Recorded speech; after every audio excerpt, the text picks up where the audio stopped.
corner or other corner in the ghetto has liquor stores.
To be religious is to be serious.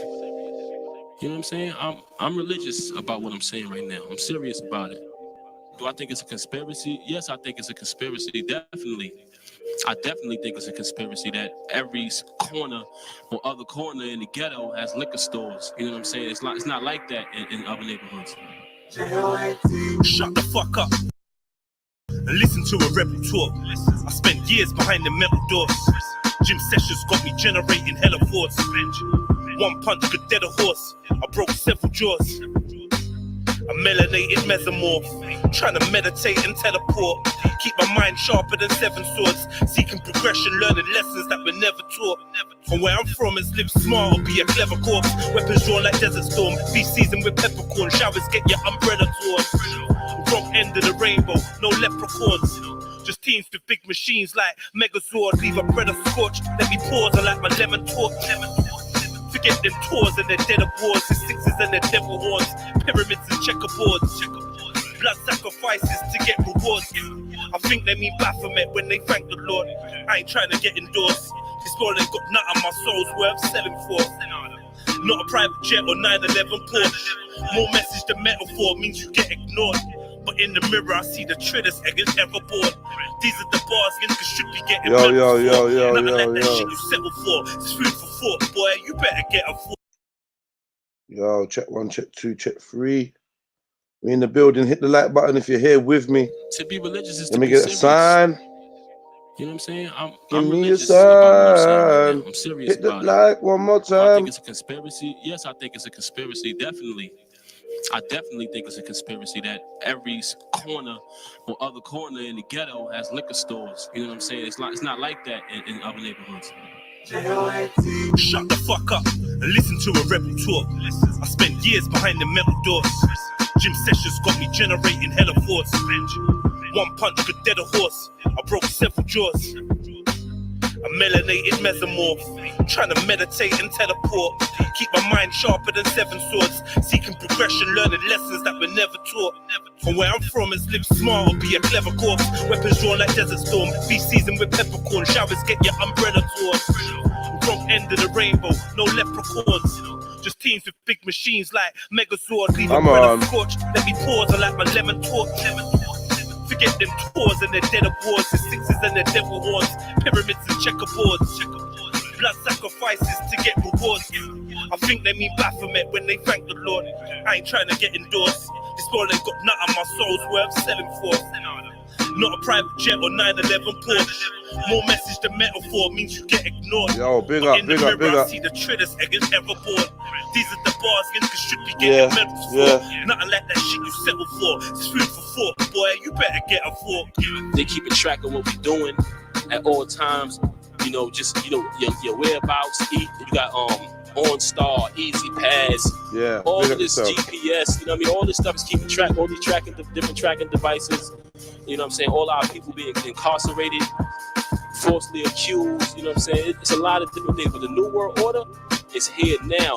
A lot of stuff that's going on now was predicted in the 90s. New World Order, Illuminati. I've been knew about all that. A lot of cats are jumping on the bandwagon, and they putting a lot of these rappers up there and saying, oh, he's a part of the Illuminati. Oh, he's this. But they don't really have the knowledge to understand that we living in those times now.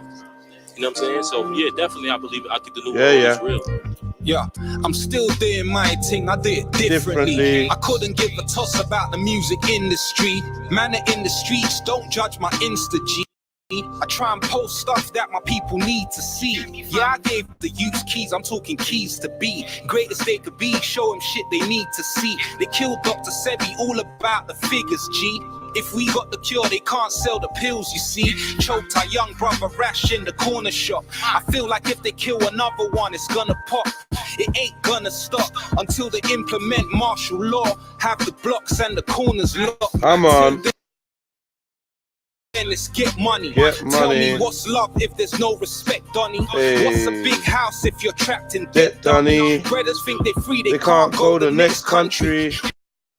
White men run the weed game, now it's crazy. Paying out your nose 120 for an HG. A score for a gram of kosher kush, dog, I'm wavy. I still done the maths, half a box is a Mercedes. The general public so docile and lazy. Politicians don't give a fuck about the babies. They use vaccination programs to spread AIDS, G. Peace to the Middle East, Africa and Haiti. You get me, fam? Come on. Yeah, man. Big up yourselves. Big up yourselves. In the Ross Club building. It's your boy Jedi, aka Trilluminati, aka the Trilluminated one, aka Red Pill Trill, aka Opposer #1, aka the Olympian, aka fucking Jediah 7, aka Fogs in the blood spiller my love skrill, I deliver slugs quicker.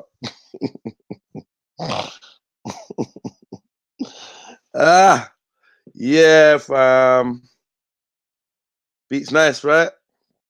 Good little wake up. Old type raw beat. See him in the background there? Yeah. I'll let this play in the background because I love the visuals and that. If you like this song and you want to check out more of my music videos that I direct, go over to the description list and look for my music playlist or my music video playlist. That's what it should be called. Or simply just visit Red Pill Trill. Check out the playlist there. You find all the songs there. You can go to Jedi Online and find some of my music on there as well. And yeah, man, just trying to get organized, man. Another great reason why I've fell back from smoking and drinking on a daily basis is because I'm just not organizing my mind correctly and applying myself in the ways that I should do, man. So like, hopefully, not even hopefully, I will by hook or by crook, because there's a lot of little demons out there trying to stop me doing what I really need to do. So after this show, I'm gonna go and take the young man football. Then after I take the young man football, I'm gonna make my way over to go and view an office / studio / creative space that I can really go and knuckle down and get shit done.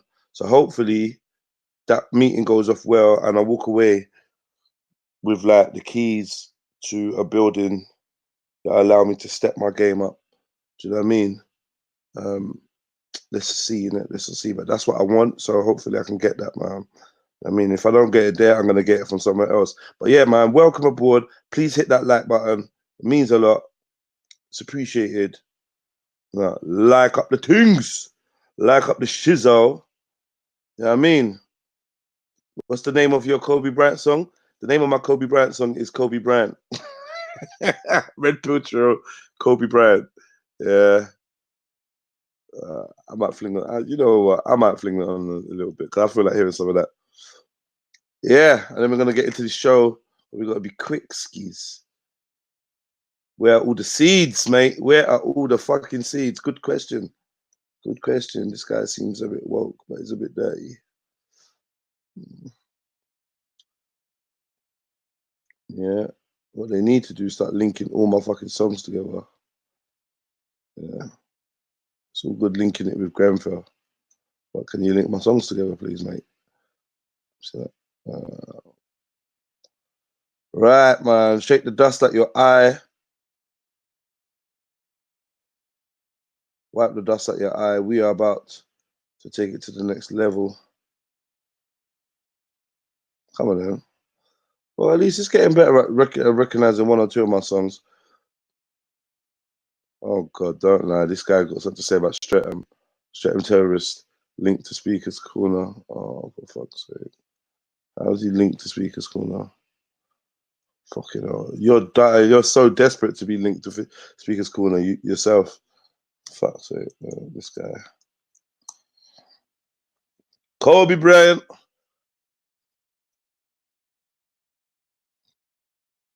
This song is a masterpiece.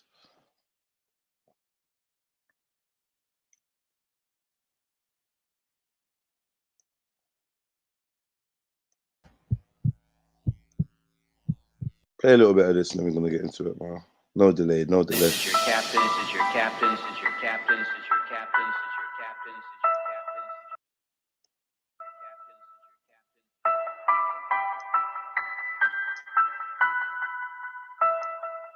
Hey, old type captain.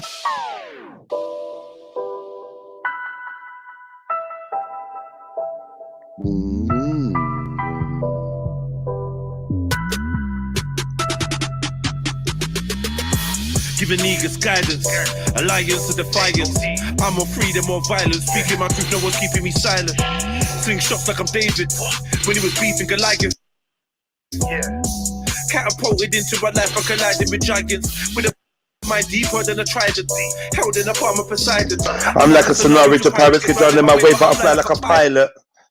Haters can't cope, my aura's too vibrant. Girls wanna show me their private. More time, I wanna live alone on the island. I zone when I close my eyelids. Look close, they might see a ghost to my iris. Please don't approach when I'm like this. Approach when I'm like this. And a kiss. I mix DMT with some cannabis. Not sure if Woke as I write this. Man. Would I ride for my G's? Yeah. Is my phone on silent? Yeah. Do I despise the police? Yeah. Is Kobe's last name bragging? Yeah. I know some activists, I know some lifers, man, I know some savage shit, man, living righteous. I know some dogs only roughing it cyber. I know some tags that are actually riders, don't know my destiny. Yeah. But my past says I'm a survivor. My probation officer says I should be in an asylum because I said the Queen does witchcraft. There's no curve when I watch the horizon. If life is a game, at the end, do you face the last boss like Bison? Piffing a grabber, click like a ladder. Piffing a grabber, click like a ladder. Riding through a block full of pythons. Dodging the slammer is hot in the manner. We are not stopping for Trident. My son's friend got stabbed in the heart. I could not stop him from crying. Hope he knows he's a king with bulletproof wings. No weapon could stop him from flying. The air is so toxic, it's frightening. AI and robots are rising. They're studying Alistair Crowley and Madame Blavatsky were shopping for diamonds, shopping for items, besotted with icons. It's true talk whenever my mic's on. Right, anyway. Where's the tune you got with the mad beat? I can't find it. Well, you better describe it better, my friend. The tune with the mad beat. Which one that? I want him, so. Yeah, anyway, happy new day, family tree. You know, let's get this off.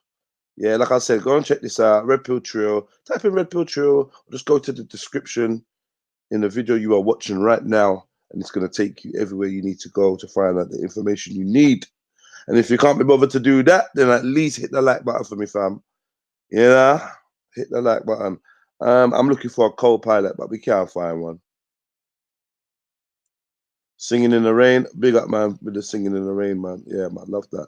Big up all you lot showing love, the fire emojis and that, man. I appreciate that. I appreciate that, man.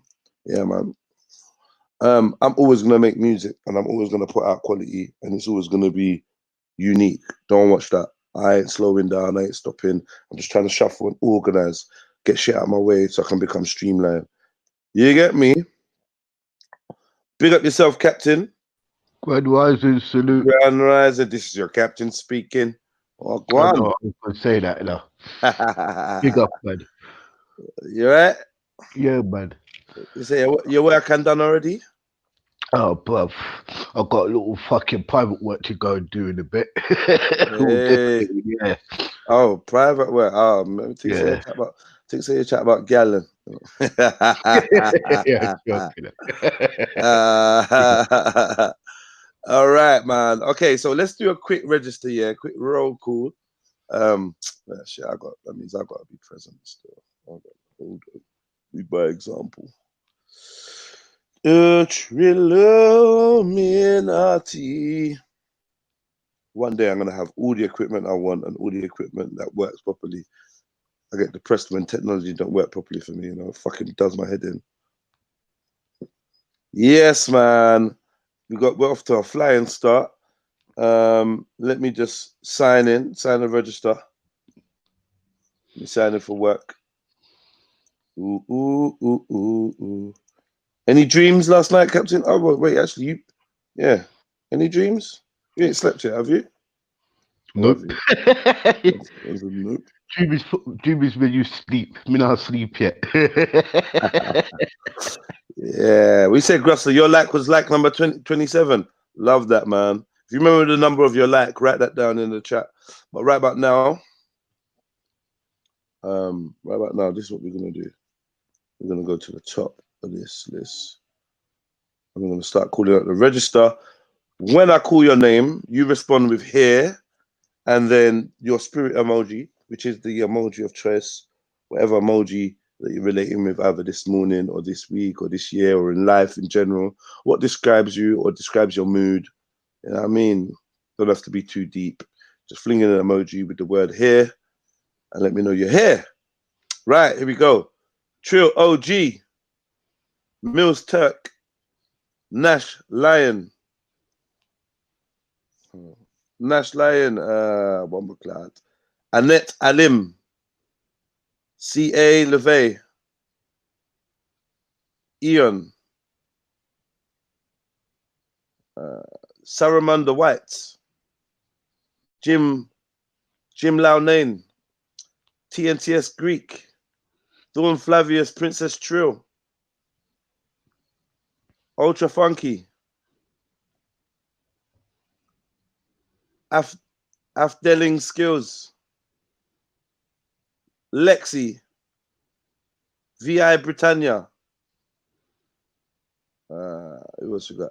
Anglo-Saxon, Raw Beats, The Young Ottoman,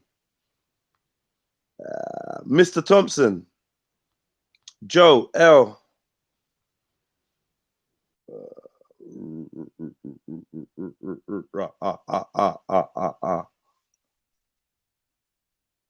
Grusler TV,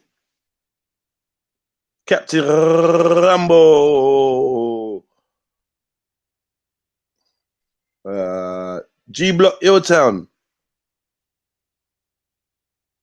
Am I missing anyone? Wood Green, Tyson. Oh, where's your name gone? Big Hair Don't Care, Shirky Stevens. You just got in by the skin of your teeth. Here, Batsu. If I forgot your name, then I don't know, man. Mr. Wood Green, Tyson, Henry. That's what I meant to say. All right, you lot are here. Princess Dominique. I don't remember calling your name, Princess Dominique. You know, don't try teeth. I don't remember you just got in there. Yeah, that was the register. Imhotep. Oh shit, sorry, I missed you. Sorry, my brother. Right, yeah, that's all of you. That's all of you lot. Right. Make sure you hit the like button as well. And signing in. That's your first bit of daily interaction, mate. Enjoy. Yeah. S Khalifa. S Khalifa, sorry. Belly Vision G Block. Smelly belly, big belly. Smelly belly, big belly. Right, righteous. Right, let's do this. Ebwai. It says, boy. All right, so let's get straight into the papers, man. I don't have time to waste. You know what I mean? Don't have time to waste. Got to go look for an office space. Cloud. So, I mean, yeah. Yeah, trying to move up in the world, man. I can't keep doing all these streams for my yard either. And I got other things that I need to do. I need a real creative space. I know this ain't gonna be the ultimate one. It's definitely not a permanent one. But from here, I'm gonna build and build and build. What I really need is a workshop. I need a fucking workshop. Seriously, man. Some of the things that I need to do, I need a workshop or a warehouse space. If any of you lot around London have got any creative spaces, workshops, or private spaces where I could turn into a studio, or as in a small filming studio, or I can put some of my music equipment in, set up my a mini studio or something, man. Even if it's just a decent space for office, I need 24-hour access to it. Yeah, if any of you lot know any little space, unique spaces like that, somebody that want to privately rent a little space, or I don't know, man, a creative building that people got little rooms in or something, just hit me up, please, please, please, please, please. I need you guys to help me, because this is what I need, man. And I know there's loads of them over London and that, but they're so quirky and hard to come by sometimes. It's about who you know, not what you know. You know what I mean? You know what I mean? You know what I mean? Yeah. Big up Overkill, aka Truth, Mr. Trill Hudson.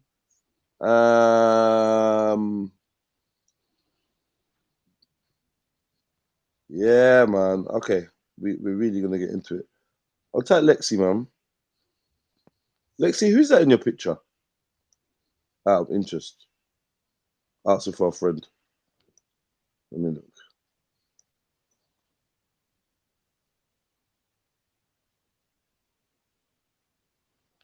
Lexi, do you look like that? Do you look like that person in your picture, Lexi? Stop the press. Stop the press. Lexi, do you look like the person in your picture? I just wanna know. Oh. What do you mean, yes? Is that you in your picture? Bomber Cloud, sexy Lexi, pussy Cloud. Yo, have you seen it? Yeah, I'm looking at the emoji now. Yeah.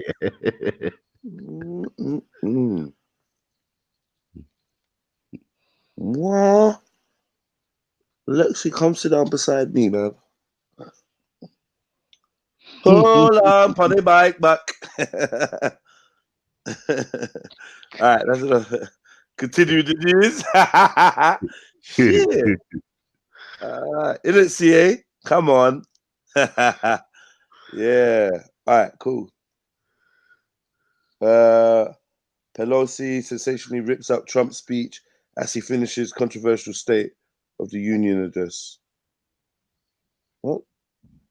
Trump called for ban to late-term abortion during State of the Union. Okay. Trump states, Trump State of the Union interrupted by furious chants of HR3. What's HR3 mean? I don't know. Trump acknowledges Melina for first time ever during State of the Union. Rush Lamborghini given medal. No, Rush Limbaugh given Medal of Freedom by Melania Trump during address. Okay. What we got on the side? More corona. Cruise ship with 3,700 on board quarantined over infection as Britain's told to get out of China. Blah.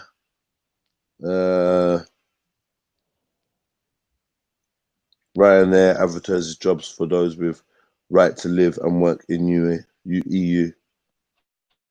Okay. US election, Buttigieg and Sanders leading Democratic field as delayed. No one cares about this. Asylum seekers should be allowed to work after 6 months. Interesting. What do you think about that? I know your friends on the right ain't gonna like it.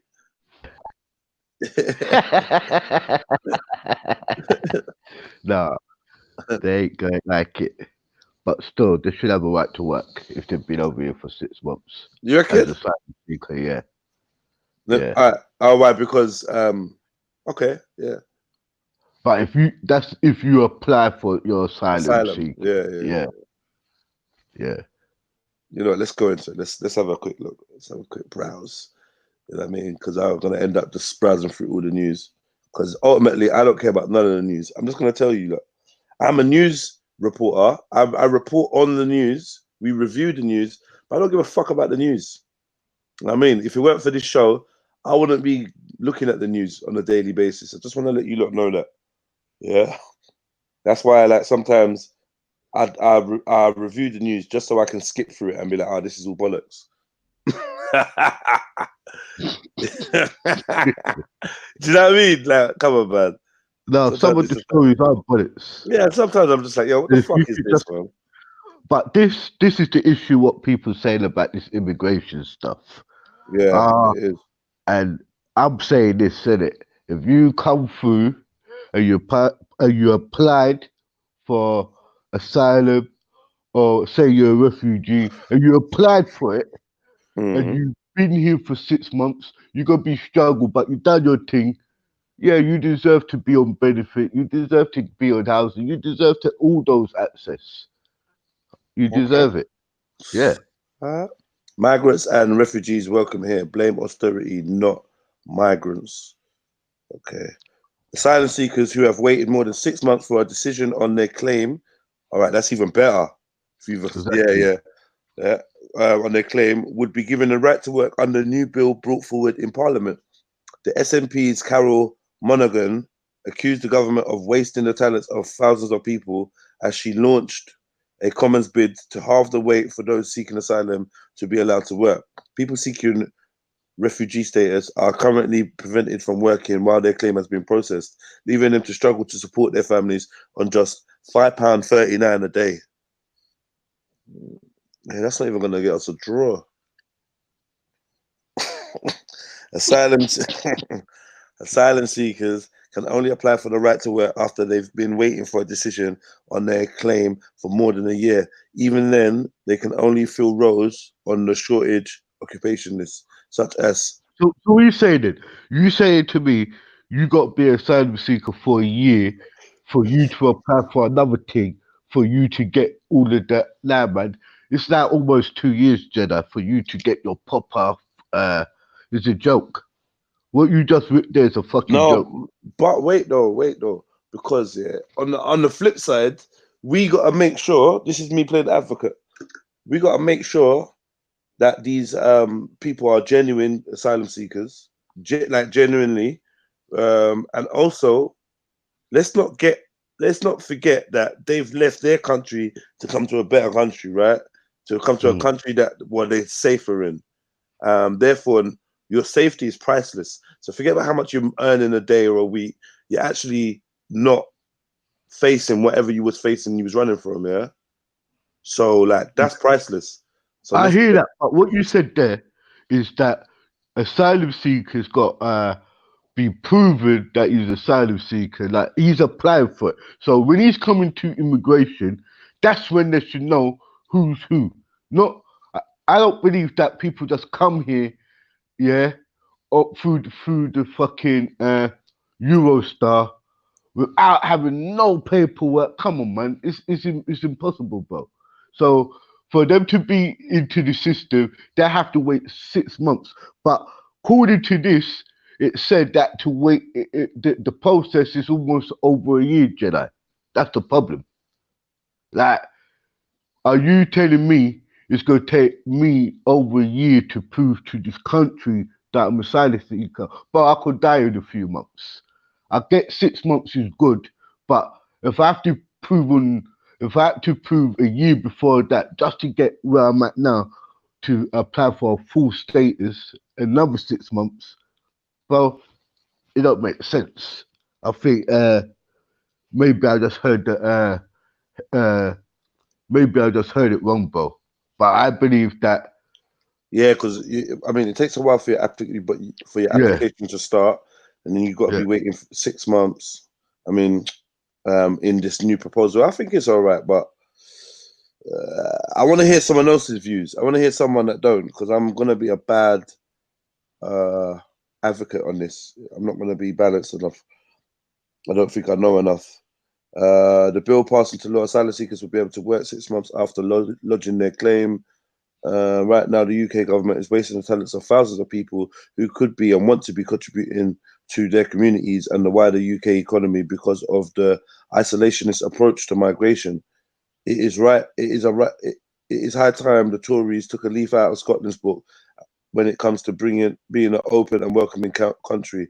People seeking asylum are fleeing dangers we can't even begin to imagine. They should be given a chance to start a new and good life by being granted the right to work. Anybody disagreeing in the chats? Let me see, man. Let me see. Or forever hold your peace. Disagree, yeah? I disagree. Yeah, none of the ethno-nationalists is in the chat right now.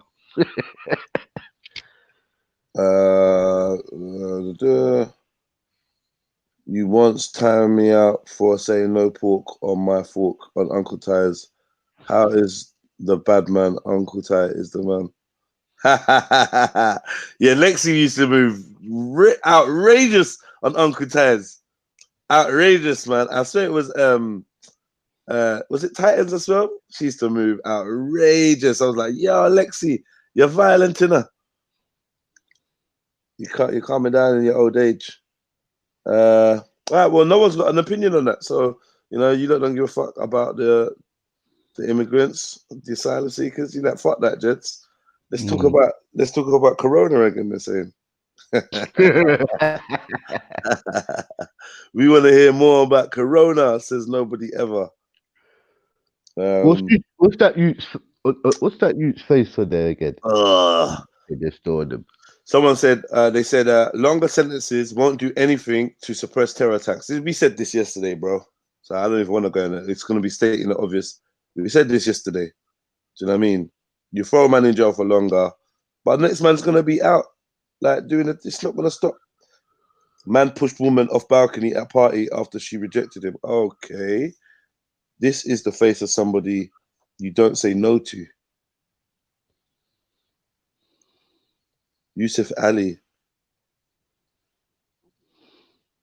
What the fuck?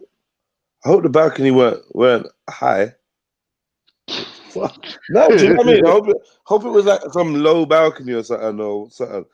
Teenager balcony. What floor was it? Listen, check this. Another fucking alley. What's going on now? All these guys were never called Ali when I was fucking growing up. Yeah, none of the criminals was called Ali, were they? Now all of a sudden, every day there's an Ali in the fucking paper. I will change my black clout name. I will change my name. I have no problem doing that. A name is just a name. You know, not gonna tie me down. You know, I will evolve and get a new name, but because I can't keep seeing these men come with their fuckery. All right, teenager. Yeah, I read that bit. Look into the eyes. Look at me. Look at me. I'm your boyfriend now. Look at me. I am your boyfriend now.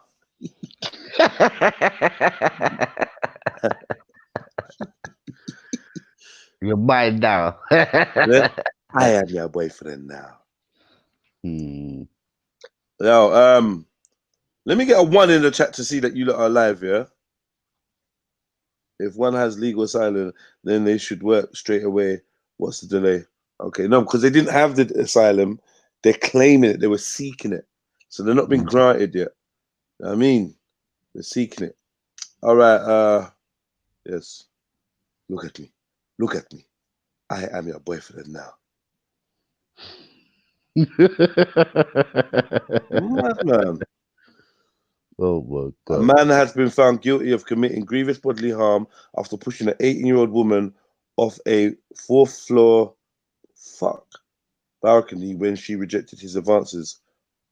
Yusuf Ali was convicted after a trial at Croydon Crown Court on Tuesday. he had shoved the victim off the balcony inside a luxury block of flats in South London on the 4th of August last year. This is what I mean. This is at a party.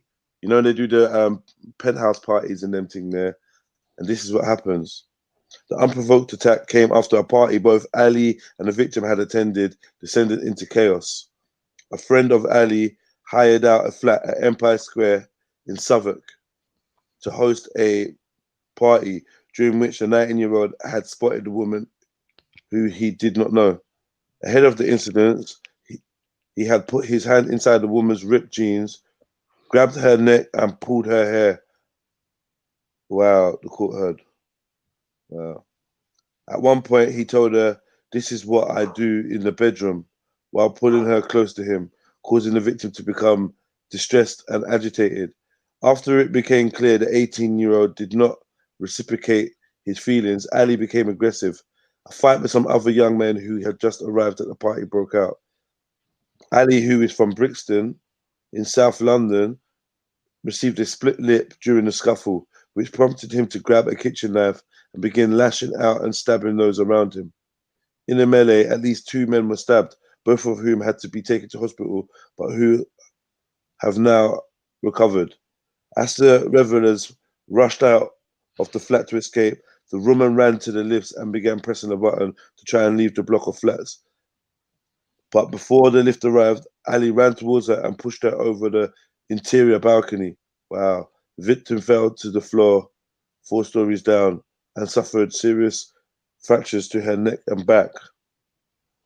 Ali attempted to leave the building, walking past the victim who lay below without looking at her, and with his t-shirt pulled over his face, but was arrested by police officers who had already arrived.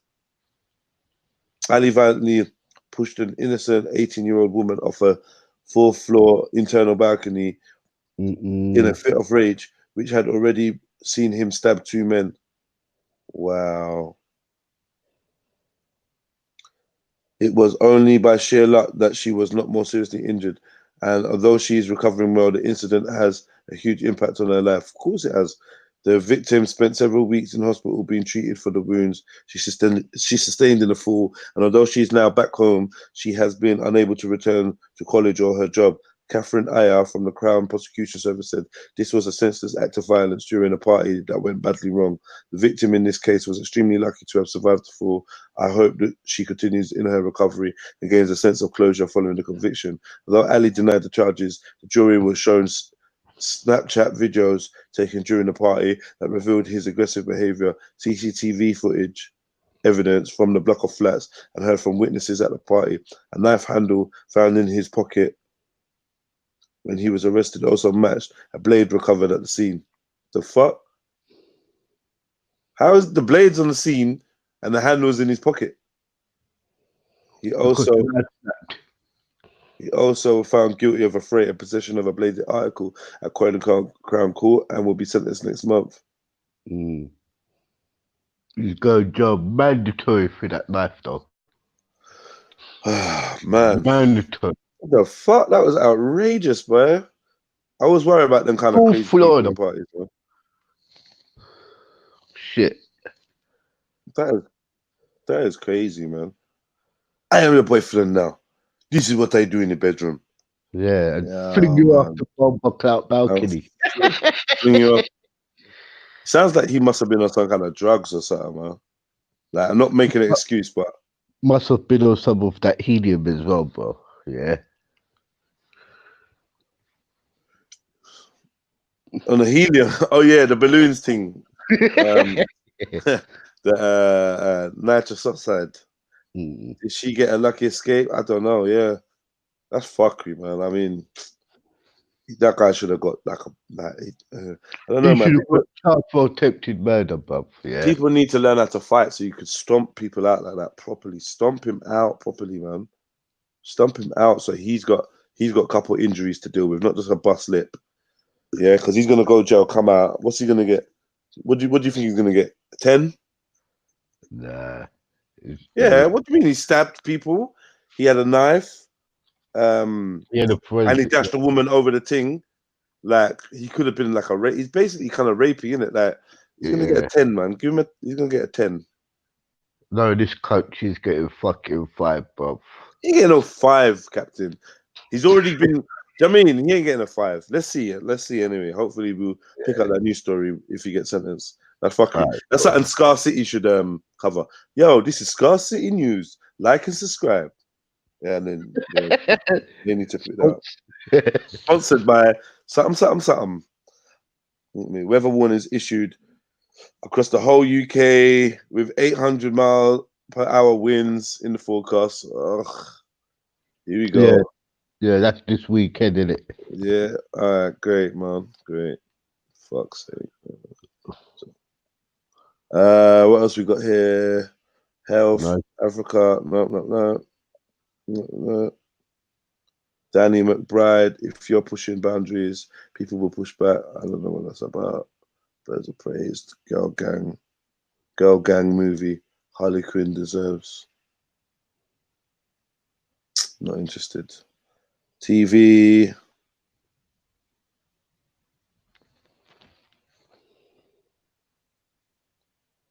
Maybe just no.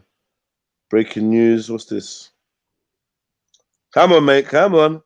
The Trump. I don't read no news about Trump, you know, ever. All I know, he was fucking getting done for that infringement business. To impeach. Impeachment. Yeah, that's all I'm hearing about. All right. I don't have a care for it, man. Yo, scroll down. Shit. CEO caught in N-word rant against Uber driver. All right, let's have it's a video. I can't play it.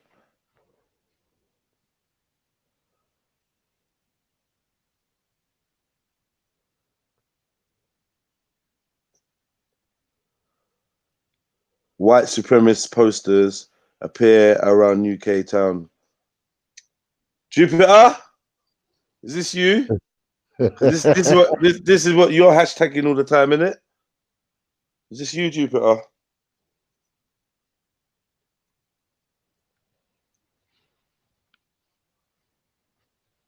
Oh my God. Definitely. Definitely Jupiter. It takes so long for my shit to load. Man, just see what I'm working with, man. This posters appear around London, UK town. Suburbans and urbans. Check the Voice of Europe website for European news. All right, I'll write it down.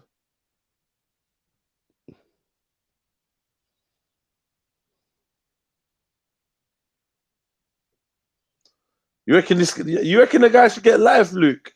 That's a bit. Well, yeah, I don't know. I mean, he could have killed the chick, innit? I think he didn't care if she died. And 2 other guys went to hospital with it through the stabbing, innit? Yeah. But what was it the guys that he was fighting with? Do you know what I mean? Not to excuse it or whatever, but who? Because they said he had a fight with another gang that turned up or whatever, but don't really hear much about it. Oh man, my computer is moving so slow. So slow. Yeah, well, okay. Maybe this is gonna work now. Give it a minute. Yeah, man. So I definitely need to I need a whole overhaul of my Mac.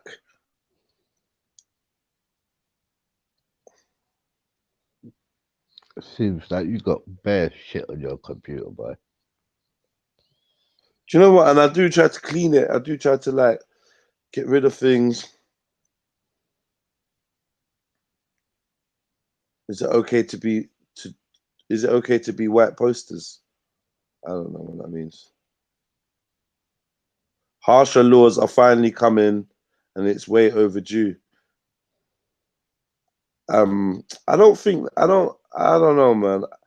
I don't know if harsher laws are prevention either. I'll be honest with you. I don't know if that's the case. People still commit crime wherever, man. It's okay to be white. IPSWITCH local shared pictures of signs and social media.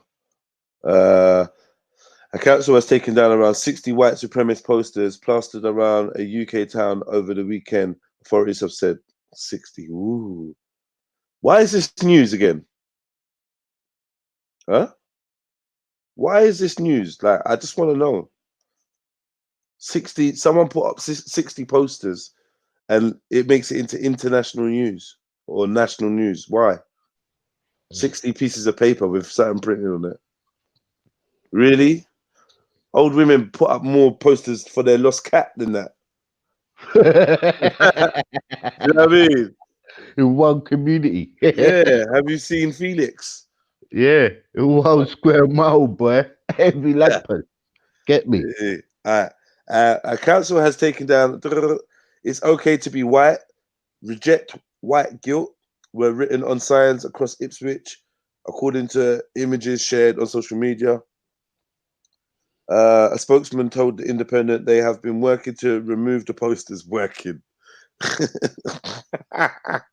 We've been working to remove the posters, which also included the messages, beware non-white rape gangs.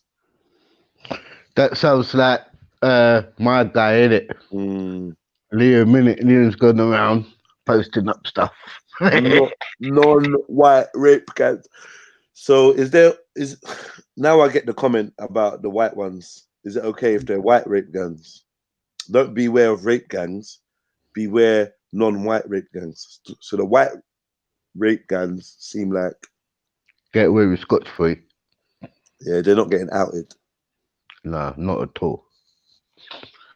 Or maybe we say beware rapists, because even this rape gang thing, you're excluding people that rape on their own. Solo rapers, lone wolf rapers, and they are a high percentage of rapists. Yeah, and you know what I mean. Anyway, the list goes on.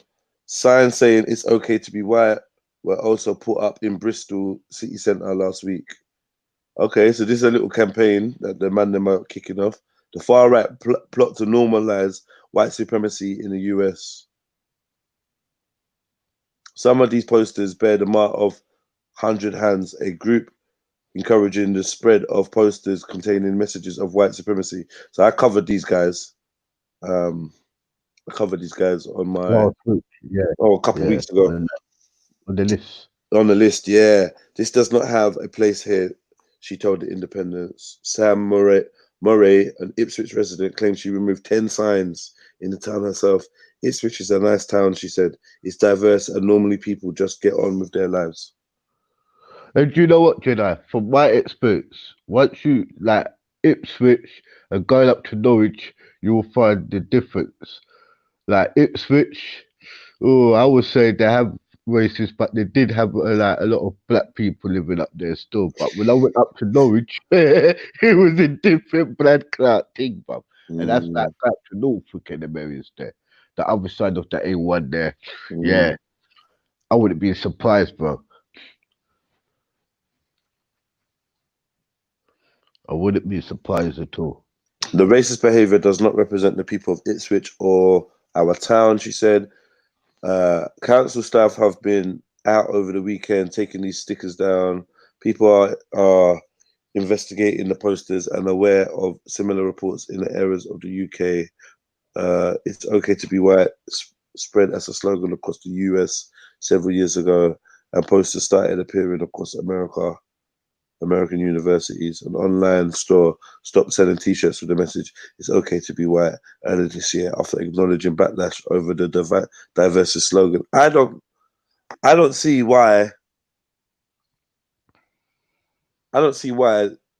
white people are not allowed to wear a t-shirt or sell a t-shirt that says "It's all right, it's okay to be white." I think that's a step too far. I think that's an encroachment. I think that's an encroachment on everyone's human rights, and I might like to wear a t-shirt that says that. Yeah, but gents, that's like me saying I want to wear a t-shirt that says all Black Lives Matters. I think that American slogan there was actually the counterpart to the Black Lives Matter program, what was going on over there. So that was their counterpart. I don't for care. white. I don't care.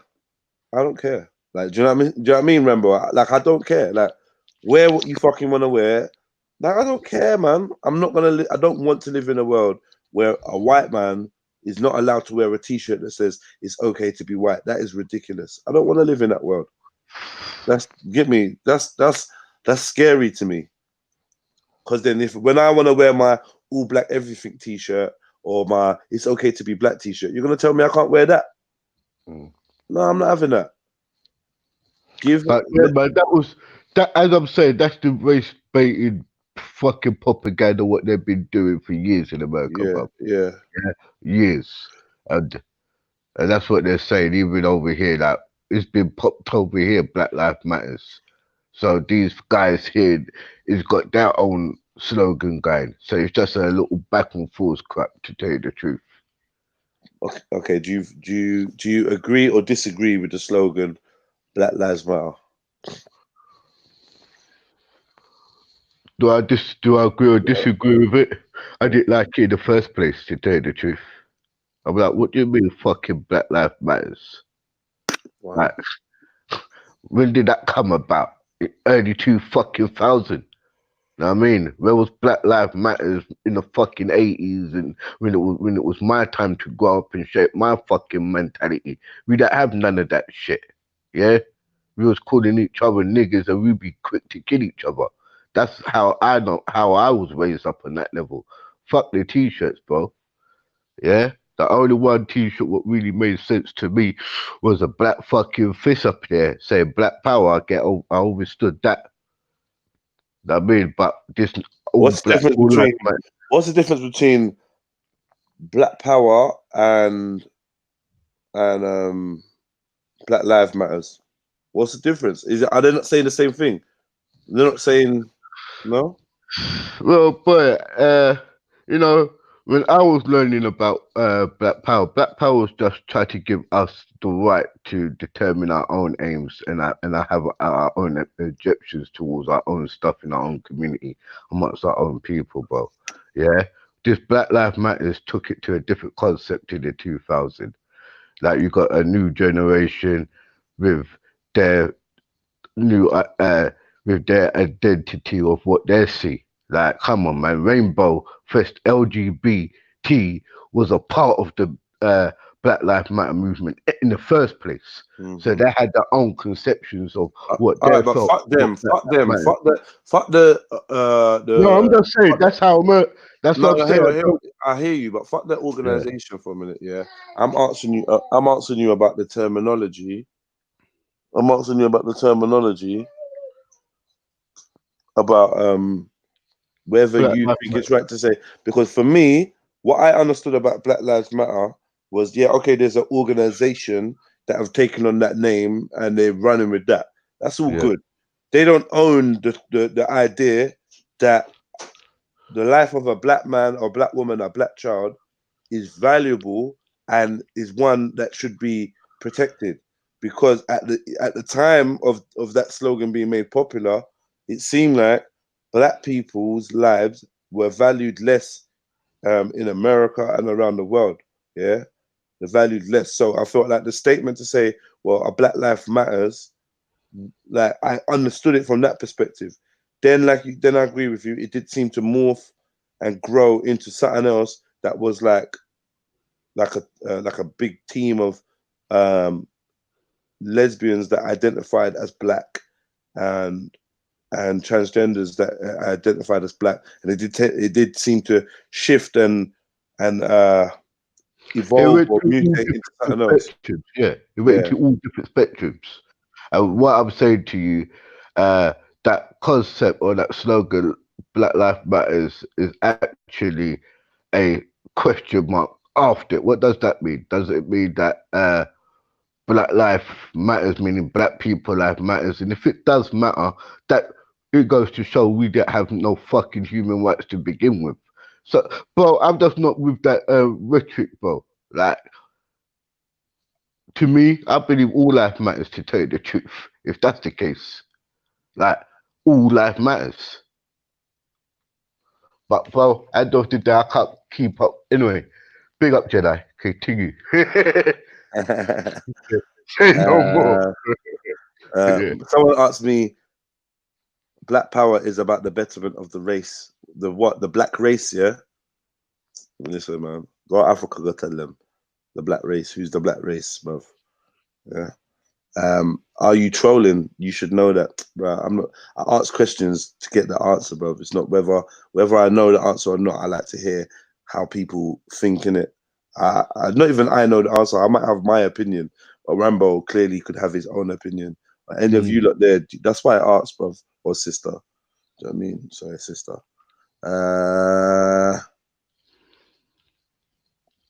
George Soros, yeah, who was behind it? I hear you still. Nothing to do with the Black Power statement. Okay. All lives matter. Yeah, all lives matter. All lives matter. So you should scream. So like, if someone says white lives matter or it's okay to be white, I don't have a problem with it. You know, I think it's a fair fucking statement, mate. I think it's a fair statement. We're living in a dangerous world, man. Dangerous world where you can't say it's okay to be white. Okay, you might link it with other statements, but come on, man. Like that statement should stand on its own. It is okay to be white.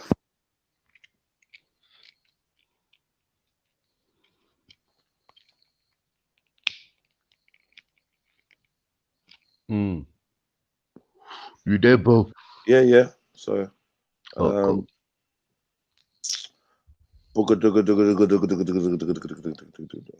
well, let me go to something else. So yeah, that was Ipswich. 60 60 stickers have been stuck up in Ipswich. I mean, so be careful out there.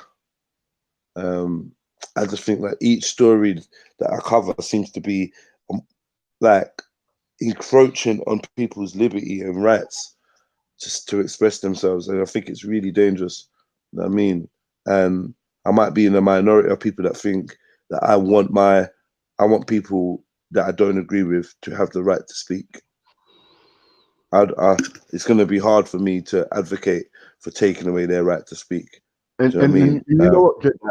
And you know what, Jedi? On that level, yeah, I fully understand why you keep your mind open and do not attach yourselves to certain labels, because these slogans is actually, I just believe they're actually government psyops. Do you get where I'm coming from? Yeah. And division, bro. Do you get where I'm coming from? And create wars.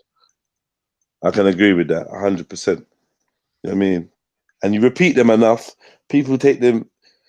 I don't know, man. It's hard, man. It's hard. But like, I think the problem is not the slogans, but people's the easiness for people to be programmed. Yeah, that's the problem. Yeah, it's not the fact that people got slogans. It's the fact that people are very susceptible to being behind it, bro.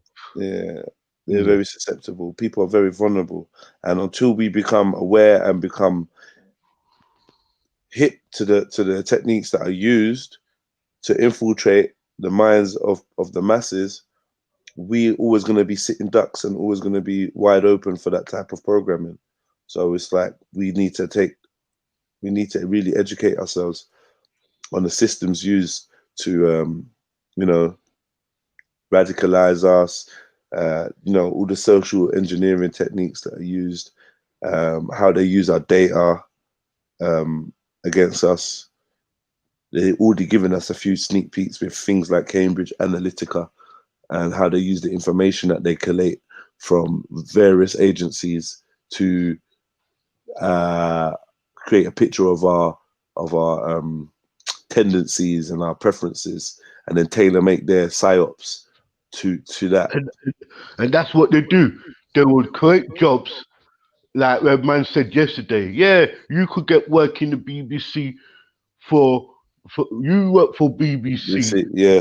research about your community, you know. Yeah. You're just no different than a fucking agent. You're like a punk. What are you doing? You gonna come amongst me, find out my belief, my ideology, just to report it back to fucking BBC. And that's what they have. And that's what the governments has been doing for years and years. Ever since we've been fighting for our so-called equal rights, we've been planted. It's a joke. Then you find out fucking pages and pages of every fucking thing we do in our community, bro. Like, it's a government psyops. I think a lot of people are reluctant to believe. I think they'd maybe write off psyops. They'd write that off as a conspiracy theory, or conspiracy fiction. They'd write it off as that because I think a lot of people struggle to conceptualize the governments and those in positions of power manipulating masses like that. I think they just don't get it, like, or they just don't think it's real. Or they think, oh well, do you know what? Because when you think of the government, you're going to think of Boris Johnson. There's Boris Johnson doing psyops on like the local community in your area or whatever. That's going to be harder to believe. You don't see him having his fingers in those pies, so we just kind of just cast it off. But we got to remember, we have in England, in Britain, we have a long tradition of Secret Service clandestine operations taking place on our own homeland. Like I would say, like probably 70% of the work of these agencies is on its own population. You know. There's a lot of information out about that. If you want to look into it, there's a lot of information. I mean, I'd love to do a show about psyops. Do you know what I mean? I'd love to do a documentary about psyops. I think there's a lot of information out there. But then again, is that all a psyop itself? Releasing the information, letting you know, is that not also part of a psyop to keep you on your toes and like to control the information that they give out there? So you think you're getting the truth, but really what you're doing is getting a controlled truth that still lends credence to their agenda. Because with all the stuff that they expose to you, they keep more of the stuff that might really shock you or might really be important to know in the dark. You know what I mean? And give you a little carrot on a string and be like, yeah, you go after that bit of information. Probably. All right, let me see what people are reading. Let me see what. Hit that like button, please, family. Big up the 73 people watching in the building. VI Britannia says Black Lives Matter turned into a patronizing movement. Black Power was a movement consisting of the black race unfairly dealt with within countries, but the countries wanted the man to fight in their wars. You don't think Black Power was a patronizing movement too? I do, if I'm honest with you. Yeah, I do. You know what I mean? Because bare people screaming out Black Power got to the point where Beyonce is there throwing up her black fist. What does that mean now? You know what I mean? What does it actually mean?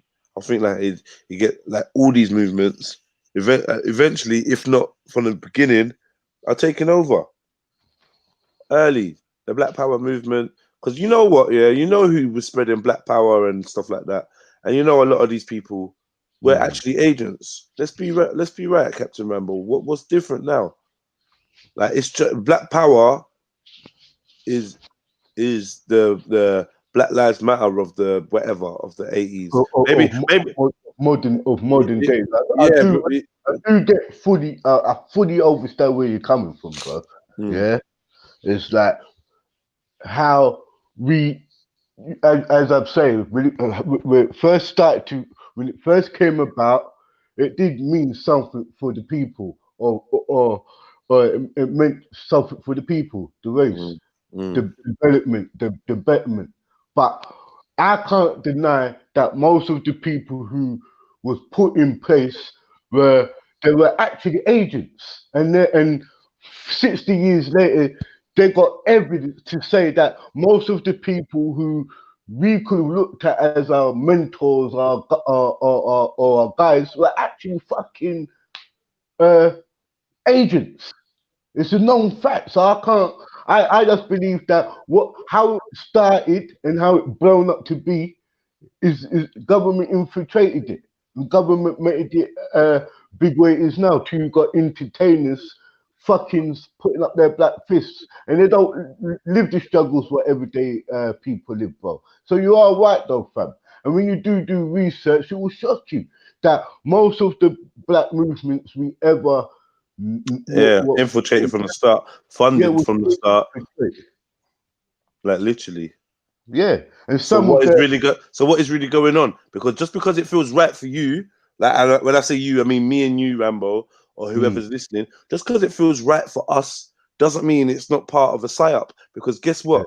Yeah, or don't mean that it's not part of a diversion. Because guess what? It's okay to be white, or blah blah blah blah blah, or Tommy Robinson, or whoever you want. Feels right to white folk. It feels right to them. You're arguing with them. They're coming on here every day, telling you what feels right to them from their perspective.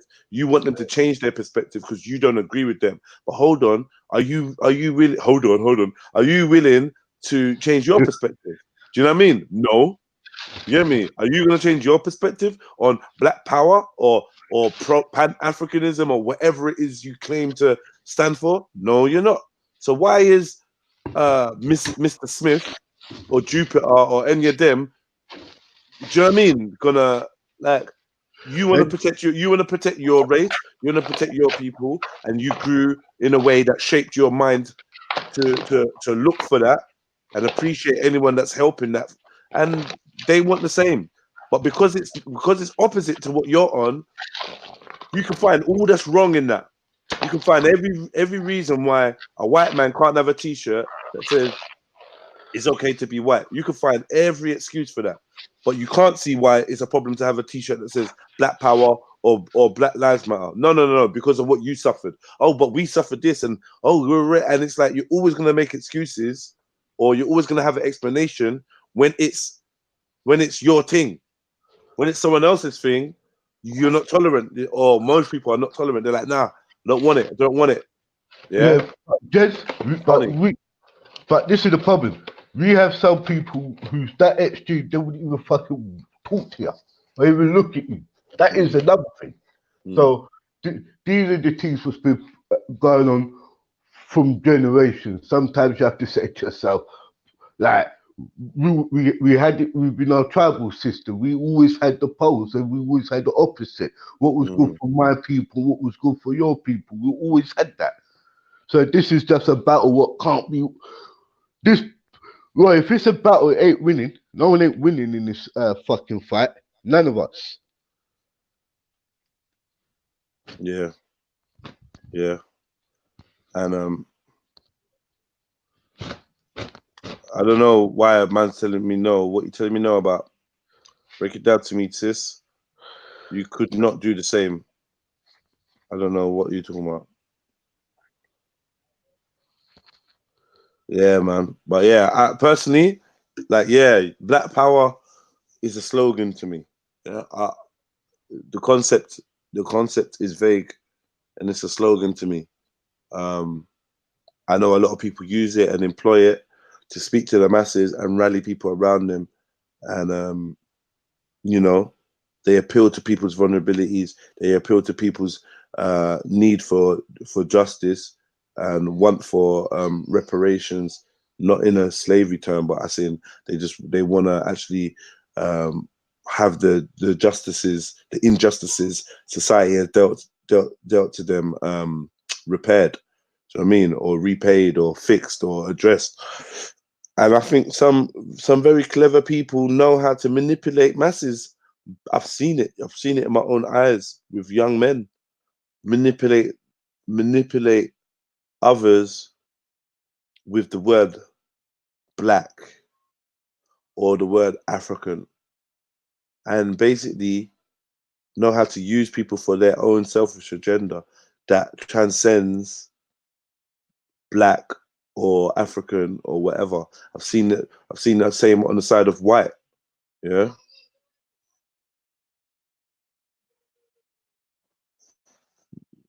Yeah, that's cool, man. Who you could not do the same. Yeah. You really tripping right now, man. Stop writing in capitals, man. You were talking. That's the T-shirt you were talking about justifying. What? It's okay to be white. That's fine. That's fine. That's why you stand alone in the park when Muslims come in droves. It's cool. Tough love. I'm preaching. I hear that, but that's also why I leave on my own. Yeah. That's also why I return on my own again. You understand? And I was stay. I don't mind being alone. Ain't that I'm being alone. At least I know I'll never snake myself. Get me? It's not why we're on the bottom. We're on the bottom. We're on the bottom because you think that terminology, that black power, is bringing people together, bringing the black community together, and then man is selling drugs. Yeah, man is manipulating you, yeah, and others into thinking, oh yeah, black power, rare, rare. Now, does that mean that I wouldn't stand for my brothers and sisters? You gotta understand. I'm just saying the labeling, yeah, is something that's always used to control people. Yeah, the sentiment is something that should be real, yeah, and exist to what's the word? The labeling is something that should exist without the sentiment is something that should exist with or without the labeling. Yeah. So if you want freedom, if you want empowerment, yeah, you don't need to put black. If you want power, you don't need to put black in front of it for you to teach that to your children that you've labeled as black, or your family that you've labeled as black. You could be labeled as pink. Yeah. As long as you want power for your children, your generation, your family, your heritage, your ancestors, then the label doesn't actually matter. But what happens is a lot of people that, like, I've realized as well, a lot of people that consider themselves black don't necessarily consider themselves as African. Yeah. And a lot of people that consider themselves African don't necessarily consider themselves black. Same with Caribbeans, same with Americans. Yeah. There's people all around the world, isn't it, that share a certain look, share certain traits, yeah, but don't identify as the same. And when you think a word is being inclusive, because it includes you and what you like and what you want to see, yeah, don't just forget that there's people out there that it excludes. And those are people that could be your brothers. Those are people that could be your comrades, innit? But because of the word that you're forcing to be your main power word, this is what unites us, this word here. Look, we look at the world, innit? Black power's been going on for time. It's been going on for time. Are we more united? Are we more in unison? Are we more in sync? Huh? Come on, man. Yeah. Yeah, the white man, you say the white man, innit? But they call themselves Europeans, really. When it comes down to it, yeah. They're Europeans. Yeah. So they're claiming their nation. Yeah. The Asia is a nation, it's a continent. So they're claiming their nation, if you want to call them the Asian man. Yeah. There's no black continent. Yeah. There's no black continent. Yeah. So when you start saying, oh, the blacks, it's like, who are you talking about? Are you talking about the Caribbeans that say they're not African? Are you talking about the Americans that say they're not African, or they say that they're Indian? Are you talking about the Africans that say they're not black? Are you talking about the Somalis that say they're not black? Who are you talking about? Get me? It becomes more divisive when you actually start speaking to these people. Yeah, man. I know what I'm saying anyway, but it's cool, man. Like, we all can agree to disagree. You have personal ties to other races. I've got a personal tie to me, man. You want all rainbow family that don't have your interest. Don't tell me what I want for my family, man. Trust me. Listen, I know who I am. I know where I'm from. I can show my face and I can stand by anything I type, anything I say. If you can't do that, yeah. If you can't do that, then boy, I don't know. I don't know. If you can stand by what you say, put your face to it, yeah, then you could do that. Yeah. I'm young. You can't tell me I allowed anything to be taken over. Yeah. I stand for my Africanness. I stand for my African family. I stand for my family. Let me just say, and my family are all African. So I don't know what you want me to say. I mean, I got African mother, an African father, African grandfather, African sisters, African brothers, African aunties, African uncles. Do you know what I mean? I'm yet to meet somebody from my family that is not Nigerian. Yeah, you know what I mean? So I'm just saying, innit, man, that you stand up for your Africanness, innit, if you're African, innit? Because when I check it out, like I rep, yeah, I rep. You see how you said I stand alone, and I stand alone in front of droves of Muslims and yeah, that's African, that's Nigerian, yeah, that's Nigerian, yeah, standing alone. We don't need no fucking. I don't need no one to stand by me under the cover of what? Black power. And then as soon as I say something you don't agree with, you want to start throwing insults and telling me about I've mixed up and my rainbow family and that. Yeah, that's what you want me to stand by and unify with. How fickle people are. And people are worse than that. People are worse than you know, sis. Yeah, people are worse than you. You don't know nothing about my seeds, man. Yeah.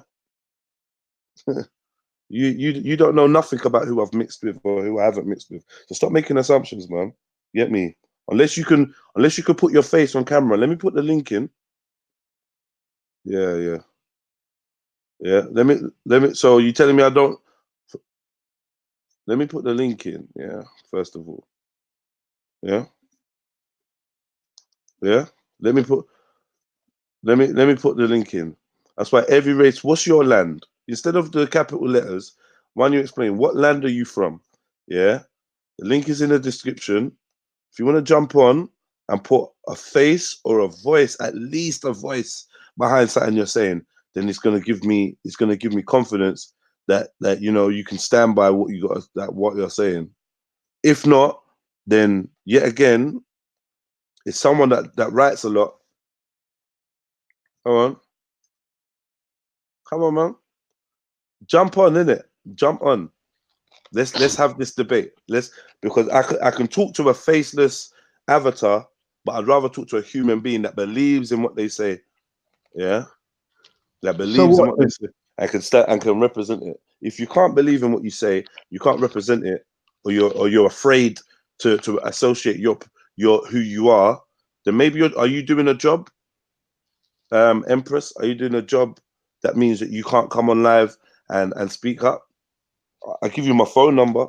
Yeah, you can ring the phone number, and then maybe you can have your say that way. Yeah, 07 471 157 591. Yeah, like come on, jump on, have your say, speak with your voice. Like at least don't be anonymous if you're gonna make claims about me. Yeah, because for me personally, yeah, I show my face. Let me hold on. Let me turn my camera on.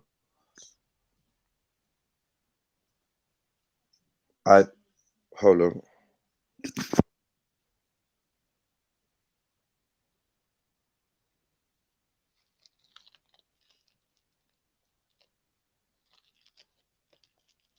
Show my face, I use my voice, and I stand by everything I ever say, or everything I ever do. There's never no one for me to pass the buck down to. There's never no one for me to point the finger at and blame for my actions. I'm always responsible, and that's another thing that I think is very much African, very much Nigerian.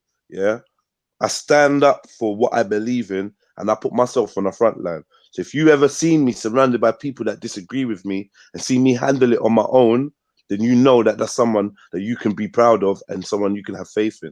Yeah. There's never been a place where I hide and talk or pretend or like, do you know what I mean? So I kind of like I'm actually the archetype for what you want in terms of being a powerful man, innit? Yeah. I say shit with my chest and I stand up for myself and I'm an independent thinker. Yeah. I can critique myself, I can critique my people, and I can critique others. Yeah, I can agree with myself, I can agree with my people, and I can agree with others. That makes me a balanced human being. Yeah, there's no part of me that's here to bend or cater to anybody else's fucking terms and conditions. I want things my way, yeah, because I deserve it. I know what I've been through in life, and I know the path I've walked in life, innit? So, like, when we talk about power or empowerment, I'm somebody that's actually got up off their ass and made a difference in my community and the communities of many others. Even when I'm online, I still make a difference psychologically. There's probably a reason why I'm your choice in the morning, other than something else, other than the BBC News or whatever. So, I mean, just bear that in mind before you critique me too harshly. Bear that in mind, innit? I'm only speaking my mind, and it's like people don't really like it. People don't really like it when you say an unpopular opinion. My unpopular opinion is people are being controlled.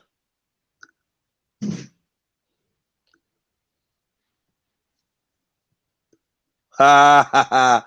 Nah. None of them went there, bro. Yeah, big up BRAYDEN. BRAYDEN was there.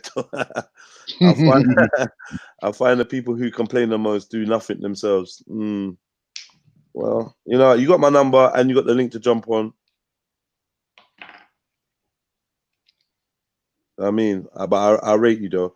There's people who do and people that complain. Yeah. This is an African conversation, sis. 30% mix minimum. It's not. Yeah. So what, Jedi? Yeah. No green eyes or blue eyes involved then, yeah. Okay. Now you're gonna hold on. So Twist 13 Empress. Now you're saying you wanna MI5 me. Break that down, man. So what, am I MI5 agent now? It's funny, man. It's funny how it changes. You spent all this time typing to MI5 agent now. Man, come on, man. Behave yourself.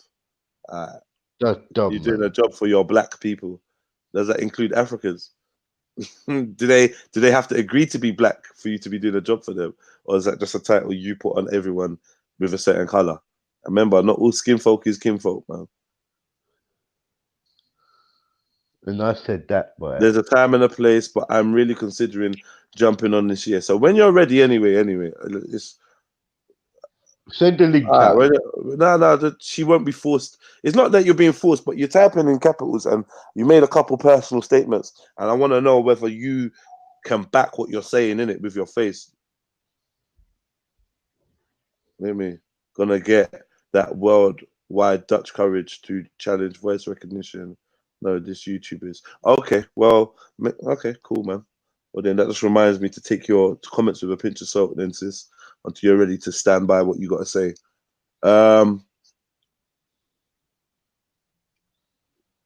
Yeah. Anyway, so yeah, what else we got going? So yeah, what you was gonna say something, Rambo? Sorry, man. I was having like a back and forth with an avatar. No. That was good, man. Like, Yeah. talk with your people in the chat, bruv. When it's nothing to do with me, I'll step back. Yeah. Yeah, I stand down, bro. Right. But yeah, but my whole conviction of it, bro, it's like I've been a part of many black movements, bro. Like I've been actually in the core of it, and what I've seen and what I understand about it, I have to support what you say sometimes because I see it and I can't be biased. Do you get where I'm coming from? If I never saw it, I would be giving the most argument. If I didn't know certain things, I'd be arguing about it, bro. But I can't argue when I know what's true and what's facts. Do you get where I'm coming from, bro? Most of our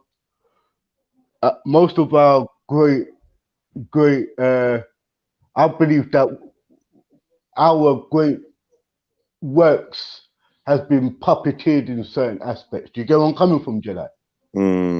Yeah, like, now when you think this is a proper legacy we got ourselves into. Hold on, I've got to sort something out here. Hold on. Cool.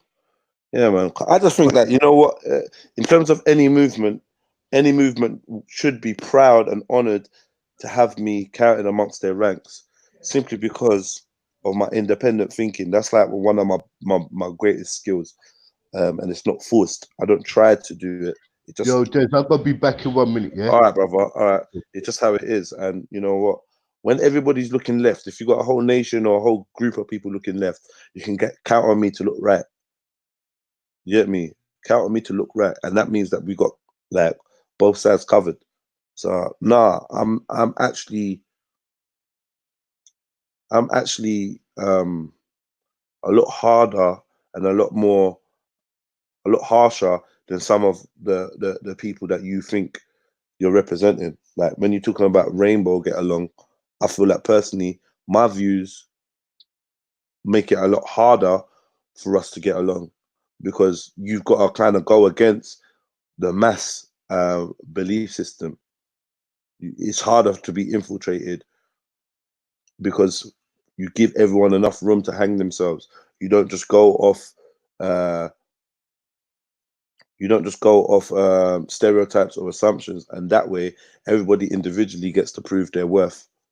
And so you don't just slide in just because you're black, or just because your name's Empress, or just because you got locks, or just because you from this place or that place, or because you studied this or studied that. That don't just get you a slide-in free card.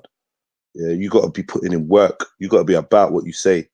Yeah, you got to be active, as they say, innit? On the roads, you got to be willing to put your shit on the line. You got to make sacrifices that both in front and behind of camera or social media or whatever. I'm very much different from some of the people that you may be used to, and I think you might be trying to lump me in with them. Like, there's more stuff I don't talk about that I do than stuff that I do talk about. Yeah. So like, I'm very much an advocate for privacy. So I understand when some people don't want to put themselves out there, because I'm an advocate for privacy. I do this because it's what I enjoy, innit?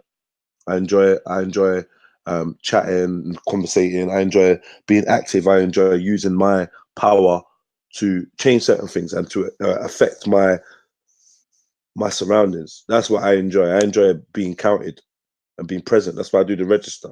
Yeah, I enjoy looking in the mirror and acknowledging myself to be a man that stands on his principles and wants to make shit happen. I like that. I like being that person. Sitting down in a corner or being anonymous has never really suited me. Do you know what I mean? So, like, bearing in mind that's my personality trait, I do try to use my platforms and my energy for constructive and progressive feats. That's what I'm on, in it. You know what I mean? And yeah, that's how I'm gonna stay. You will get your Bill Cosby moment. I don't know.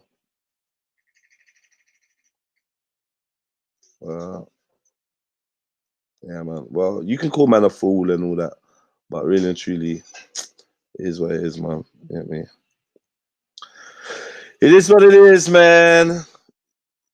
I'm saying, like, yeah, the Black Nation are babies right now. They're babies, like in world affairs, in progression. They're just babies. Do you know what I mean? They're babies, and they're gonna stay babies. Yeah, because the world wants you to be a baby, innit? And you keep thinking the way the world wants you to think. But yeah. Man, you don't know that. You don't know what I do. I'm not swirling nowhere. You don't know. I don't know why you're chatting shit. Okay. You don't know. You're not talking to me. But anyway, man, it's cool, man. Your capital letters, man. It's cool. This race thing is so nonsense. I see people and actions. I'm able to be around many different types of people. But Zubaydah, at the same time, you're very quick to keep talking about Nigeria this, Nigeria that. You get me? Like, I'm noticing the trend of Nigeria this, Nigeria that. You got a lot of it, and then when you're ready, you say, "Oh well, I'm not really into all of this, and I see past this and that." But I don't know if you do. Z, I don't know if you do. Do you know what I mean?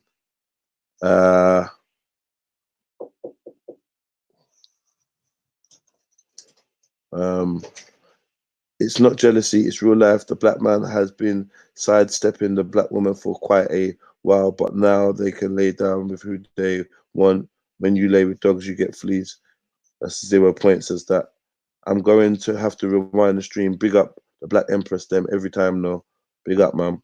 Yes, and Nigerians are quick to talk about Algeria and Arab invaders Now it just. Alright, cool, man. I hear you. I hear you, man. I hear you. You don't do what you want, man. Get me? I don't promote nothing. And the last thing I'm gonna do is tell any one of you lot who to sleep with and who not to. I don't feel in danger like that. Do you know what I mean? I'm a spiritual being having a physical experience. So I don't feel in danger like that. What I've got and what I possess, you lot can't breed out, you lot can't rub out, you lot can't. This is me. I'm me. I'm here for me. You know, you can have 50 children. It's not gonna make you a god. Yeah, you can have 50 black children, you can have 50 mixed race children, 50 half Chinese children. It ain't gonna make you a god. It ain't gonna take you to the other side. I'm telling you that from now. It ain't gonna take that. You get me? And in terms of building a nation, unless you're willing to topple the system, yeah, then I don't want to hear nothing about nation building. Cause we ain't even got a nation. Yeah, not a nation that everyone claims. We ain't got a nation. And the out of Africa theory, that's created by a white man. Yeah. So if you think we're all Africans, then you got a white man's view. That's how I see the world, isn't it? If you think we're all Africans and everyone comes to Africa, then you got a white man's view. A white man gave you that view. An African never gave you that view. You can't tell me one African that tells you that all life, all human life started on the continent. That is not an African viewpoint. You know what I mean? When you hear them talking about their creation stories, they're talking about them, where they think they were started.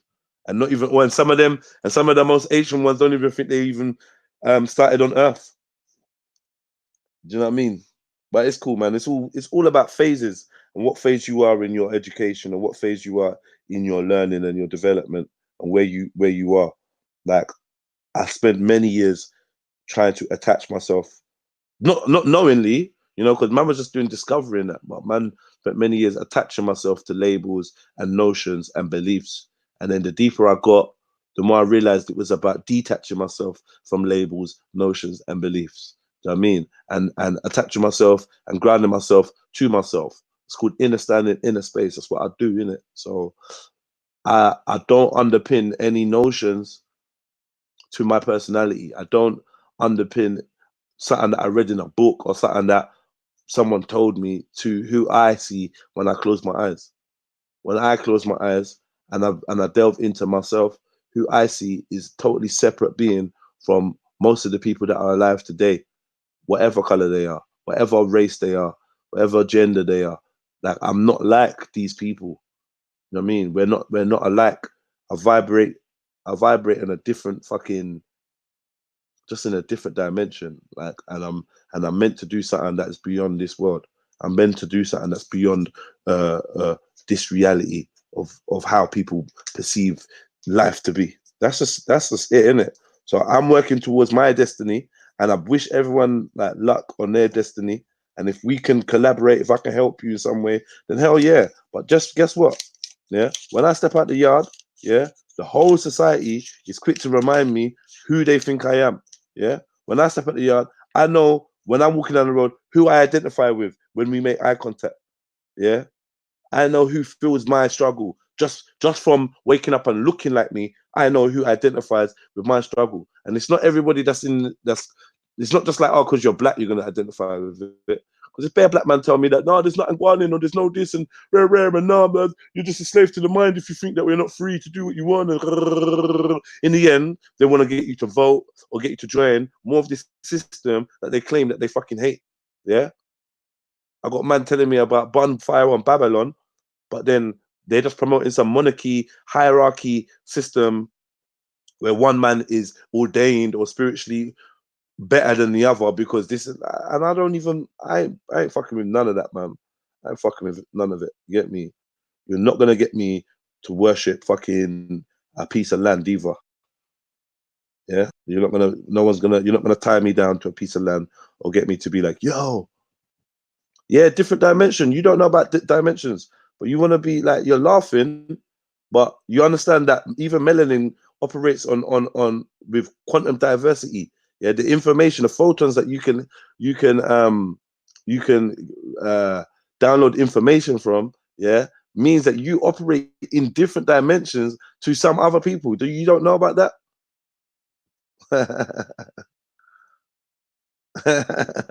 You know, yeah, you can say Jedi the black victim, but first of all, I didn't label myself black. You're labeling me that, so you're actually agreeing with what I said. Because I said no matter what I see myself as, when I step out or when I speak up for me, yeah, you think, yeah, that I'm black. You see somebody being a victim. I'm telling you about empowerment. I'm telling you about I know who I am, and I know how the wider society wants to view me, and the two don't correlate. So even though I have my own view, people are still gonna say, "Oh, Jedi, you're a black victim," and I could never escape that. Why? Because of the way that I look. Yeah, it's simple. And I was trying to explain that to the sisters. You see that there? Even the animals. A lot of people worship land. Of course, they worship land, man. People be worshipping land, protecting their homeland, and I ain't got time for it, bro. I ain't got time for it. You wish people open-minded, more educate themselves. Yeah. And the thing is, yeah, the thing with this open-minded statement is, like, you want to be open. People want to be open to the point where you have to see past. You have to see past your own struggles. You want to be open-minded to the point where you have to deny other people's prejudice. So it's like, oh, no, but Britain's a place where you can get this and that. And like, no, there's no racism here. Oh, America. Oh, well, we had a black president. Oh, look, there's a mixed race woman in the monarchy and and blah, blah, blah. And like, that doesn't fool me, man. My daily experience is my daily experience. You get me? No matter how fair you are and no matter how balanced you are, doesn't mean that everyone else is on that same path, innit? Yeah. Nah, no smoking, brother. No smoking, Sticky G. Yeah, man. But yeah, man. When your eyes open, you'll have it. When your eyes open, you'll see. No one can't show you. No one can't show you who you are. You can only see who you are, and like you have to open your eyes for that. Yeah, man. Big up Top Loader. Big up C4 Blaster. It's interesting, man. We're all on a journey. Yeah, man. We're all on a journey, man. You know what I mean?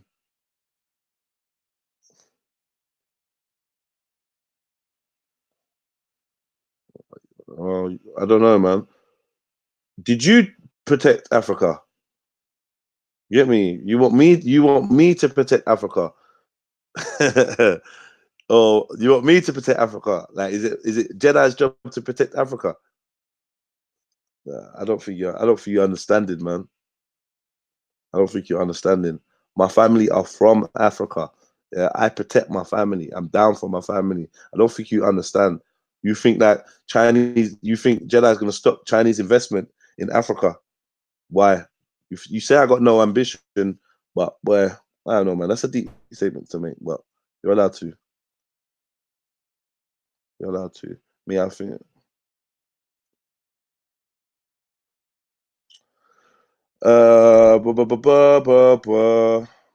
Base Welshman, come say it with your chest as well, man. You see the link in the description. If you got something to say, come say it with your chest. It would be good. You're protecting the diaspora where I am right now. Whatever, man. You know me.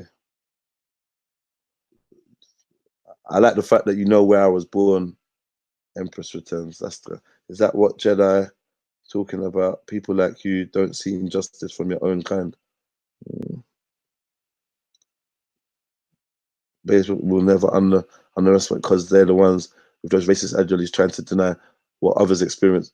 There's always someone trying to deny.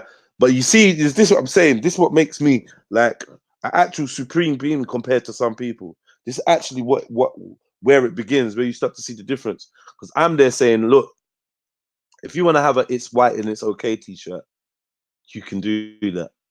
If you wanna have whatever views you have about me and my people, you can do that. Yeah, just let me be free to have my views. And straight away, you come in rubbishing me, telling me that I've got victim, Jedi the black victim. Even though you heard me say that the title black is only really used perfunctory. It's not actually how I describe myself or how I see myself. I'm beyond that. I'm deeper than that. The word black has got a beginning. The word black is not even indigenous to my land. The word, the actual pronunciation of the word black, yeah, that's the European language. You understand what I'm saying? So like straight away, I'm already being forced to identify with something that is not native to where I'm from.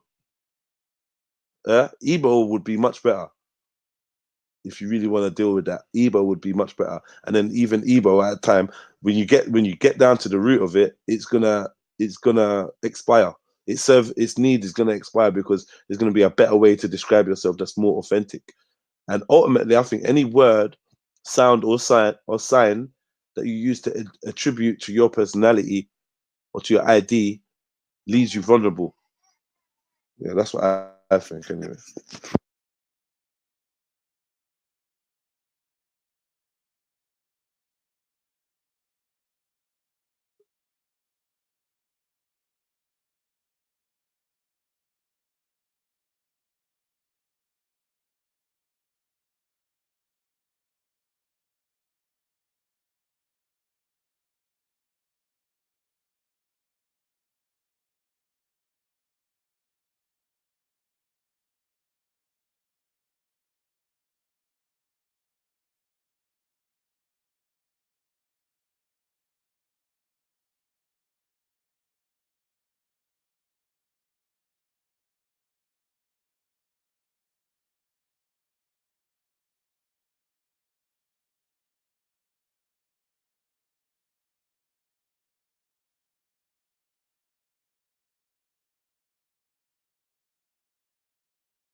Yeah, sorry.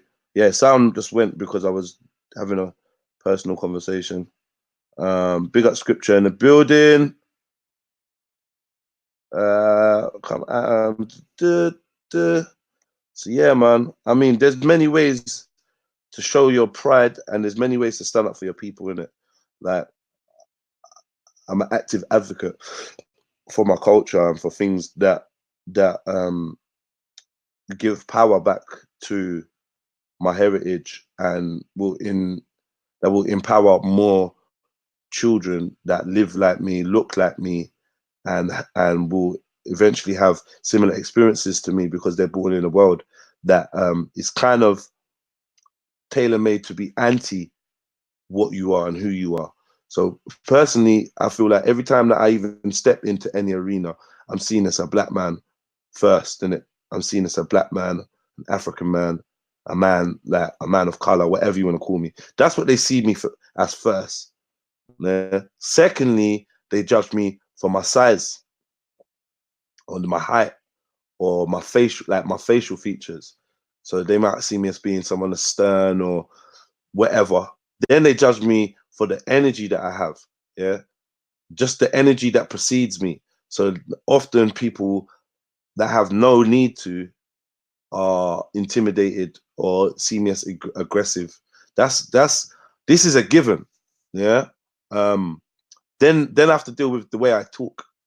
Now when I'm talking in a relaxed manner, when I'm not broadcasting, I think that I could probably come across, or people stereotype me as being another guy from the estate, another guy, another road man, you know what I mean? And I think because of that, they like to downgrade my possible intelligence before I've even really given a chance to show it.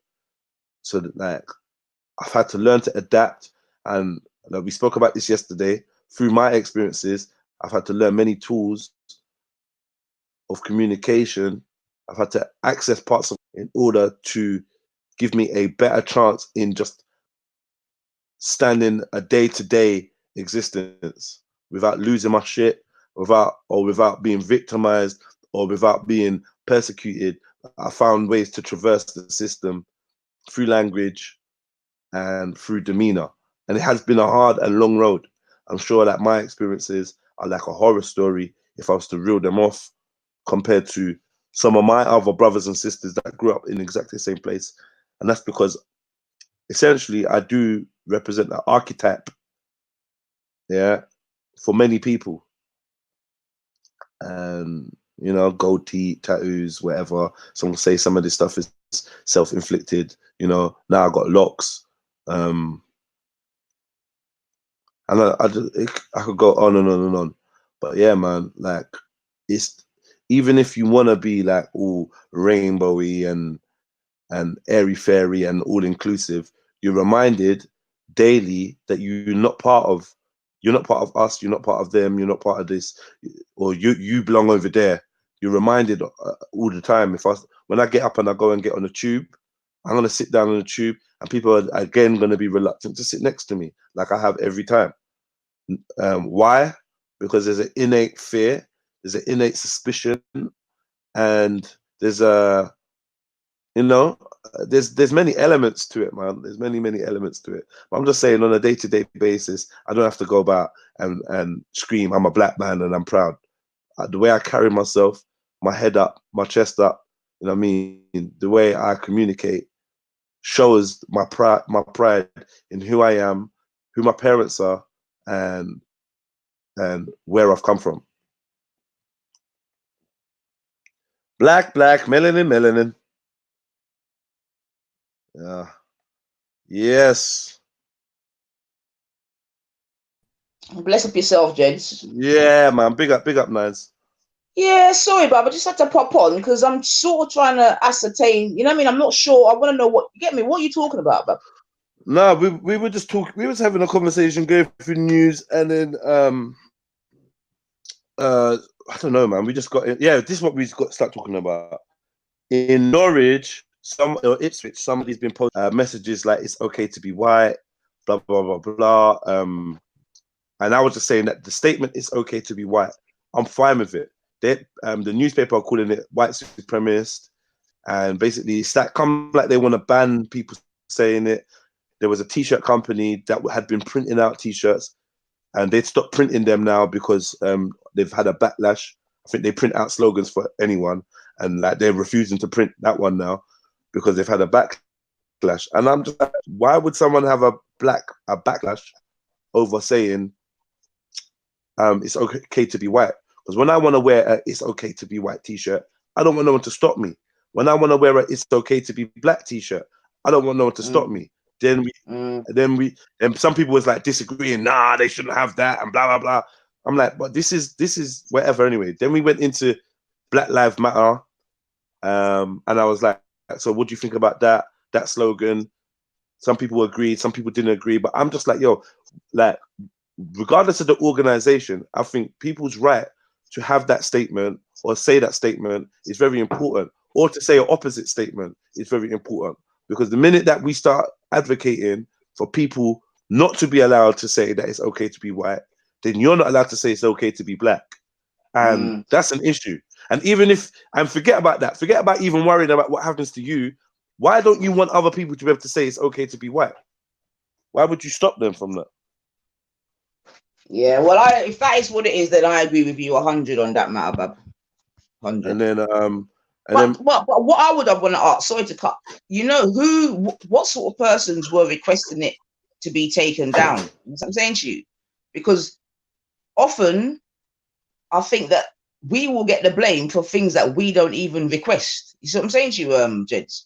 You know, even going back, and if you think where this kind of started, you know what I mean, with that bar, black sheep, chalkboard, and all these things, you with me? And people were complaining about it, but it wasn't people of color.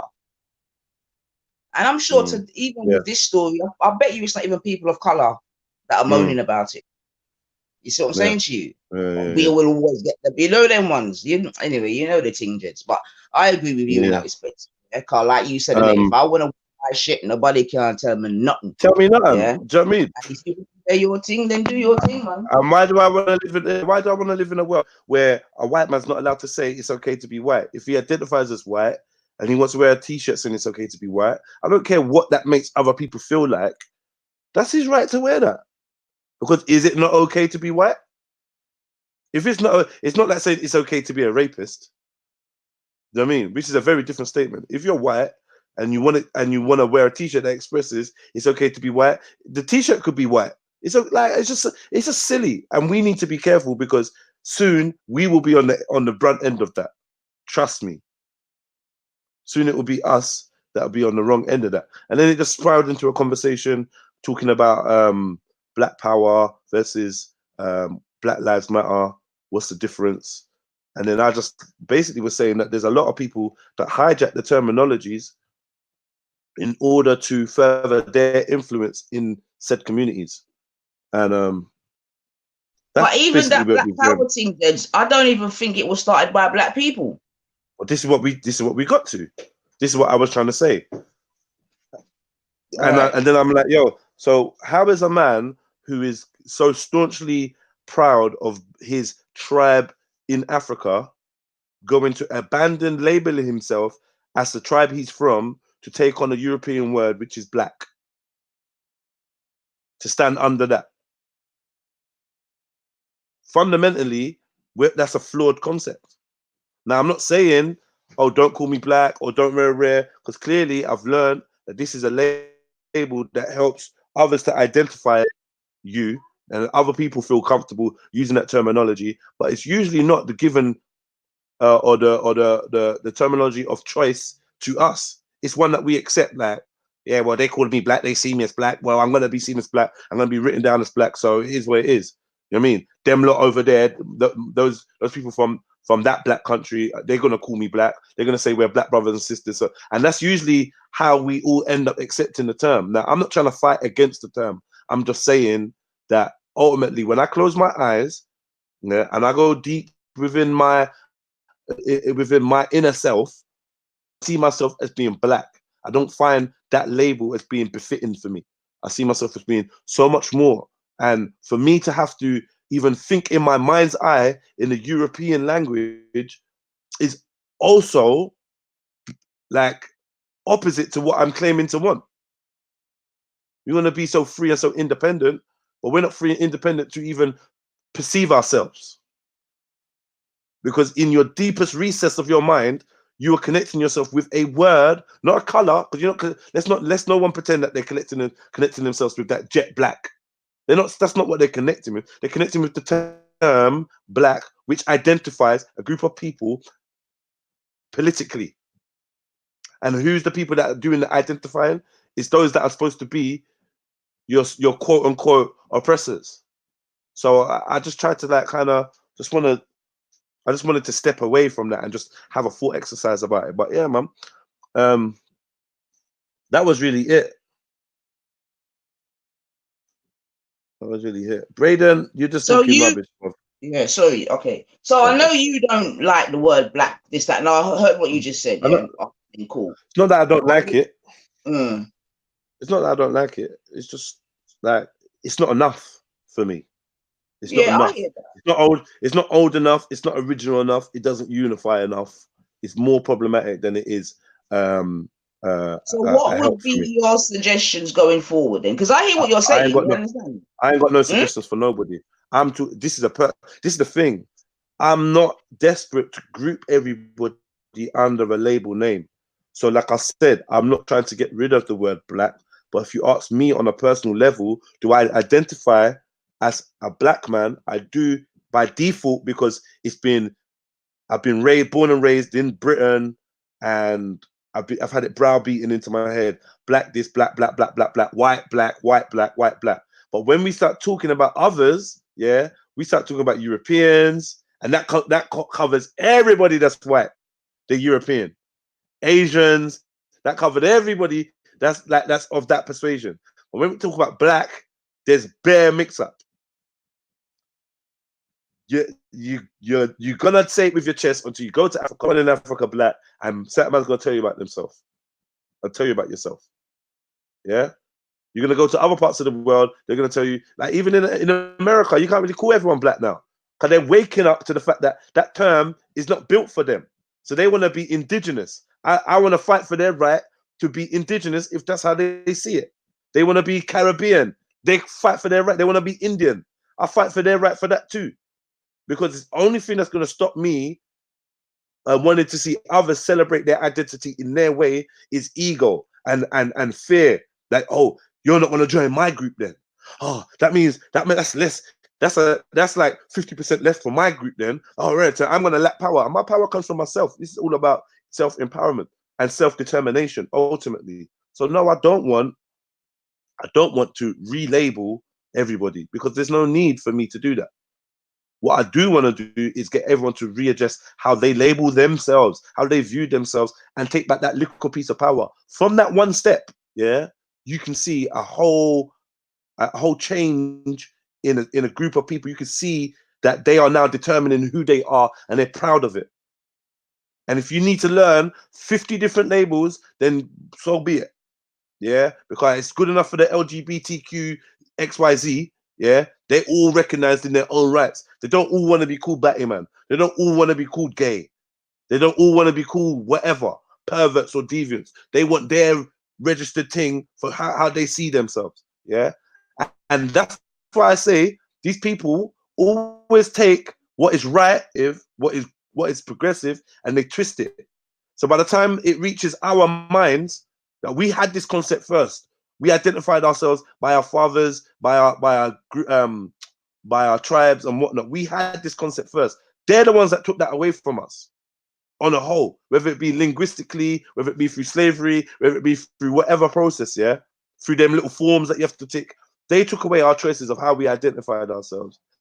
And now they're giving everyone back the choice of identifying themselves, but they're doing it in a way where it's like we don't even want no part. The whole world is fighting for their right to be identified and seen however they choose to be. But we, like, obviously, we ain't gonna do that because we're just happy with black, innit? As a whole, yeah, we're black. We're gonna fight for the word black. It's like I'm not even fighting for no word. I'm just saying maybe if we were people that had the power of self-determination, the label wouldn't even matter so much. And maybe we'd wake up and be like, hold on. So how is my man over there Chinese, my man over there Scottish, my man over there Indian, and I'm black? Wait. There's been some kind of fucking swapsies going on. There's been something going on. Do you know what I mean? So I'm saying anyway. That's what I'm saying, man. That's my spiel. That's it in a nutshell, Nance. What do you think of that?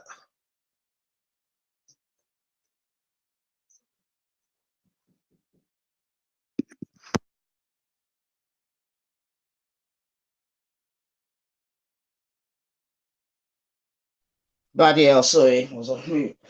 Like I said, Jedi, I do appreciate the sentiment. You understand what I'm saying to you? Especially when you obviously give examples of Chinese, European, blah, blah, blah. And we're just, you know, the word black. So I do understand that. What I would say though, and I'm sure even you may be able to recognize it, we haven't even always been at this point, because there was a time when, well, certainly myself, you know what I mean, we were going by the words Nubian and, do you know what I mean, other sort of terminologies, which I think are, you know what I mean, it could be argued are sort of healthier than just saying the word black. But I don't know, Jeds, man, I think we're so deep into this to turn it around. I don't know, man. I hear what you're saying. Oh my god. But then also, Jeds, it could be argued also that that black thing really is probably more on like the more West Indian side. Do you know what I mean? Because even if you were to go back to Africa now, as you rightly say, it's just still very tribal and whatever. Yeah. So I think the black label, if we were to be honest, is more pertaining to Caribbeans and even Americans. What do you think?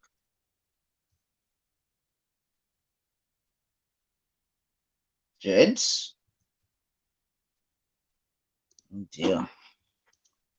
Is that Lady D, my G? Is that Lady D?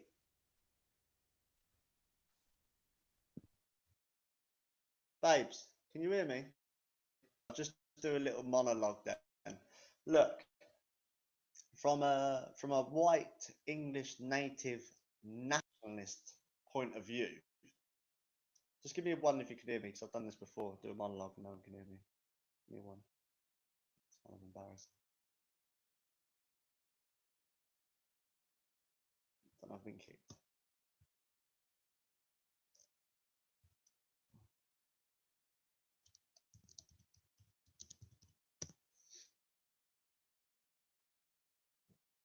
Hello? Okay, fantastic. Yeah, Yeah. sorry, Jedi, can you just for a minute? Sorry, Nanifa, what was you saying? Nanifa was saying something quickly. I missed some of it. She's gone to in a nutshell.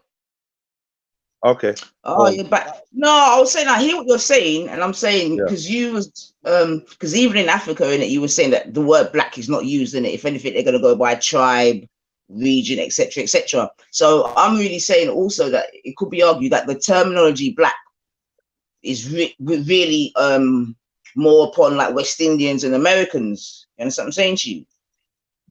So that was really one of the points that I'm making. And I hear that, but like you don't just call yourselves West Indians. So if you determine yourself, if you describe yourself as a West Indian, then what's the need for the term black? Yeah, like I said, I'm not in the disagreement with you, Jedi. You understand? Obviously, if that's what people or individuals want to do going forward, then it just I mean, it just starts by doing exactly that, innit? I'm no longer black. I'm West Indian, or I'm and that's how Jamaican, I be acknowledged. So we had this whole thing of, oh, there's no such thing as Jamaican because you're all really African, and I'm like, and we all fell for it. Like we all fell for it, and to a certain degree, I kind of understand the sentiment. It's one to try and unify, but you're trying to unify some people by force. Okay, so then you're gonna turn to a Nigerian and say, well, there's no such thing as Nigerian, or there's no such thing as Igbo because you lot originate from here. Really, you lot are from the south. So you lot should, like, you can't keep telling people, you can't keep backdating and telling people what they can and can't label themselves as. Yeah, I feel like it's appropriate if you want to, if you want to know yourself, if you want to be acknowledged as a Kingstonian, yeah, and you want that to be written on your paperwork. I'm a Kingstonian. My family come from Kingston, Jamaica, and I am a Kingstonian. Then that's what you shall be determined as. As long as a man can say that I am a woman or a dog, or I am him and her, I'm Zim, I'm Zer.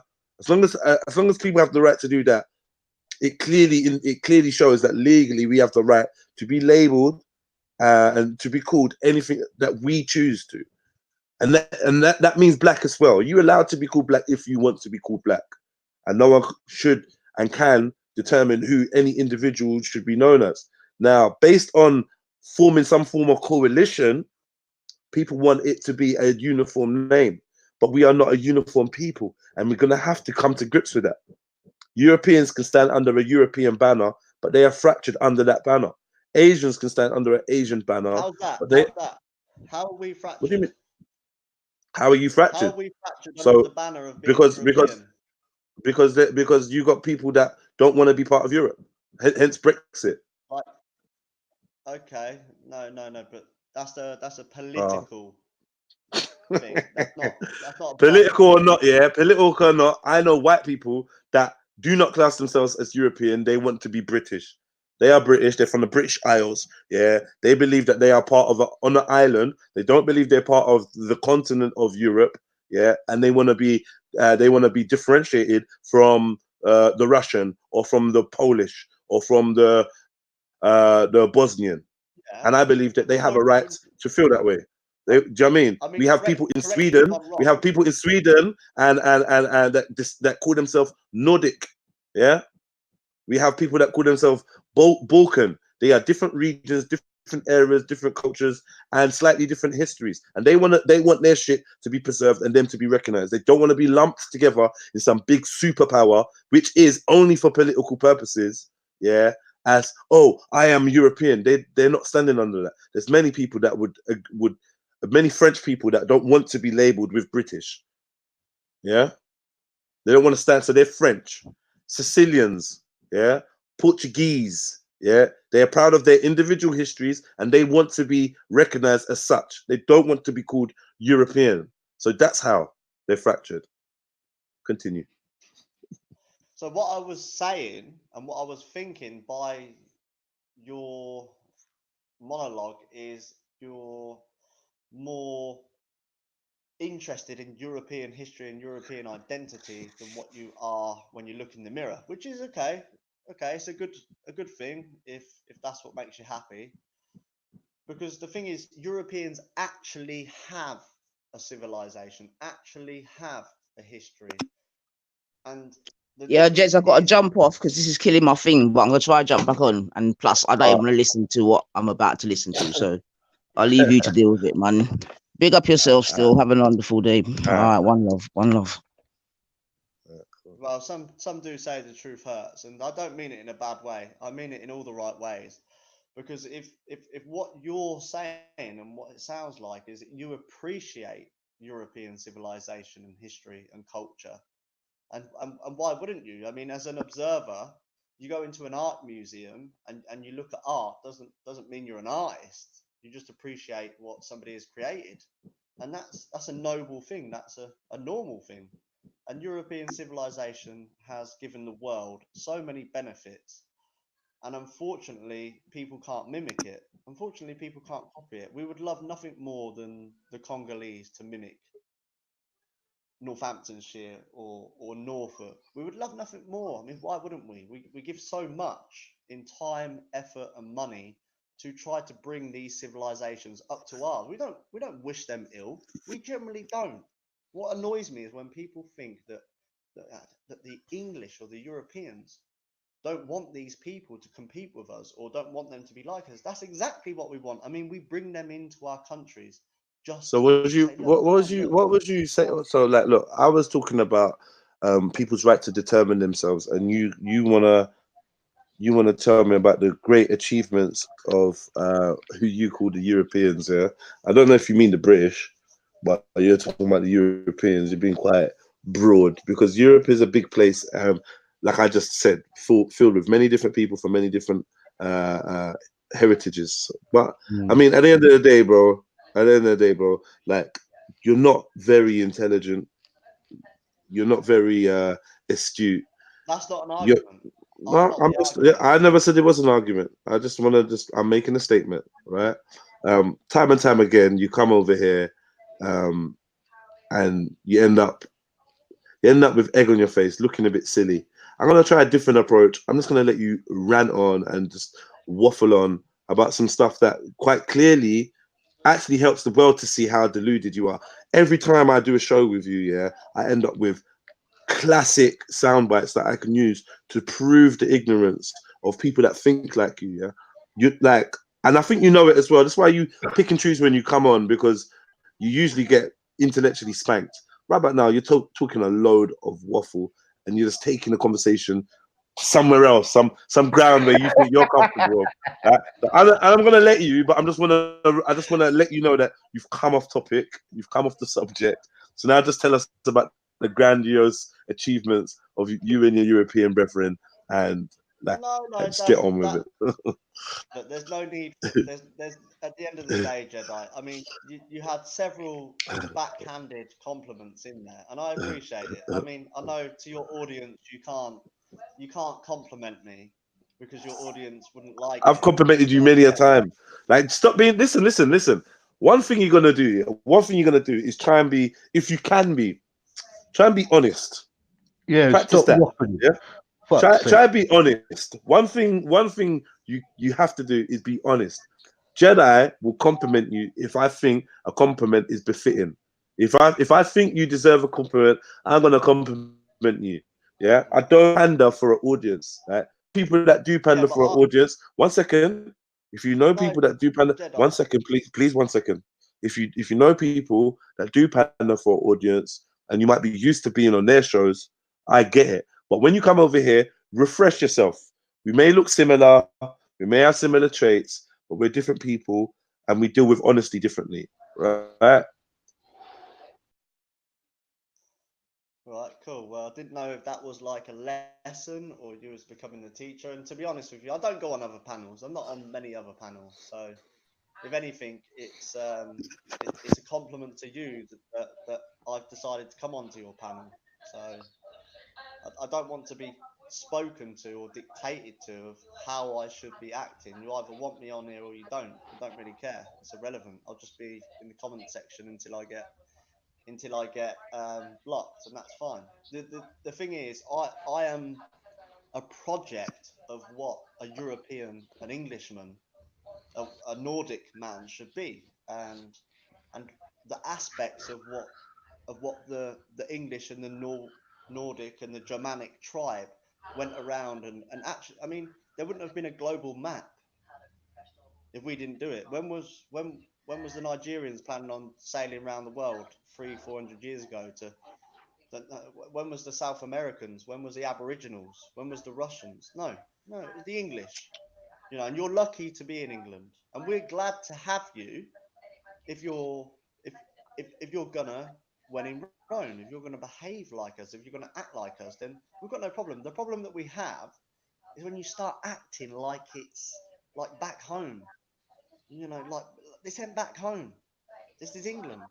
Have some decorum. Have some respect for us. What we don't want to be is pushed into a corner that much where, like when I was listening to Jedi earlier, we get pushed into a corner that much where you are still in the minority in Europe. The Polish, the Romanians, the Czechoslovakians, the Greeks. Believe me, I talk to these people in person, just come across them. They hate what's happening because it's only Western Europe that will accept this. When people cross the border from Turkey into Europe, they're not planning on staying in Bulgaria. They're not planning on going to Romania. I mean, even the Romanians want to leave Romania and come here. They all are waiting, and I'm trying to be a vessel of a warning sign saying, behave yourself. Start acting like human beings and not like scum. And you might be all right. Otherwise, honestly, the camps are open for you. The camps. Why do you think they didn't bulldozer so many camps in Europe? If you look at all of the camps in Europe, like you're being used as a proxy, as cattle, and we don't want that. We don't want that. But believe me, if it carries on going the way it's going, unfortunately, I won't be in control of it. You won't be in control of it. You're not going to enjoy what happens. But in the meantime, Bro, none of this is gonna make your dick any bigger. I just want you to know that, yeah. Whatever hole in your life that you're trying to plug with this rabbiting on about people being proud and blah blah blah, your warped sense of history, your lack of history, bro. I've proven time and time again that like intellectually, you are literally an amoeba, and you come on here with this whole, oh, you should be proud of us, and you should be grateful. And the thing is, yeah, when you go amongst your fellow white man, yeah, as proven by the Ross Kemp documentary, you get punched in your mouth, bro. Like no one respects you, innit? Like your own white man, yeah, your own white man, your flatmates want to beat you up. Like nobody respects you. Your own, so like you don't have to, you don't have to worry about what anyone else thinks to worry about how the Bulgarian or the Romanian thinks. Your own English, Nordic, Germanic tribe want to punch you in the face when you go around them, bro. You're not safe around them. Yeah, and I've never seen you on camera professing sexual attraction towards an English Germanic tribed woman. I've seen you calling for a black woman to piss on you. That's what I've seen. Yeah, I've seen you coming on my show and asking if there's any black women out there that be willing to piss on you to contact you, because you'd quite like that. That's what I've seen. I've not seen all this staunch, I've not seen staunch Germanic pride. And yeah, I've seen you fuck off work because you're having your second Budweiser of the morning and now you can't be bothered to work. That's what I've seen you do. I've seen you climb the Houses of Parliament and cause your country taxpayers' money to get you off the fucking roof. Yeah, that's what I've seen. You're a strain on the NHS. You're a strain on the NHS, bro. Yeah. And to be fair, yeah, to be fair, you've probably been on benefits for most of your life. Yeah. You've probably been in the social care most of your life. And now you got big balls. Can't even afford your own place. Yeah, you live in a fucking shoebox. Yeah, and you're angry. You look in the mirror, you see a mug.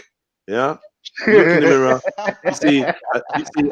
you see a tiny cocked mug. Yeah, so you try and throw yourself. Hold on. Yeah, a weasel probably was bullied in school.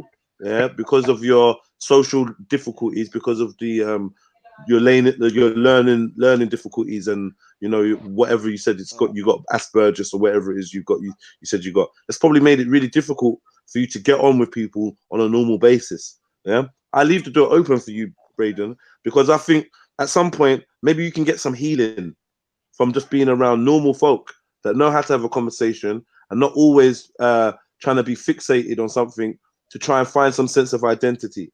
And I think that's what you are. You're fixated with all this terminology. You're fixated on your so-called history, not because you're interested, but because you want to belong, and you want somewhere to belong so desperately. Yeah, that's right, Skipper. Like, you're inadequate. You're an inadequate male. Yeah, you're quite frankly, I actually pity you. Hold on. Yo, chill for a minute, Rambo, please. Yeah, I am a yeah.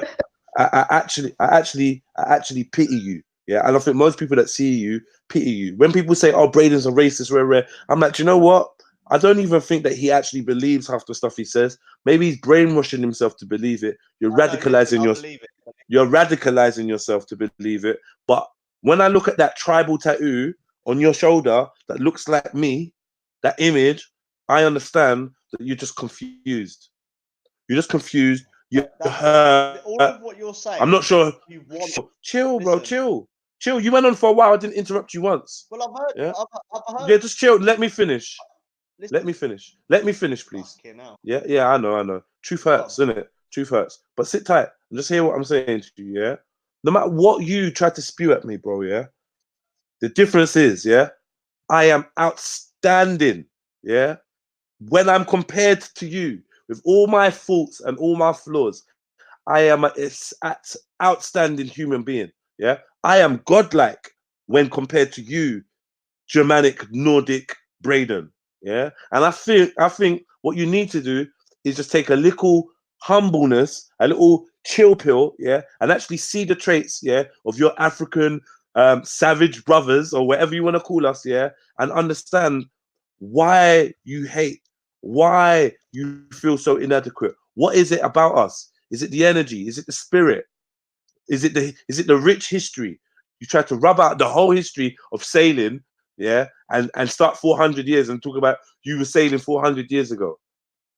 Try 1,000 years ago. Try 1,000 years ago. Your history is baby history in terms of the world. You're not actually even sure where you originate from. You think you maybe come from a Neanderthal or half a monkey or some missing link or some shit like that. You don't even have a creation story for yourself of where you come from. You're not entrenched in your cultures of your civilization in any way, shape, or form. You are an amalgamation of everything that you've come across and everything you've stolen. Please be very careful when you think you're going to try and put other people down, yeah, but you're actually looking like the biggest tosser in the room. No. I'm telling you truths. No, I'm telling you. Listen, I am telling you truths. It's not abuse. It's truth. Abusive.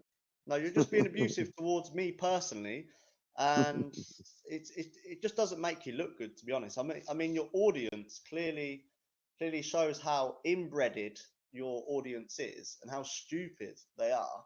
You want to talk about me? Okay, we can talk about me if that's what you want to talk about. Yes. I work, I have a job, and I took a day or two off, and I was on your show. Big fucking whoop-de-doo. What do you do? What do you do for work? I'm not a massively skilled person, but at the time, it's irrelevant. But I work. What do you do for work? And you know, what do you do for work? Irrelevant.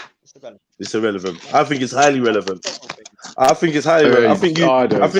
I think you. Yes, big up, Phil. I think you argue beyond your station. I think you argue beyond your station, beyond your input in this society that you rant on about. Yeah, I feel your input. Your input is minimum. Red Pill Trill. I've listened. Don't really judge people based on their job. I think that's fucking shallow as fuck, man.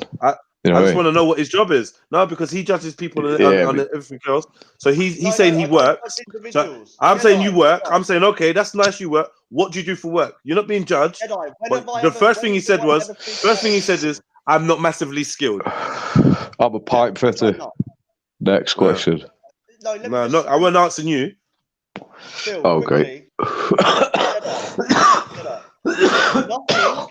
You will never find me talking about an individual because it's irrelevant. You as a person, me as a person, Phil as a person, we're all irrelevant to the idea. The idea. You want to spend 10 minutes. Yo, Phil, mute your mic, bro. Mute your mic. What's this? Come on, spluttering and coughing and all that. What's that, bro? Come on, man.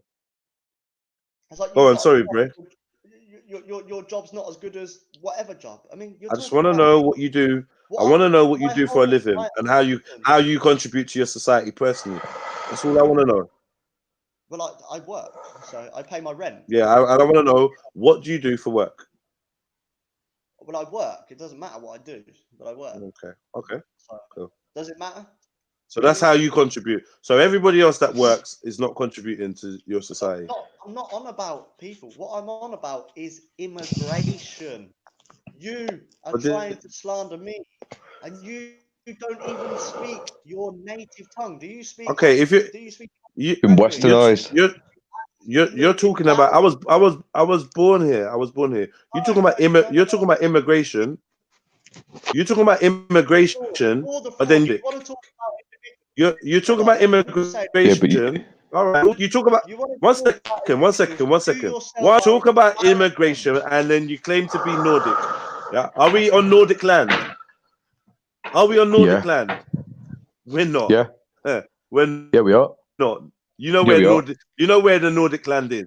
No, we're not. You're gonna lie. Well, the Nordic people. You're gonna lie. Do you know where the Nordic people may have come here? I'm not lying. Nordic people may have come here, but this is not Nordic land. It's nowhere near Nordic land. No one gives a fuck about land. No one cares about land. We care about a nation. A nation is different than land. Like a country is different than a nation. If you take all the English people and put them in Africa, they'll still be the English nation. Do you understand the difference between nation and land? Yeah, but you don't have a nation. You don't have a nation. Okay, you know the nation. You know the nation. You're Slavic and Russian. Hold on. You're Slavic and Russian, yeah?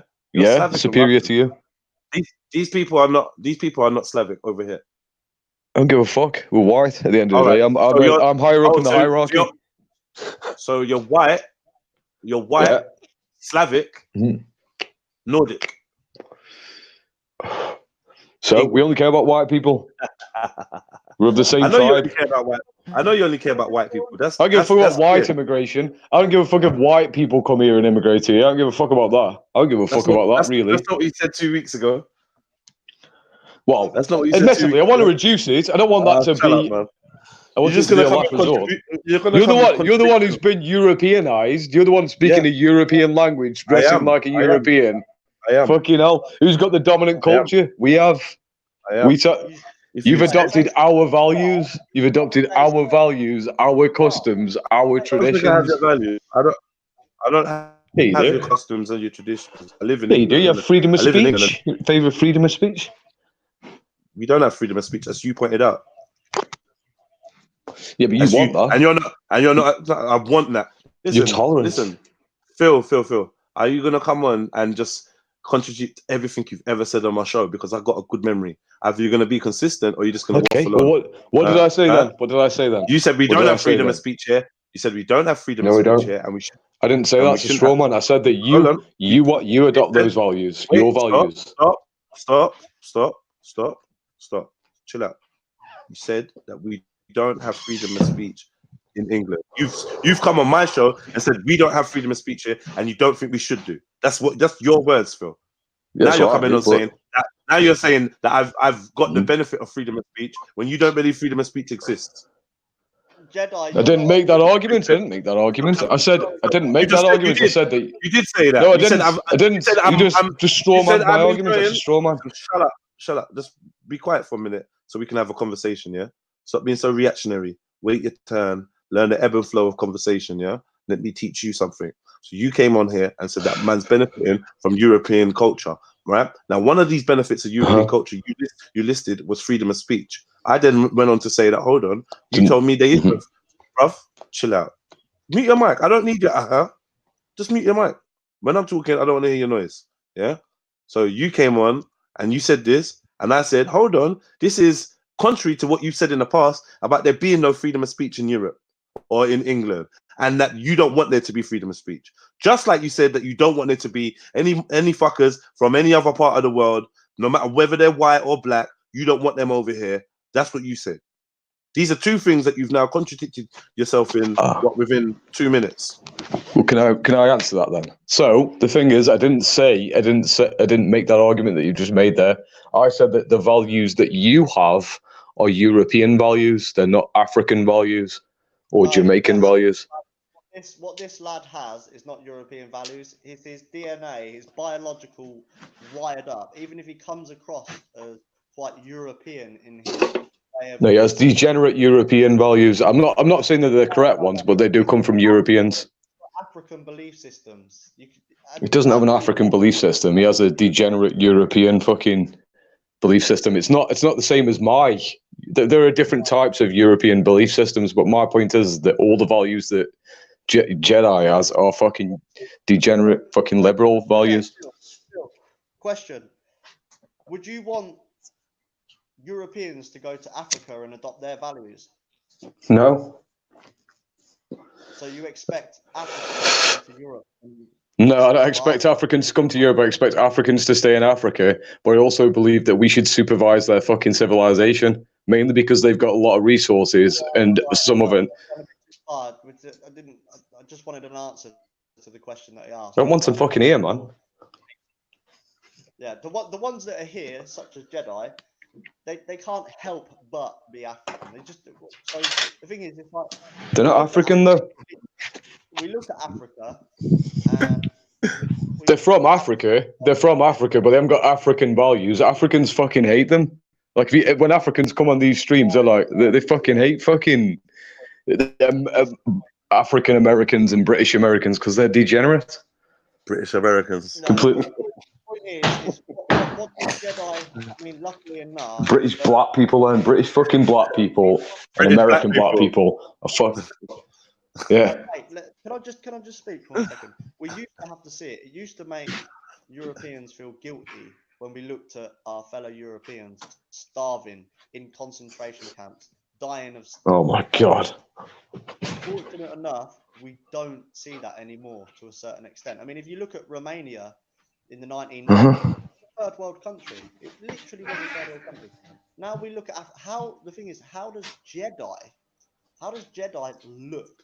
How does he feel?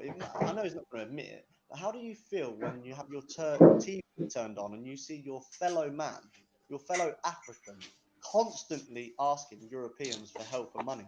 Same way I feel every time I get on a tube and you have your fellow European constantly asking me for money, begging me constantly.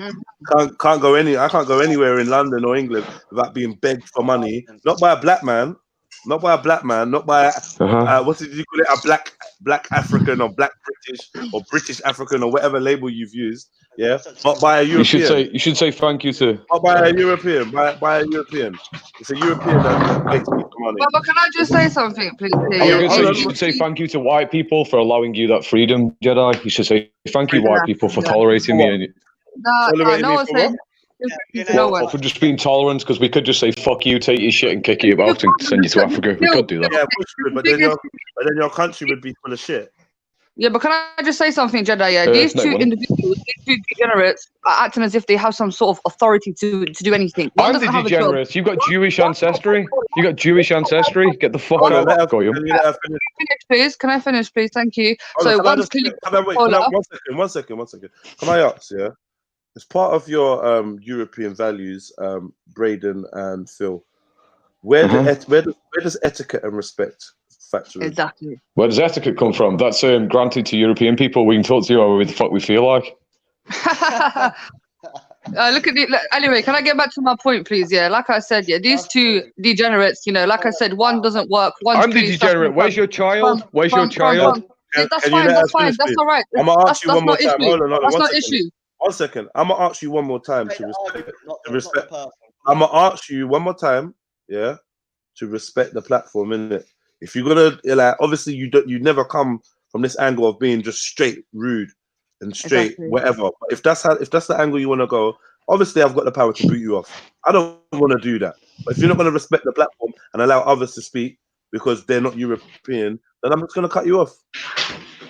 No fucks given. Okay, so like I said, yeah, you guys can't do nothing. You're sitting here complaining about the black man, about the African man or whatever.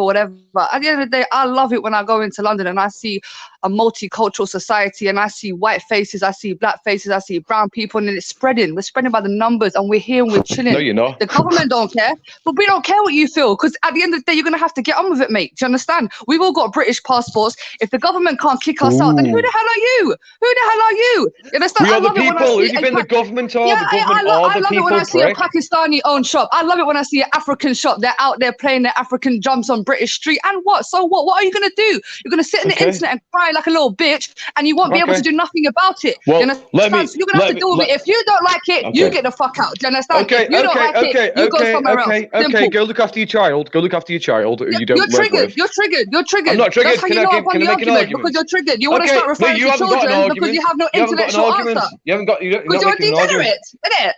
You're a degenerate. You don't even look after your kid. Look at him, you abandoned your fucking kid. Look at him. He's proper shouting. You abandoned your kid. You are a degenerate. You call yourself a Muslim. That's fine. That's fine, bro. You could do all of that. Look at him. He's triggered. Look, he's called me a bitch, and he's mentioned my child. Who is triggered? Yeah, me your child or you? You don't look after, so you can jump on the cock carousel. You fucking slag. No, that's fine. That's fine, bro. That's fine, bro. Immigrants are here. We ain't going nowhere. You're not saying that's you just have to true, deal with though, it, are mate. you? You just have to deal with it. That's why you're crying. No. But I was just about to make an argument. You don't have an argument. That's why you're crying. You're degenerate. You're degenerate fucking Muslim who's abandoned their fucking kid. I've actually never seen a grown man cry on the internet. Like, you've actually I bet you haven't seen your kid cry. I bet you haven't seen your kid cry. I bet you haven't seen your kid cry where it says, "Mummy, where's mummy? Where's mummy? She's in London." Yeah, I drink alcohol. You Still and see your my friend kid are though. alcoholics. Still see my kid every fucking day. Still see my kid every day. I'm sure you don't. I'm sure when you're an alcoholic and you're drinking alcohol. I actually do. I live with my kid. I live with my kid. You don't live with your kid. Anyway, I'm proving my point here. as you can clearly see, degenerates, they don't know how to argue. They don't know how to have intellectual debates because they're too low IQ. Intellectual? This is real inbreeding. This is real inbreeding. This is what inbreeding is. Coming from the fucking Algerian. Hold on a minute. Did you say that she should be gassed? Yes, she should be fucking gassed.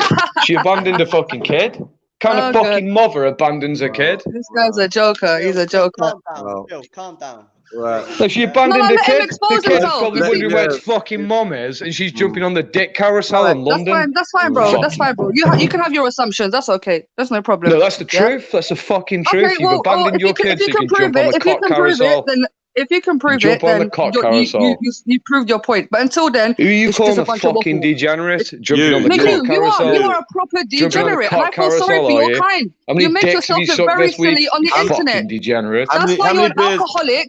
How many beers Bro, have you How many beers? I drink a lot of beers. What's wrong with that? Because you're alcoholic, you're a What's crackhead, wrong with innit? that? How many? I don't give a fuck. I don't give a fuck. This alcoholic will batter Hold you. on, yo. How many beers? You saying you'd batter me, but you could never even put I your fucking face could. on You words. think you're so fucking hard, Jedi? I'd slap you in your fat fucking head, you fucking chimp. You could never. You think you're fucking hard? You could never ever. Jedi will dismantle Look at you, you from think you're head the to toe. bollocks. That's why You you're think you're the pissed. fucking bollocks. Stand by your words. You still believing in the fucking Stand by your Illuminati, words. you fucking Stand by weirdo. your words. Stand by your words. It's the Illuminati. Stand by your The words. Illuminati are controlling everything. You I've never fucking said that weirdo. once. I've never. And Get your this is fucking the Jews. tinfoil hats The on. Jews are taking over. Oh my God, I've the never Jews. said That's that. what I'm I've saying about never the said Jews, you that. bitch. Yeah? I've never said that. I've never said that. Stop straw manning me. Put your machine gun away. Put your machine gun away. Yo, one thing is, I've never once said nothing about the Illuminati running the world or running anything. I don't know where You fucking have, yeah. Never once in my whole fucking life you ever hear that statement come out my mouth. Never. I bet you fucking have. I bet I fucking haven't. You will never hear me. The Illuminati. So this is you anyway. Let me ask you a question. What, you love Jews, do you? I love Jews. I'm a Muslim who loves Jews. Fuck off. Have you had today? 0. I only drink at the weekend. You only drink a You're fuckload. a crackhead 24/7. Is that what it is? Because you're obviously. What? I'm not a crackhead.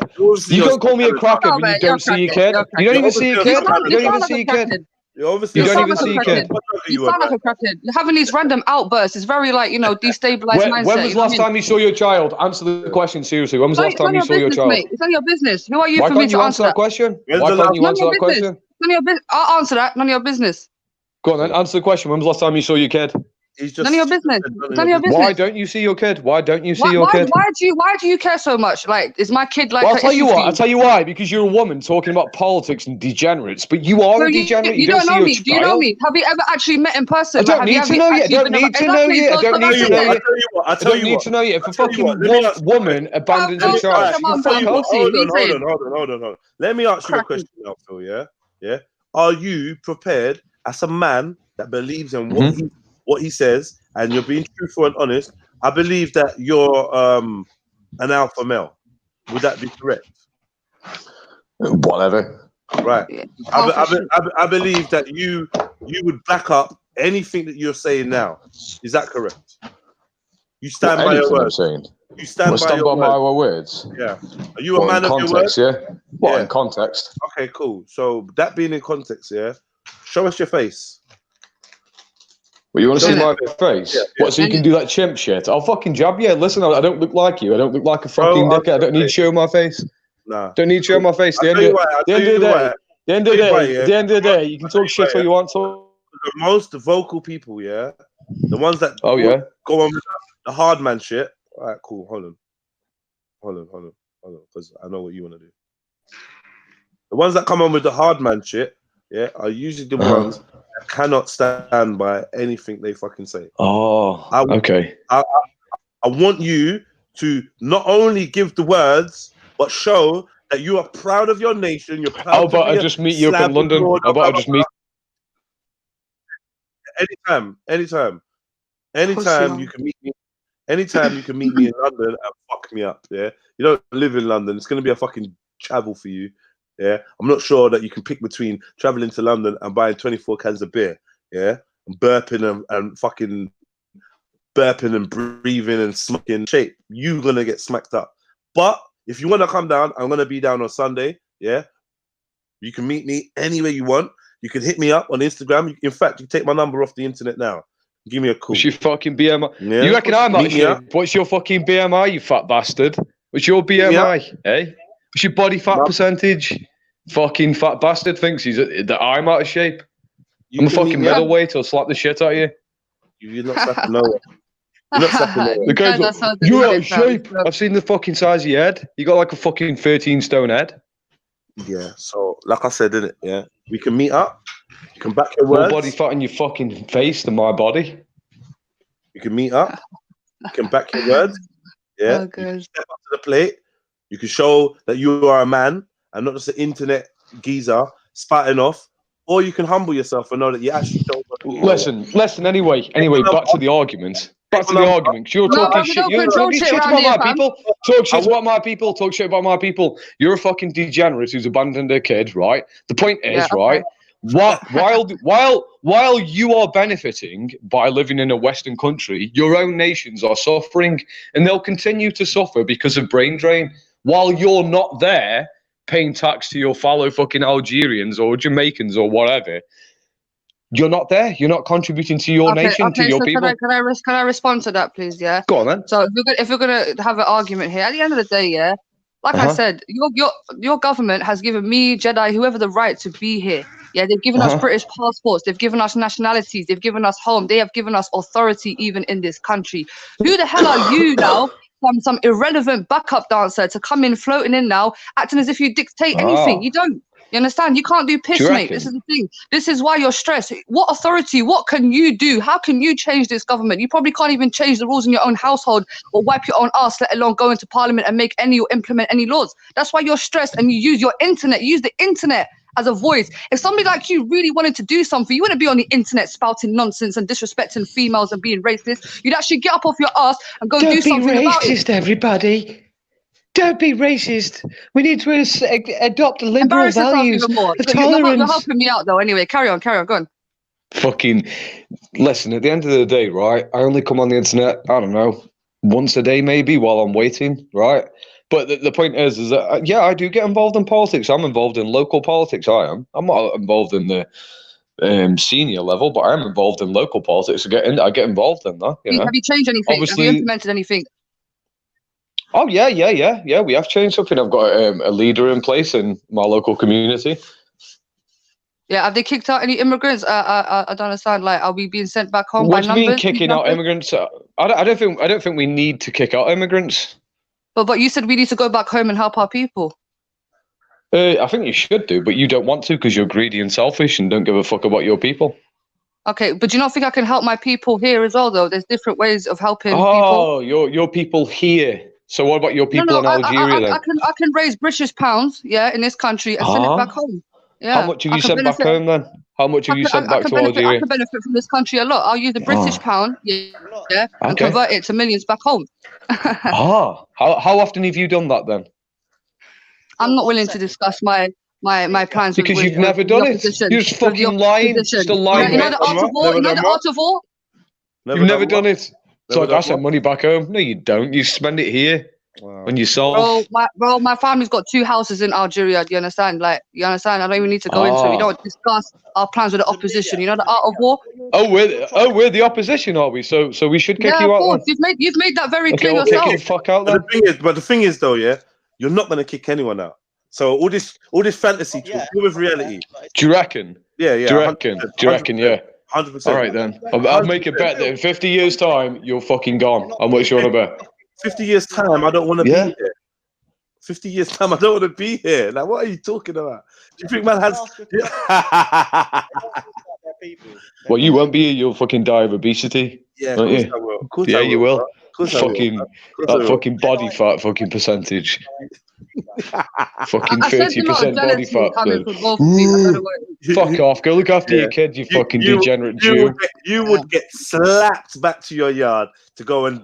You wouldn't even you wouldn't even be able to catch me. You wouldn't even be able to catch me. Let's run around the room. Let's run around the room and whip you with my fucking belt. I'm sure you would. I'll whip you with my belt and run around the room. I'm sure you'll get tired. You get tired. I'll put my money on JEDI. Definitely. You sound like a runner. Put your money on JEDI. You can't catch me. It's too fat. Anytime you're ready to put your face to your words. Be a man. be accounted for. Yeah, back yourself. Yeah. Say the shit you say. Yeah, and then go out into society. The society that is your society. Yeah, go out. Yeah, into our it. society. But you can't though. It's not your society because you're scared.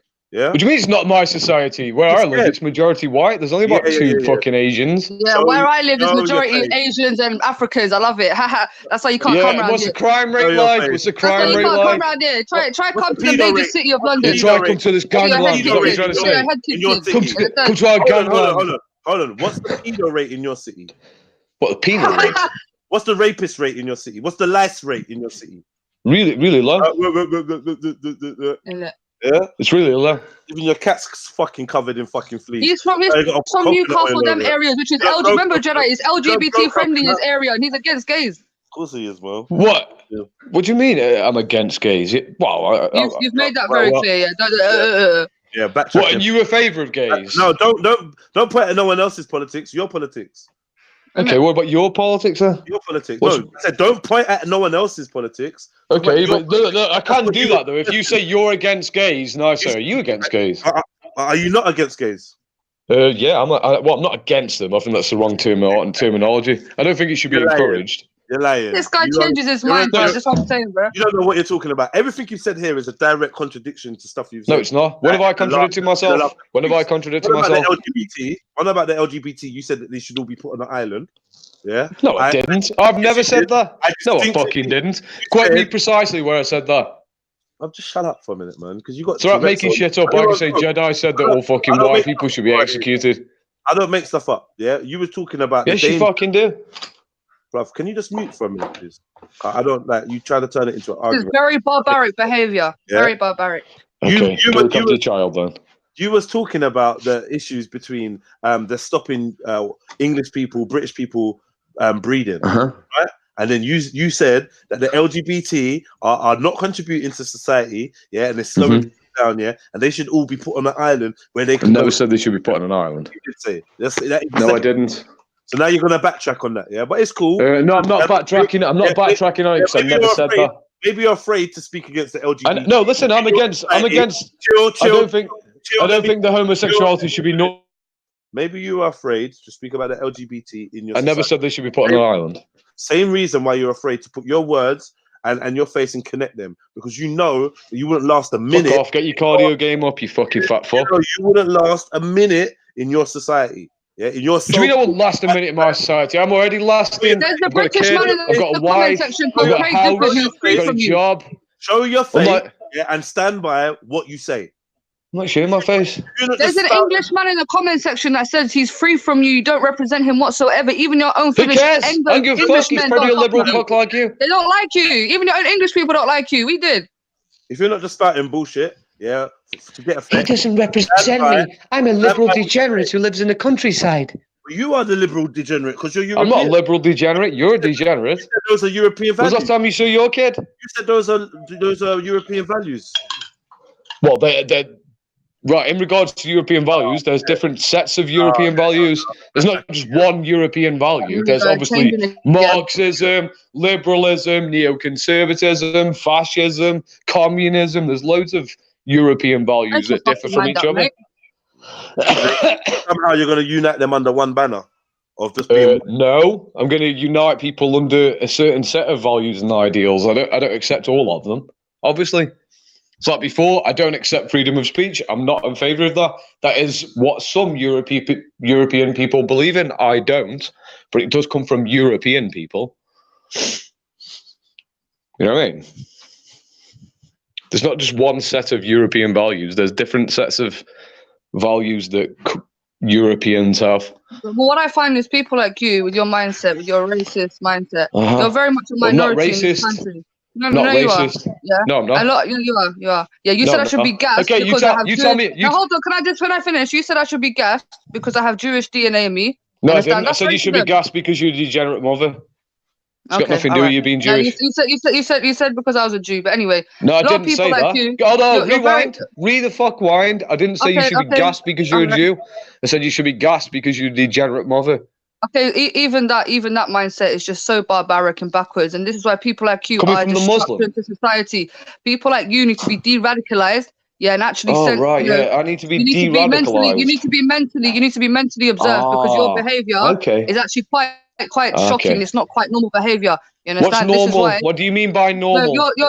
your behavior is not appropriate at all. Yeah, it's quite Why? embarrassing. What is actually. For a appropriate grown man- behavior? For a Who grown man determines? to come on the Who internet, determines? for a Who grown man to determines come on what's the internet, appropriate? offering people out, disrespecting Oh, females, okay. saying they need to be gassed. Yeah, I you know, will. you're I a will danger to society. I will disrespect You're a danger to degenerate society, mothers. mate. You're You're a a danger to society. You need to be You locked up. literally are a danger You to need to be locked society. up. You're the You one need to be jumping on locked the up. cock People like carousel you and need abandoning your to kid be every day. locked up and You're de-radicalized. the fucking danger to society. You literally are a danger to Fine. society. You've abandoned your Fine. kid. Thank you for that. Now society's got picked the pieces up in fucking 18 years' time or whatever it is when your kid ends up Okay, I mean, being a I've degenerate heard criminal. this rumor like 100 times, but there's actually nobody that's actually proven it. But that's fine. If you believe I've abandoned my kid, that's fine. That's all right. But what You I'm have, trying yeah? to say You jump here, on the cock carousel. You're a fucking okay, fat. all right. Okay, fine, no problem. I mean, are you married? Are you married? I don't understand why you're so invested in my personal life. Like, do you want something from me? Like, I don't go for white guys anyway. You're the one Get saying back. I'm a degenerate, Get so back, I'm get back. criticizing You are very degenerate because you're very flip floppy. Why? Because I've heard you in other panels before actually agreeing with a lot of Muslims, a lot of Africans. I've heard you on Raspects actually arse licking him. And then today, I don't know what's happening. You woke up on the wrong side of the bed, probably taking some crack or probably coming down on some coke. I take crack. You're all over the place. You're all over the place. Do you get it? Oh, well, I'm all over the. You know, luckily, we're patient enough to deal with people like you. Okay, you understand? where's your kid? And it's all good. Where's your kid? You understand? But if Where's you your was to kid? go around British people, English people, they would have told you to go fuck off, and they would probably. I live with English slated people. you. They all believe They what probably I would have believe. slated you. They probably would have slated you by now. Do you understand? Yeah, obviously some liberals don't agree with me. There's obviously some It's not about European some, people that agree with me. Decent, common people don't agree with you. Normal people don't agree with you. Who gives a fuck about low IQ common people? They don't What's have your any point power. anyway? What do you want here? You had your 5 minutes of fame. What do you want? What, 5 minutes of fame? You reckon you got fame? All you do is jump on the cock carousel around Speaker's Corner, right? And you abandon your kid. Where's your kid? All right, okay, that's fine. That's cool. That's Where's no your problem. kid? No problem. No problem. Can we do an impression of your kid? I'll do an Have impression you of got your a kid. point here, or are you just emotionally invested? Stop fucking sucking dick in Speaker's Corner, It sounds like please, you're very Mummy. emotionally invested. You sound very emotional right now. Will you spend time with me, I don't know if your Mummy? mixed race girlfriend left you. I don't know if your mixed race girlfriend left you and decided to go with a real African man. Can you stop going Speaker's Corner and just spend time with me instead? I am your child after all, Mummy. Yeah. I am your child. Please stop fucking sucking dick at Speaker's Corner and just spend time with me, to Mummy. make yourself look silly. I'll just let you continue. Go ahead, mate. I've said what's got to be said. All right. Okay. Fair enough. At the end of the day, right, what it comes down to is that, actually, I want to address the gay thing, right? So, I don't hate gays. I don't want to kill them or anything, right? I do believe that it's immoral for them to do that, and I do believe that it's not productive for society, and I don't think we should normalize that type of behavior. I don't want to kill them. I just don't think we should normalize that type of behavior, that's all. And that's all there is to it. There's no sending them to an island or any shit like that. I've never said that. It's like with immigrants. I don't want to send immigrants back. All right. I don't want to send people back to their own nation. I think they should go back. All right. But all we need to do is encourage the natives to breed them. Man? Anyway, man. Anyway, yo, Phil, at the end of the day, you have to spend that nearly £8 a fucking week on fucking lice. Lice in your child, yeah. I think what you need to do is humble yourself a little bit. You come on there doing all the contradictions. You actually don't really represent anybody. Yeah, you're lost. Well, I do, yeah. Within yourself, you're actually conflicted.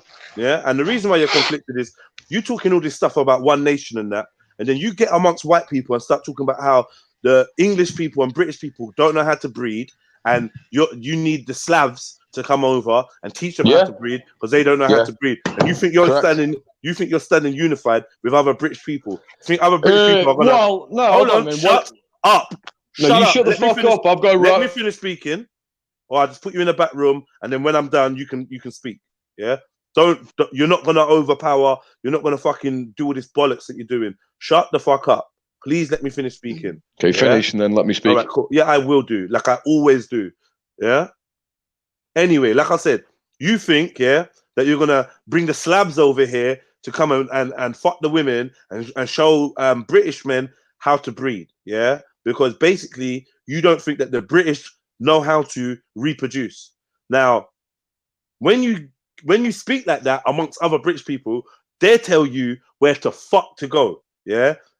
Your unity, your this being Nordic land, all of that goes out the fucking window once they hear how you think and what you actually say. So you come over here propagating like you're speaking for all white people, but you're actually not. You're speaking for yourself, and yet again, you're another insecure little man. You're another insecure little man. Yeah, right. That doesn't actually have a voice amongst his own people. Okay. Let me finish. I don't need your ad libs. I don't know why you unpause to do the ad libbing. Shut the fuck up. No, I won't shut up. What you're gonna do? You're gonna wait and let me finish, and then I'm gonna let you speak. Yeah, it's that simple. Yeah, discipline. This is something that you need. Yeah, story up, mate. Fucking hell. Anyway, like I said, what's going to happen right now is you are going to get smacked up and battered by any English British people that you're amongst. Yeah, when you spout the shit you spout. If you was to show your face, yeah, you would show that you. If you was to show your face, then you would show that you are a man and you can be held accountable for anything that you say. Yeah. As of yet, yeah, you're a baby. You need anonymity. Bruv, what's wrong with you, man? Shut up, man. Nah, shut up. Like, I gave you a chance. Shut up. You sit there. I gave you a chance. As of yet, you're a baby. Yeah? You are a baby who cannot stand up for what they believe in. All you can do is type and chat behind the avatar of a black wolf and a white wolf. Yeah? I think you're hard. But really, when it comes to being accountable for the shit you're saying, we're in different leagues, mate. Yeah? We're in totally different leagues. I want you to remember that when you're off there spouting like you're some fucking wicked man, yeah? Prick. Okay, so anyway, addressing so admittedly, I have said in the past that I believe that Slavic people should come to England at some point. Now, 2 weeks ago you said that. Yeah, I did say that. Let me just speak. I allowed you to speak, right? Let me speak. You didn't. Okay, well, if you want to know what my thoughts are, to speak. If you want to know what my thoughts are, you're going to have to allow me to speak. So anyway, admittedly, I want English people to be self-sustainable. I want Slavic people and Germanic people all to be self-sustainable.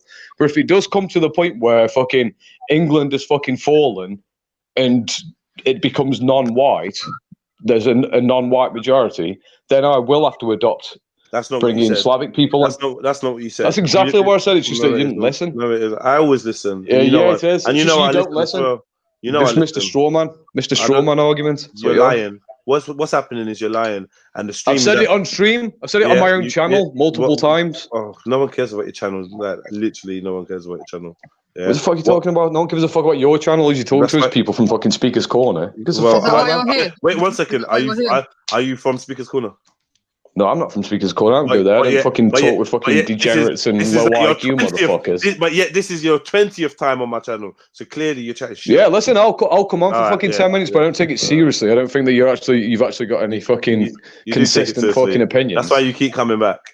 That's why you keep coming back. What the fuck you talking about? You do.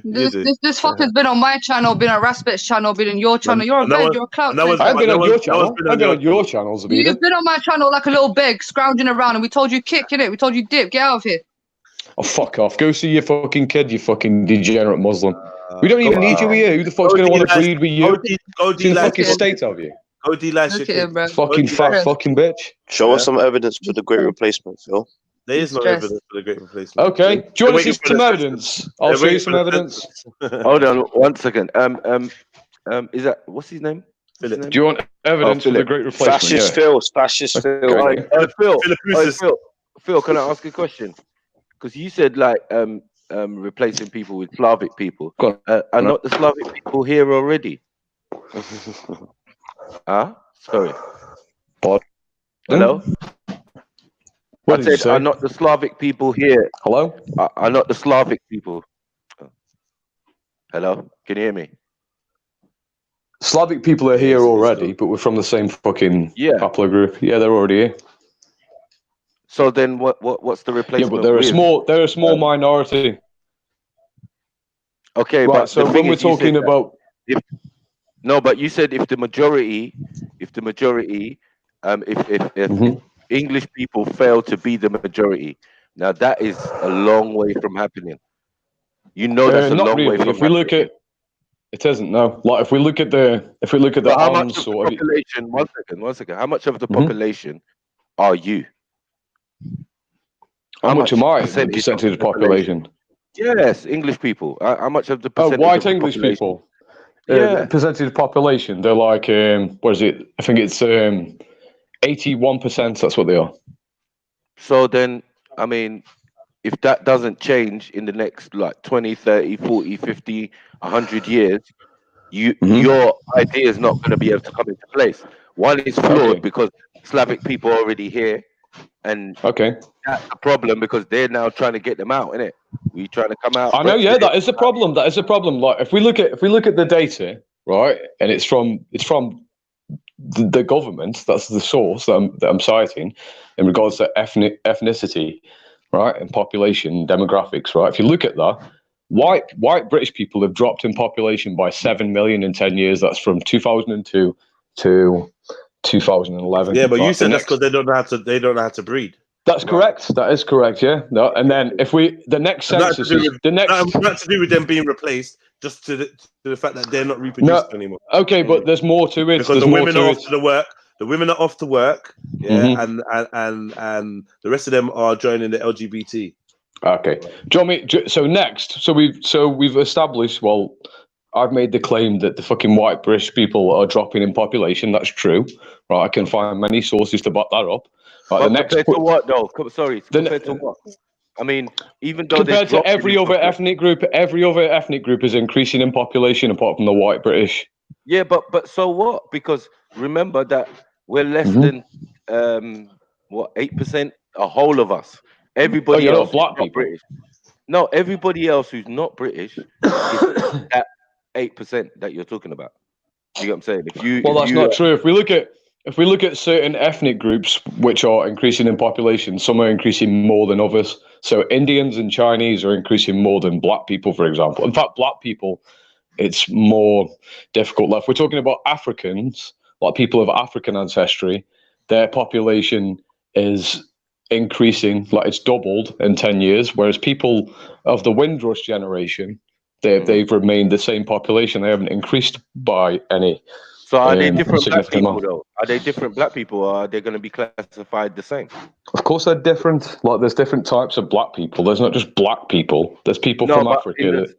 In the statistics, I'm trying to say. So in the statistics, when they group us together, do you get what I'm saying? They will group us together as an ethnic minority. You get me? Yeah.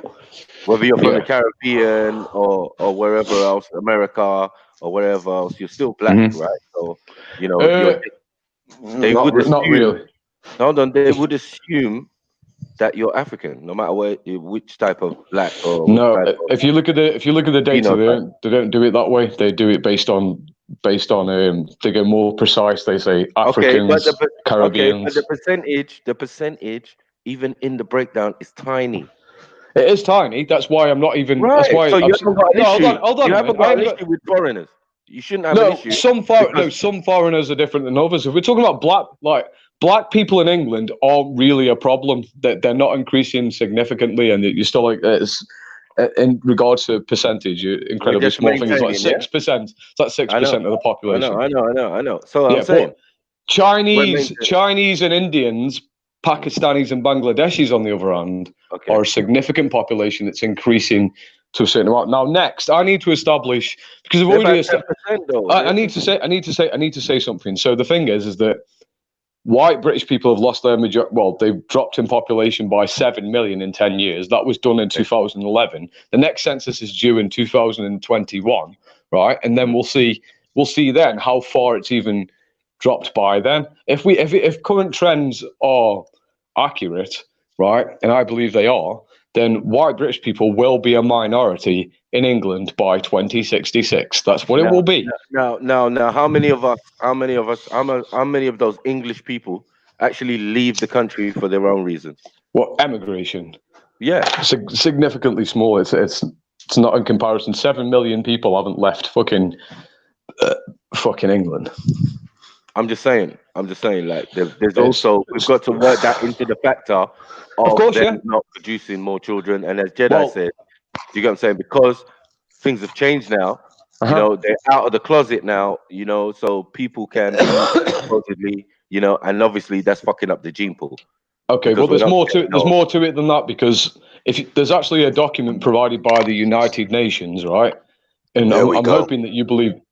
I'm hoping you believe that the United Nations are a reputable source and they're not full of shit or anything. They're full of shit. They're full of shit. Okay, well, anyway, the United Nations. Okay, well, whatever. The United Nations. I need to talk. No, I'm trying to say something. You need to talk, but we don't need to listen. Okay, well, don't listen then. If you're not willing to listen, you don't understand my argument. Your argument's pants. Your pants. Why is it pants? What is an argument then? What do you think an argument is? You're a shit human being. That's what my argument is. What is an argument then, Jedi? You're insecure. What's an argument? And you need a fucking hug. That's my argument. We invented arguments. We invented arguments. Arguments come from fucking Europeans. We invented arguments. Europeans. Yes, we did. Nobody cares. Nobody cares. Nobody cares what you invented. Anyway, nobody cares what you invented. I don't care. You probably invented war as well. Yeah. I don't care, man. Yeah, we did. We fucked you up. We took your shit. What are you gonna do about it? We took your shit. Just for you to hide behind an avatar. Yeah, on the show your face, bro. Shit. That's what we do. We hide behind avatars and invade Africa and take your shit. What are you gonna do about it? Oh my god, this is what I'm saying. You're such a little. Triggered. We're not triggered. No one cares. You said we. No one cares. Yeah. The minute you can, I rate you 1,000,000%. The minute you can stand behind anything you say on here. Otherwise, you won't though. You won't though, Jens. Of course he won't. No, I won't do that. What I'll do is I'll hide behind an avatar, then just invade Africa and take. Well, actually, I'm not going to do that. China are going to do that. China's already invaded Africa. One second. You personally have not invaded nowhere. Let's be real. So the government that you represent, because you're representing the government by saying we, yes or no? Yeah. Right. So that government and their foreign policy is what you're trying to represent. Sitting here with the rest of us. That's crazy. You've got issues, bro. Sometimes I think that the aim of these guys is to actually radicalize the rest of the world. Do you know what I mean? Yeah, but it's not working. Yeah, it definitely is. It's to get my triggers in it. They want the rest of the world to get to act stupid and do dumb shit based on the fact that, oh, the white man doesn't want me here. But when I walk out on the streets, hey, no one could do me shit. Once I leave my house, I walk and do what the fuck I want to a degree within the law. And ain't no one doing me shit. No one ain't coming to my face to tell me, oh, this is what you're doing. And rare. You be spitting out your teeth. If I ever had the pleasure of meeting you in real life, Phil, yeah, Ginger Phil, yeah. Yeah, what would you do? Yeah, I'd want you to repeat yourself. I would. He won't though. He starts stuttering. I'd love you to repeat yourself. I just want to see the same conviction. Why do you think I'd talk to you in real life? I wouldn't talk to you in real life. I wouldn't even associate with you. So if you want to talk to a man in real life, what are you doing on the panel, bro? I might come on a panel when I've got fuck all to do, but in real life, I wouldn't even bother again. See, you're just a weirdo, bro. You're a weirdo with no spine. This is called the white weirdo with no spine, bro. Don't worry, man. You keep pushing it, man. I can't wait to see the black fella that your daughter ends up with, man. It's gonna. She won't. There's no black people around here. Where are the black people? Yeah, and that's why. That's why the likelihood of her going to explore her exotic getting a mandingo. Do you reckon? Yeah. Why would she go with a black man? Women don't even go with black men. They don't even marry them. If we look at the data, got to do with anything. No, but the point is, you've got this idea. You've got this idea that black people are breeding with white people, and they're not. More black people get married than white people. What are you talking about? No, but they don't breed with white people. What are you talking about, man? They don't. Listen. If you look at the data, mixed race relationships are incredibly low. Woman, what you gotta say, bro? I'm saying most. What you gotta say? Most white people are going off marriage. Yeah, and as you know, they're not trying to get married no more. That's a thing of the past, and they learned that from others. You know what I mean?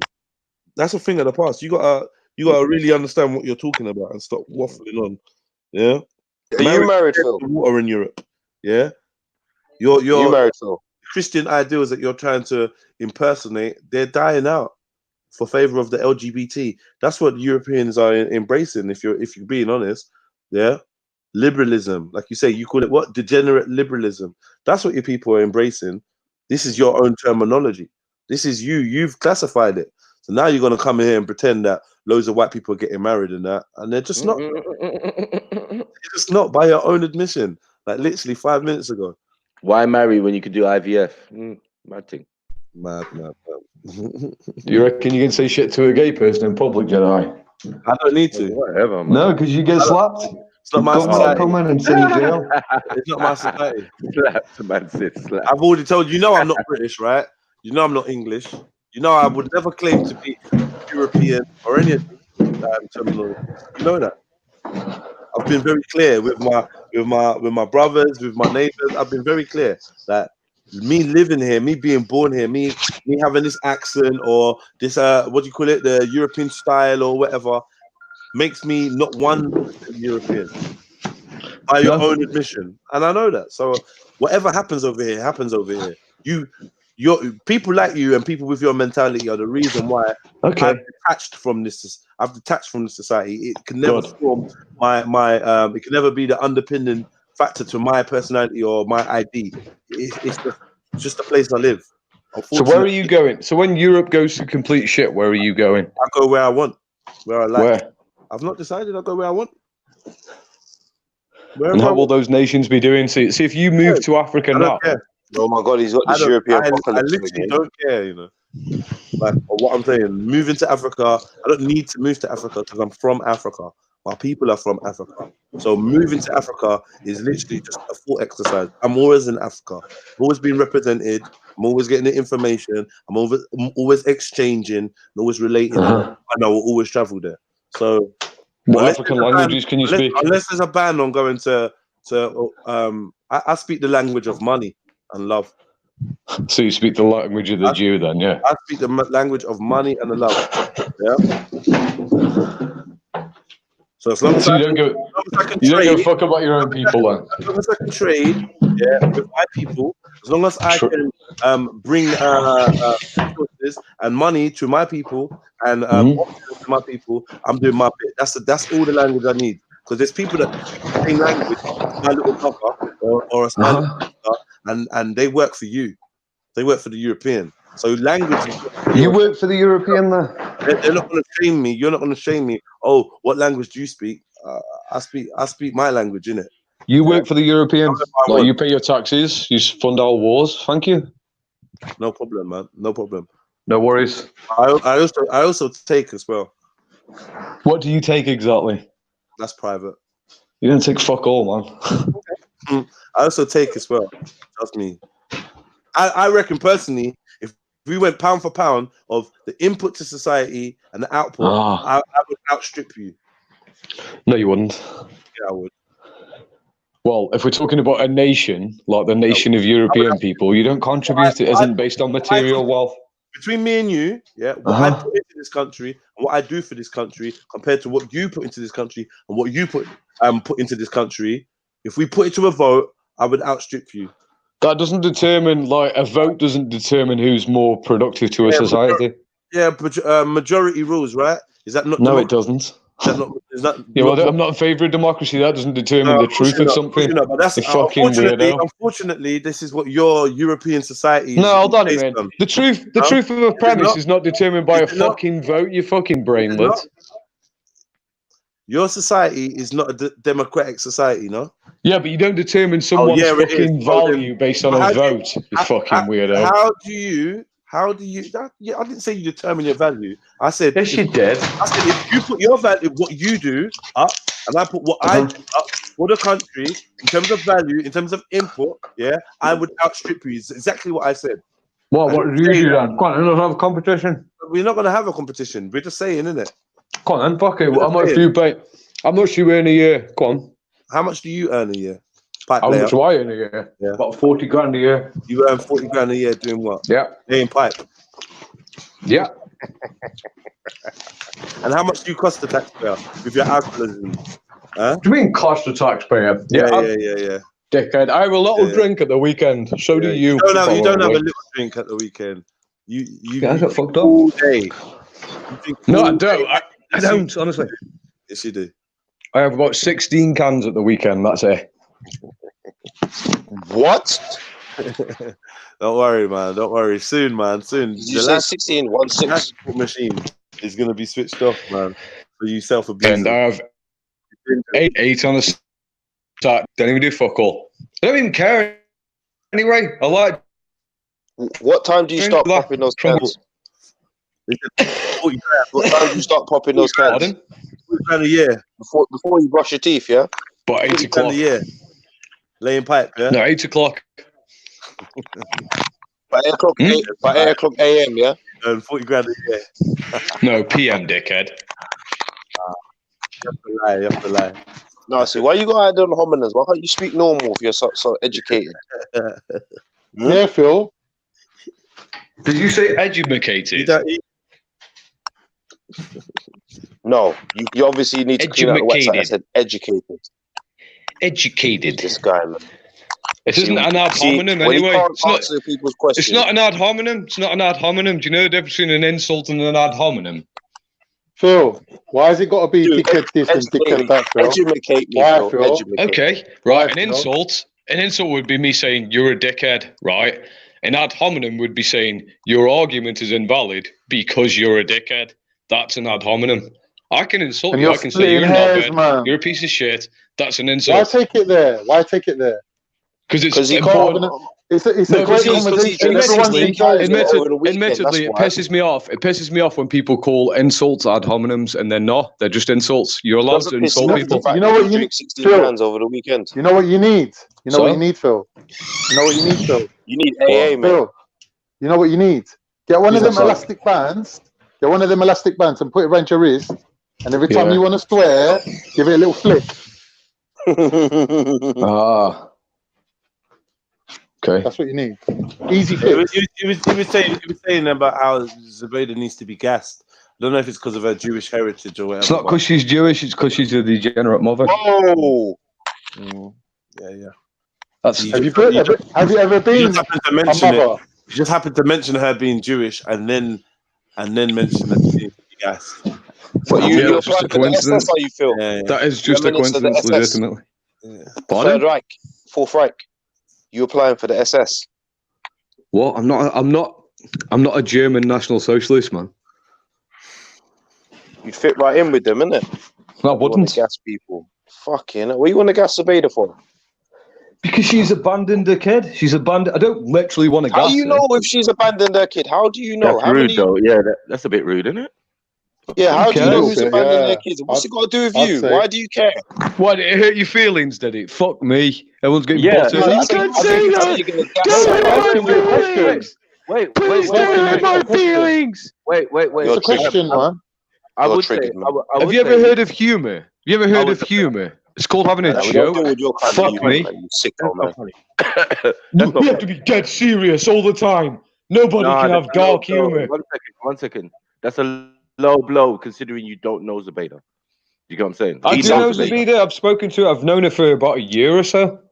No, you don't know speaking. Yeah, no. You have casual conversation. As I said, you say speaking. That's not knowing Zubaydah for me. Do you get what I'm saying? Knowing Zubaydah is like looking at it. I don't want to know her. If I spent more than a fucking minute with her, I'd get pissed off. I don't want to know any of you. Yeah. I'm only on here because you're talking shit about white people again. And we're tired of your fucking bullshit. Tired of your bullshit. No one's talking shit about white people, man. Fucking are. You're having a pop at Nordic people, having a pop at English people. And if you keep, yeah, you fucking Phil, you're doing this shit work. Phil, he said he was. Stop chatting. Phil, what are you doing, man? He said he was Nordic. Yeah. We were speaking about whether this was Nordic land. That's it. Like, no one had a pop. You can't think of one insult that was made towards you having a pop at BRAYDEN. You there fucking saying because he doesn't earn a lot of money, therefore he isn't contributing towards a society. It's fucking bullshit. BRAYDEN was having a pop at us. Yeah. So I asked him a question. Yeah.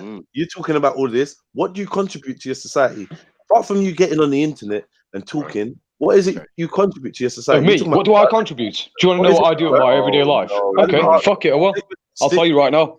Right, so I earn 40 grand a year, so I'm a net contributor to taxes, right? I've also got a missus, I've got a kid. My kid's highly educated, right? My missus helps out in the What do you mean highly my missus helps out in the community. I help out in the community. I do a lot of fundraisers. I'm involved in local politics, I've got a bachelor's degree in That's philosophy. the funniest thing you've said. Now that's humour. Degree in what? Pardon? You got a bachelor's degree in what? In philosophy, yeah. What have you got? What's your degree? What's your degree? What's your bachelor's in? Oh my God! What's your bachelor's in then? What's your bachelor's in? Oh my God! I got a bachelor's in spotting bullshit and spotting lies. You're not. Yeah, you've got no degree. No degree. Not earning 40 grand. That's one. You're not earning 40 grand. You're not. JEDI's got 720 at least. Two. You said your daughter was highly educated. How old is your daughter? How old's my daughter? 12. 12. So you're 12. What's wrong with you, Phil? Phil, you really are funny. You really are funny. I'm not gonna go on. This is silly. I'm not even gonna go on to your children. No. It's just the age thing. Like, come on, man. As a 12-year-old, I just want to know what my daughter knows more than you do. My daughter's got a better education than you have. She literally has. Like, she studied formal logic. You don't even know what formal logic is. Oh my God. Okay, what's modus tonans? What's modus tonans? Go on, tell me. I don't know. Exactly. You don't know. You're on about my daughter knows formal logic. You don't. Excellent. Excellent. Does your daughter know that you're a knobhead? She knows that you're a knobhead. She wouldn't speak to you. Because I do. I wouldn't want to see a 12-year-old. No, let's see how you contribute to society by making fucking degenerate music that encourages people to stab people. Right, that's what you do. Where? Show me music where you shitty fucking rap music, fucking two fucking pence fucking hip hop fucking artists. Are you generalizing? Or you no one's ever fucking heard of you, fucking grown ass man who still thinks he's a rapper. Are you generalizing? Get a grip. You said degenerate. You said I tell people to stab people. Yes, you fucking do. Okay, where? No, you don't. Listen, I don't listen to your shitty music, but you probably do. Oh, now you don't listen to it. Of course I don't listen to it. All it's going to be is, I'll fuck you up, I'll stab you, I've got gold. Look at my dick, look at my missus, look at my car. I'll stab you, come down the ends. Come down the ends and I'll fucking stab you. That sounds like fucking degenerate. What the fuck, man? And then you've got the cheek say, this doesn't cause people to be violent. So yes, it fucking does. Kids look up to you as a role model and they go around stabbing up London. You fucking prick. If you can't name a track, yeah. Of course I can't. I don't listen to your shitty music. It'd give me fucking be deaf in a fucking minute. All you do is generalize. You don't actually know what it is. So you make generalizations and you want to appear to be intelligent. Okay, fuck it. Right, let's look at one of your songs. Right, name a song you've done. Well, shut up, man. So many, man. Wow. How about Kobe Bryant? Phil, why don't you tell us about what white boys committing suicide? Why don't you tell us about that? Is that to do with their music? No, there's a lot of factors that are causing that, aren't there? You know, that's a problem.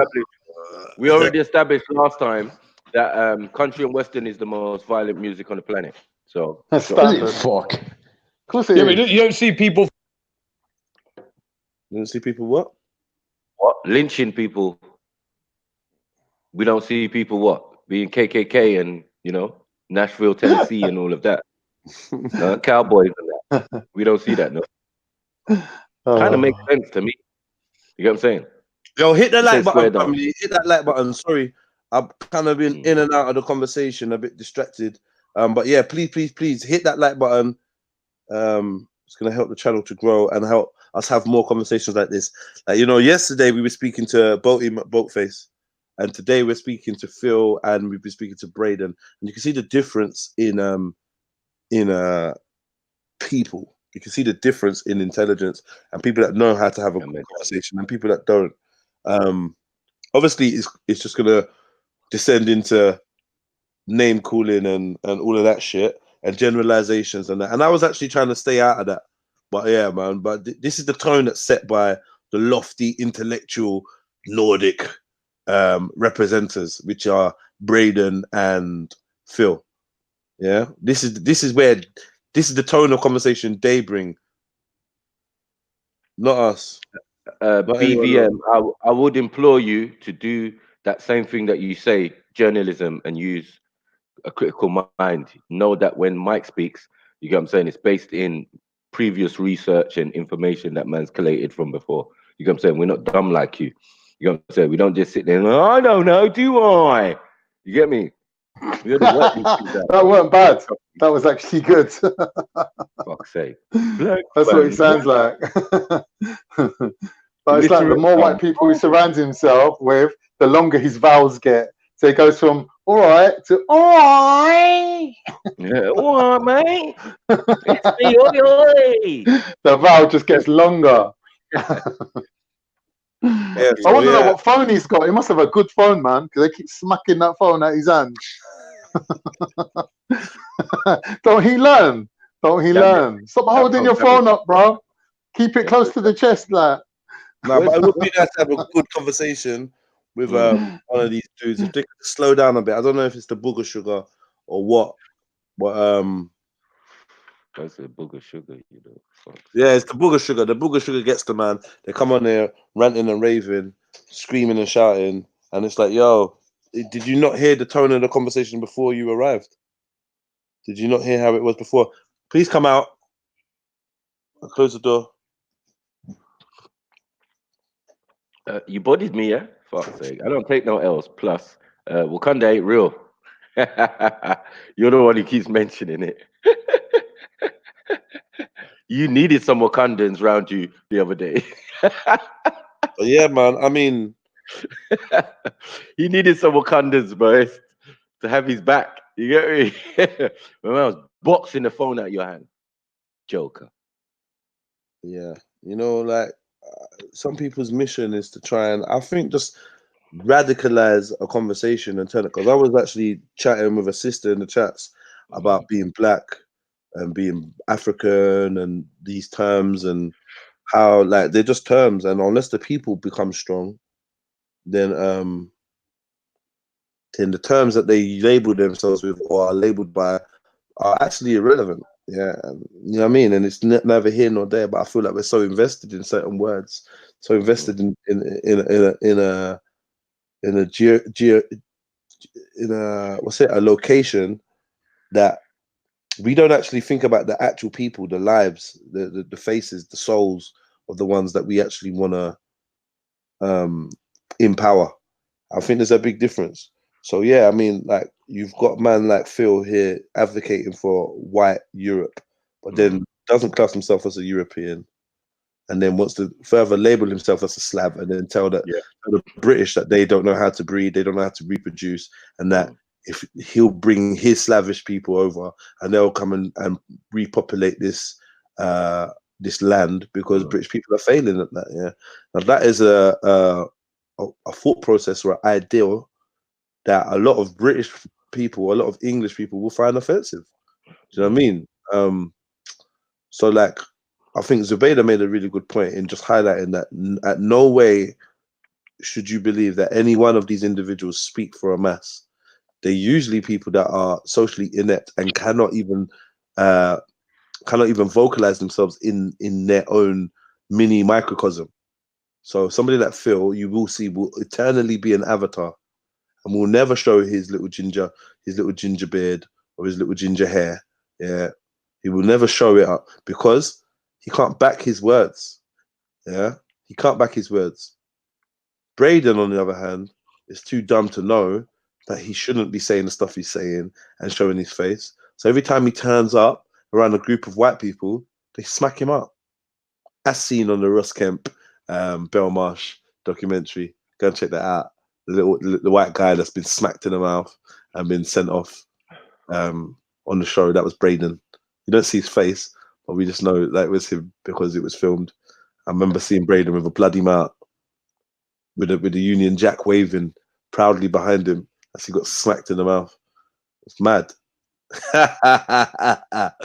Yeah, it's mad. Hey, but yeah, man, I mean, it's just how it goes, bro. Like, I don't think you can convince everybody. It would have been nice to have a more stable conversation. It's just a bit of a shouting match. You know, like, I don't know, the aggression level was up here. But like, with somebody that's so enthusiastic about what they're saying, you'd expect them to be able to at least put their face to their words, innit? Do you know what I mean? Be be accountable for the stuff they say, innit? When you're calling for people to be gassed and that, and you're calling black man a chimp, yeah, then yeah, you need to be able to be like, well, I can say this with my chest. Otherwise, everything you're saying is just wax and lyrical, and you're actually a coward. Really, at the end of all of it, all the big words, you're just a coward, and that's what your daughter's gonna grow up to see: a little man that jumps on the internet with his little ginger mustache, yeah, and can't stand up to the fat black man. Can't show his face. You know what I mean? To the fat black man. So you're gonna sit in. And we all know what happens in that scenario. His daughter inevitably will grow up to think, why does dad hate these people? Let me go and find out. Yeah. And guess what happens then? Yeah. You're gonna be adding to that mixed race community, mate. You know what I mean? 100%. Whether you like it or not. Softening in your old age. Yeah. You're gonna be one of the ones that forced to soften in their own age because their grandkids are looking up at them with their little brown eyes. I guarantee you, Jupiter's dad was the most racist motherfucker going. Yeah, he probably handpicked her first husband, guaranteed. But then what come next? The backlash. She was like, nah. You know what I'm saying? Always goes that way. That a pattern. I don't know about Jupiter because like innately, Jupiter is a racist. Yeah, she's inherited that racism, but she still rebelled. She still rebelled against her father's authoritarian beliefs, telling her what to believe, who to love, who to hate. Being a racist don't stop you taking dick, and it don't stop you. Exactly. It don't stop you having your whole lifestyle paid for. Yeah. By a Nigerian. Especially when you're taking dick to hurt your dad's feelings, going, Dad, look what I'm doing. Rebel. Exactly. But yeah, man. I Just mean, using him to hurt the dad. But I'm sure Jupiter would defend that. Yeah.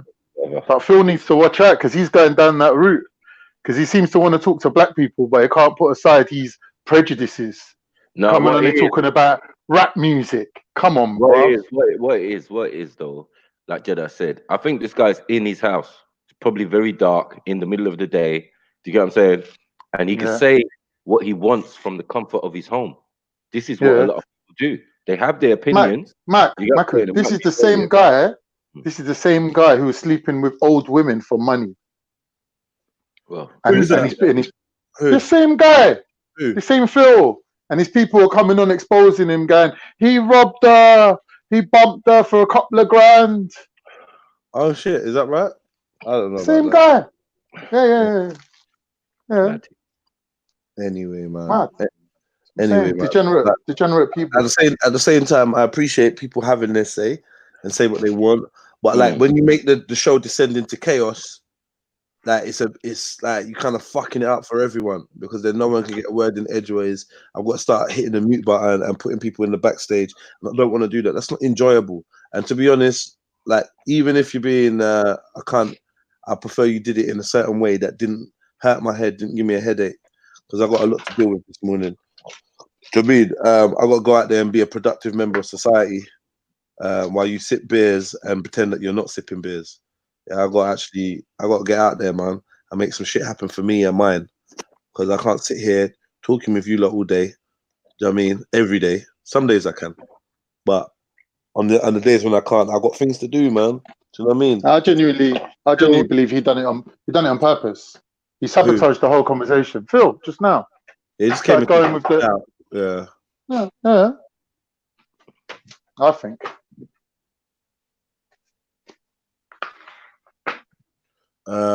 Big up everyone in the chat though, man. Please hit that like button if you haven't already. Friend or foe, hit the like button. Show some support for our platform. I mean, like honestly, yeah. If Phil, I don't know what happened to Brayden. Brayden's probably off one. I mean, but if Phil was how he normally is, then he normally gets to speak. He normally gets a long, lengthy time to say what he wants to say. But he came on and was being deliberately offensive, which is one thing. But then you're stopping the conversation by shouting, and yeah, I ain't really feeling that, man. I ain't really feeling that, so that kind of pissed me off a bit.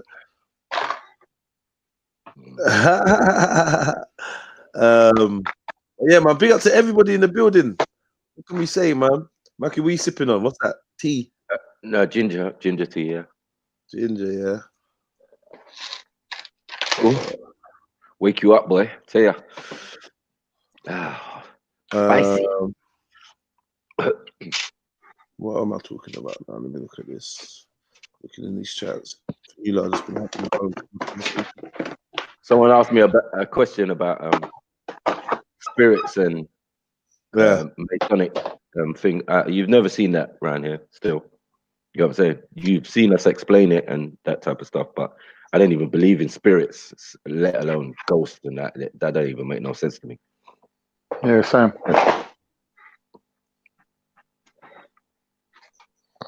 It's not logical. You know, the black man uses the 9 mind logic. Yeah, sorry about that. I had to sort the boy out for nursery. Yes, Shizzle, big up yourself, man. Oh, man. Shizzle wasn't having it, boy. Nah, it's not even. He wasn't having none of it. You get me? Like, yeah, you're chatting shit. It was. Oh, you talking what? You talking about Phil, or you talking about last night? I think about Phil. Oh. I think Phil come on because of Khan, because of what happened last night with Jupiter and Zaveda. What happened last night? I came on after him, bruv. No, not you. I'm saying Phil came on because of what happened last. Basically, they were on a panel yesterday. I get you now. And they got into it. Yeah. Which I have to give credit to Zabeda. She was trying to be very, very, very calm, but certain people was playing Captain Save-A-Hole too much. You can't know Samaya needs to just allow it, man. That was too much. Yeah. Me and Samaya fell out last night, man. She kept on trying to make peace, innit? You know, when someone's like, if two people are having a disagreement, argument, like me and Maki were having an argument, and Jedi keeps interjecting, just let them get it out. Do you know what I mean? And we can't always all be friends and agree with everything each other saying. And then she finally said, "Oh, this about the prophet, that about the prophet." And big up. Can everyone hear me? Yeah. Yes, my brothers. Big up. Interesting show, man. I just wanted to ask the man, why do we entertain people like Phil? We have to gauge the people in our country, in our society. You got what I'm saying, and what they think and what they feel. This is an example. This is why when Black Van Man came around the park or whatever, we said there's multiple Black Van Mans. We in our environment, you got me. People who think a particular way, like what are you lot surprised about? Do you get what I'm saying? Oh no, he's an agent, he's a this, he's a that. No, some people generally think like that, depending on their environment. That's it. Yeah. And he got that sweet white pussy, and then it turned his head. Yep. But calm. It is what it is. I'm not gonna lie to you. Bad man conflicted. I've not saying about you, bro. Like you're saying, like he's got that white. A Turk though, bro. Like, I'm not gonna lie. Say that again. I don't really use about Turkish issues as well, bro. Bro, no, we do. We do. My girl's white, yeah, but I ain't gonna fucking sell out and start singing from their hymn sheet. You got to maintain who you are, innit? Yeah. Even if you got kids, my kids are from a white woman, but I'll tell them straight. I got pictures on the wall. I'm like, these are your ancestors. When they start telling you about racism, ask them about their racial purity. Okay. You get me? I'm not saying don't live with them. I'm just saying don't lose yourself, your identity. Okay. That's all I'm saying. You get me, bro? As I said, Nigerians are notoriously known for race mixing and intermarriage with different so good, bro. people. Yeah, but as I said, you will go to the village. You get me? You will become an honorary Nigerian. Like, yo, whatever tribe you represent, even as a European, you're gonna convert. You ain't got no choice. That's it. You know what I'm saying? So it's not gonna be the other way, like Khan's saying, because that can happen. Then you lose yourself. Yeah, but Max, do you know where I'm coming from? I've just noticed everyone likes to jump on this African bandwagon nowadays, isn't it? Just saying. I'm just throwing it out there. It's a good point. It's a good point to start. You know, for some. You know what I mean? It's a good point to start. Yes. Why not? Yeah, I mean, I'm just thinking, Elvo, everyone wants to be their problem, the war happened. I really No, but I mean, it's a coming of age and realization, because you could say 20, 30 years ago, that was not the same thinking for all black people, depending on where they came from. You know what I mean? They were still struggling to identify as African or whatever. Do you get what I'm saying? Now we've come past that, and everybody's come to a realization. Why not? Because it's part of the realization, isn't it?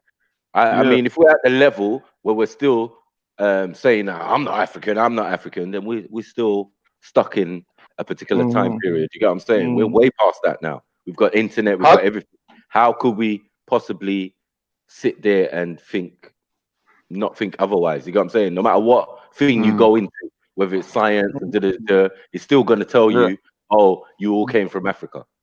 You understand? So it is a good pin to stick as #1 spot. You get what I'm saying? And then whatever happened with your ancestry and thing from there. You get what I'm saying? So in hindsight, Maku, does that mean that everyone's got a stake to claim in Africa, modern day Africa now? No, I say, let me say something. I just want to answer that question. Sorry, Kardash. They've already claimed Africa. What do you mean? They've already claimed Africa. The fact that we're calling it Africa, which means divided. Do you get what I'm saying? They sectioned it and chopped it up. That's why some of us speak French. Some of us speak, you know what I mean? Some of us are French-owned countries. Some of us are French-owned countries. Some were Belgium. As far as Congo. You know what it is, Maku?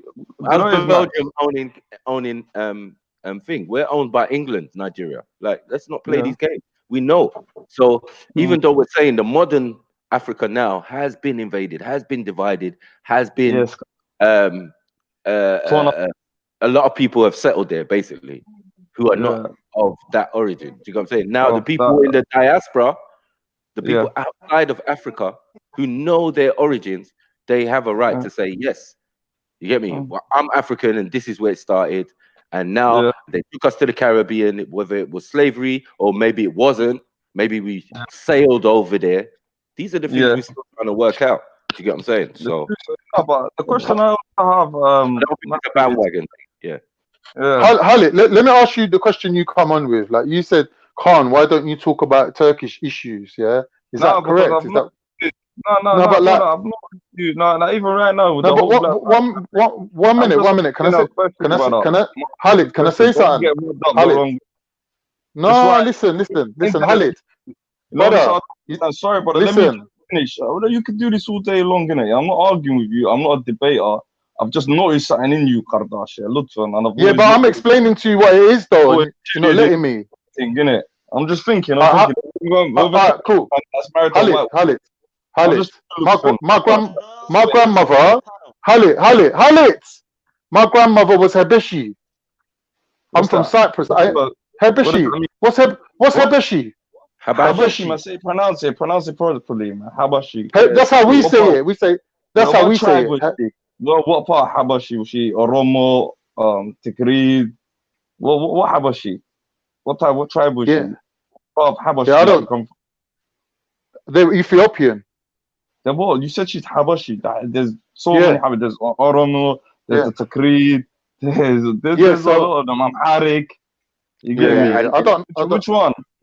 There's Habashi full stop. There's Habashi full stop. 1 second. There's Habashi full stop as well. So, there's other Habashi. So Habashis are from Yemen. There's people from Yemen that was tribes. Okay. I'm just my particular. But let me say to you, where we come from, Halit. He's Nigerian. I'll ask Michael, what tribe you're from? No. Hold on 1 second. Can I say something? Sorry, to help Khan.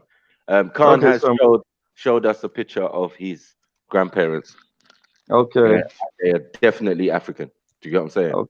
He's had them on the wall, turned on the camera, they're on the wall. Do you get what I'm saying? They're there with their tribal stuff. Yeah, they're not imaginary people, bro. It's not they're fake. real. Trust me. They're real people. So, do you identify yourself with your grandma now? Or you're not? No, I'm not saying that. What I'm saying is the reason why I'm not like the Turkish people, where you're from, is because I'm different from them. It's like the difference between an Italian and a Sicilian. A Cypriot and a mainland Turk is quite different in their ethnic makeup. So are you Cypriot Turkish? Yeah. Okay. So no. So you got a bit of Greek in you, a bit of this. It's a bit of a mix up there. Not Greek, but Italian. Italian. Okay. That's what I was just wondering, you know with me, I'm more of a conversation person. I was just wondering, I was always seeing you. No, but like, I wanted to solve the mystery for you, because I know most Turkish people, how they think. It's like, even when I say to them, my great grandmother was Ethiopian, they'll laugh. They'll be like, "Ha, your grandmother was from Africa." Like it's a joke thing, bro. So why is that? You get me? For them. That's the conversation we're having, isn't it? This is what we're talking about. Why is that? Why is that? Like I don't see it. But you don't see it. But majority of Turkish people, other people do see it. So why do you think that is? Is it because they're racist motherfuckers? They're racist fuckers. A lot of Turkish people. A lot of Turkish people that I know also are mixed. Yeah, I know. Yeah. No, but you know what is, man, nowadays, when you look into things, as a man that's been traveling in and out of the country, I started noticing a lot of, when instead of going out there with your book and reading a book, I like to go out there and see what the continent's saying. You get where I'm coming from, brother? Like you. Yeah, but we have talked about Turkey, and Cyprus as well, obviously. Okay. Yeah, look. Here's my peeps. Can you zoom in a little bit? Yeah, what? Yeah, Ethiopia, like they are, Okay. Exactly. This one, his dad was Turkish. His mum's Ethiopian. Look, this one's his mum. Yeah. I didn't even know that. Pictures on the wall, man. Told you. Proofs in the pudding. Well, there you go. No, it's just I was always wondering. I always like, just the way you just jumped onto Black Batman now. I was thinking, well, hang on a minute, ain't this guy Turkish? You get me? Look. These are the other lot. See this one here. This the mother. This is the daughter. This is my great grandmother, and her hair was underneath this. Her hair is as blonder. She's blonder than Boris Johnson. And she's Habashi. These lot, they come from Spain through the Arabians countries into Cyprus. Oh, so you got a bit of Arab in you as well. Yeah. Okay, North African. Yeah. Yeah. Okay. Another mix. So it's all mix. Okay. That's what I'm saying. It's another mix. Like, do you not get me? So like what Jupiter was saying to Zubaydah last night. Now that you've done your test and you realize that you're so mixed that you can't even take a side. Yeah. What are you gonna do now? Okay. So do you understand, bro? So what do you stick up for when you ain't got no? Yeah. So, but whose fault is that, Khan, then? Like, because I'm starting to find me as a pure, like, I don't know, like, a Somali from both sides, trying to, speak up my sort of things, and I get called a nationalist. And I'm thinking to myself, well, hang on a minute, when the white Muslim or the Arab Muslim speaks about their nation, they're free from that. You get where I'm coming from, Maku? But the minute the Somali brothers say, oh no, I'm starting to experience, you know what some of you brothers were going through a couple of years ago in this part. As Arabs, as Arabs got a nation. I'm not really sure. Like, because looking at it differently, it's mad. I never knew it like this, So Arab's nationality, one second, an Arab's nationality is going to depend on where he lives. Yeah? If you look at it like that, yeah. He's going to be like, if he lives in Saudi Arabia, you know what I'm saying? He's a Saudi Arabian, but he's an Arab. Cool. Do you know what I'm saying? Like, we got to know and specify and know what's going on, as I said, in our continent and around the continent. Do you get what I'm saying? These are the interactions that have been happening and thinging, and people have been migrating, people been invading, people doing all sorts. Do you get what I'm saying? And people are definitely mixing with each other. Do you get what I'm saying? Yeah, definitely. So why it's not I'm going to ask you another question. Why do some people find it so hard for the notion of some people invaded Africa and settled and claimed and took other people's culture? Yeah, why is that? Why is that barrier? And why? A lot of it is a lot of it is the education in the country, because you know, you're going to tell your story your way. If I live in, you know, Morocco or whatever, the Moroccans, the modern day Moroccans who are Arabs, are going to tell the story of history and whatever, you know, in the education system a particular way. Do you get what I'm saying? Because I heard it when I was talking to Walid. Do you get what I'm saying? He knows things a certain way. Do you get what I'm saying? Because that's how he was educated. That's how Oh, he's the pharaohs, yeah, the pharaohs built this and but we were those people, which is Okay. really inconsistent in the information. You get what I'm saying? Like, you've got to even remember the Arabs' invasions or incursions into the area, which is left out of the story. Okay, so it's how they educate. So now So a you're lot just of them going to say, I'm Arab and I'm African, but not knowing that Arab is not, is not. So It's Arab not is actually not thing. something. Yeah, it's not a nation. It's not a nation It's not a state. nation. Like, there's It's a no, mix. It's a group of mixed people that mix together. the most Like, definitely.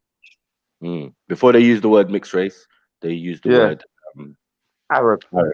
Okay, now that, see, Matthew, that kind of makes a lot of sense to me. You know, you hear me? Being from the outside, looking inwards, I used to think these people were all family, cousins. So when I see the Saudi Arabia bombing the shit out of Yemen and not no one talking about it, that used to just baffle me. I was like, ain't these my cousins though? You get where I'm coming from? Yeah. Now I understand they're just mixed people that don't have no relation to each other. They just share a language, and that's Sometimes they do, sometimes they do, sometimes they don't. You know what I'm saying? Depending on what batch of people came in and joined in and said that they're that. I'm an Arab now, but when I was an East Indian, or when my ancestors were East Indians or Iraqis, and then we're pushing back into Europe, and then, you know, Because now what I find funny, Maku, I'm not gonna lie, this is a straight shot in it. Yeah, I'm not even straight Tottenham FDK. I'm not even gonna sugarcoat this one. Yeah. I find it funny how no one wants to be an Arab now since the white man, he became the white man's bitch, innit? Yeah, that no one wants to be an Arab. Everyone's claiming, oh, I'm not Arab now, but a couple of years ago, you were all claiming to be Arabs. So now what is it? Is it, you get where I'm coming from? Well, it depends how you look at it. I mean, are we talking about the people? I'm talking about politically. No, we're talking. We're talking about. Even the people I know, even the people I know, Maku, yeah, all of a sudden they're Africans. Before, like 5-6 years ago, you're all Arabs. Like, even confusion when I'm like speaking to one Algerian, he tells me I'm an Arab.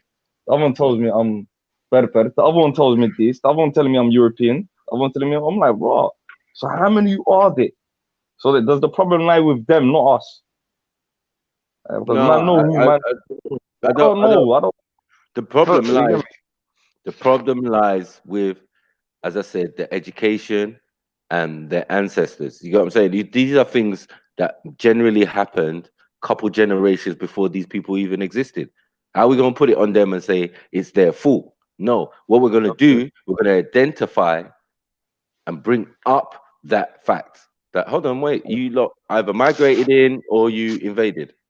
And I'm saying, and you've heard me say many times, I don't think you can put yourself as certain North Africans as those people. You understand? Yes. Because your coming there might have only just been in the last 100 years. So then we got taking First World War, Second World War, you know what I'm saying, the French Foreign Legion stuff. You know what I mean? These are things that happened in the 1900s, isn't it?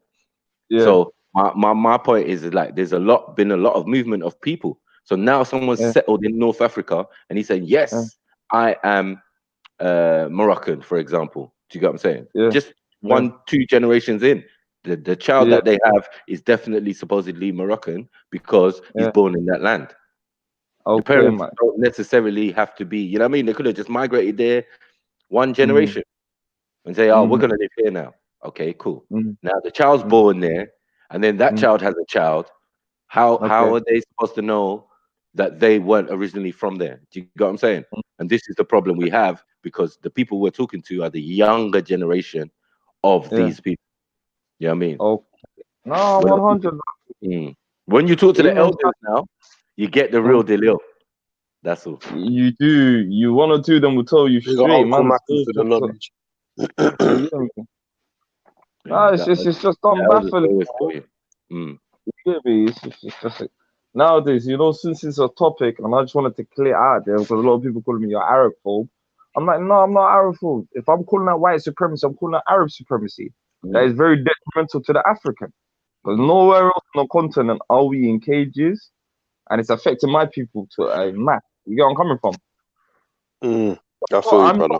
Yeah. And I'm not going to keep quiet about that. I'm not going to push that to the side and say, oh, so I find it hypocritical when some people talk about white supremacy. I'm like, whoa, look at in nations in 2020, how black people are treated.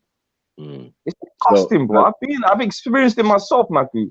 Well, I'm watching it like, la hawla wa la quwwata. That means in Arabic, you know, I'm thinking raw. But I know these Arabs, a lot of them mixed with Europeans, and you know what I mean. So a lot of the mindset would be similar. You know what I'm saying? Yes. Right. So one doing slavery, for example, but one has been traveling and been in the Middle East for a little while. You know, got a little tan, a little olive tan. Now, yes, man, Arab forgets himself, innit? Forgets who he is. And I'm not gonna lie to you. This is gonna sound controversial. To me, as a black Muslim, are you gonna see it on this week? You're gonna see on COE. Had a big debate with Dan Juma and Isa about this. I'm saying, whoa, these guys just because they said salam alaikum with it doesn't justify what they've done. And you cannot just sit there and be like, oh well, it was good slavery. I disagree with slavery with me. You take over people's lives. I agree as well. You fuck over people's shit. That's not good. And you cannot justify in 2020 as you grow older, as you get wiser, as the technology, as certain things are revealed to us, as with a man that likes to use his own intellect. I don't subscribe to, oh, you need to listen to this person. You get me, Maka, you know, I'm a straight talking man, innit, yeah? I don't listen to, oh, you need to, because this scripture, you won't understand it, you need someone else. I fuck all of that. There's things that's going on in 2020 that's unjustifiable. And no one wants to speak about that. So don't ever come up with me, all these little funny little Arab brothers and sisters saying I'm an Arab, but when you don't throw stones if you live in a glass house. That's all I'm saying. Is that a bad thing to say, Max? No. I hear you. But again. Oh, I'm just saying.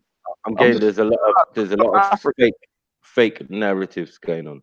You know what I'm saying? A lot of false flags, a lot of things that are put out there that we take on as human beings. Do you know what I'm saying? Which is not our fight or not our argument. Do you know what I'm saying? Yes. The only problem with it is that whatever they decide, is going to affect where we are. Do you know what I'm saying? Or where our family is, you know what I mean? In various parts of the world. So it's a foreign policy thing. We've been arguing these things and talking about these things and explaining how North African countries, the divide within the country. Why is it all the darker hue people always live in the south, in the desert? Thank you. Is it not your country? You know what I'm saying? They don't live by the coast, they're not integrated into the city life. But then when we go into it, like the Zubaydah was honest to, you know, give read an example of someone who's experienced in Algeria.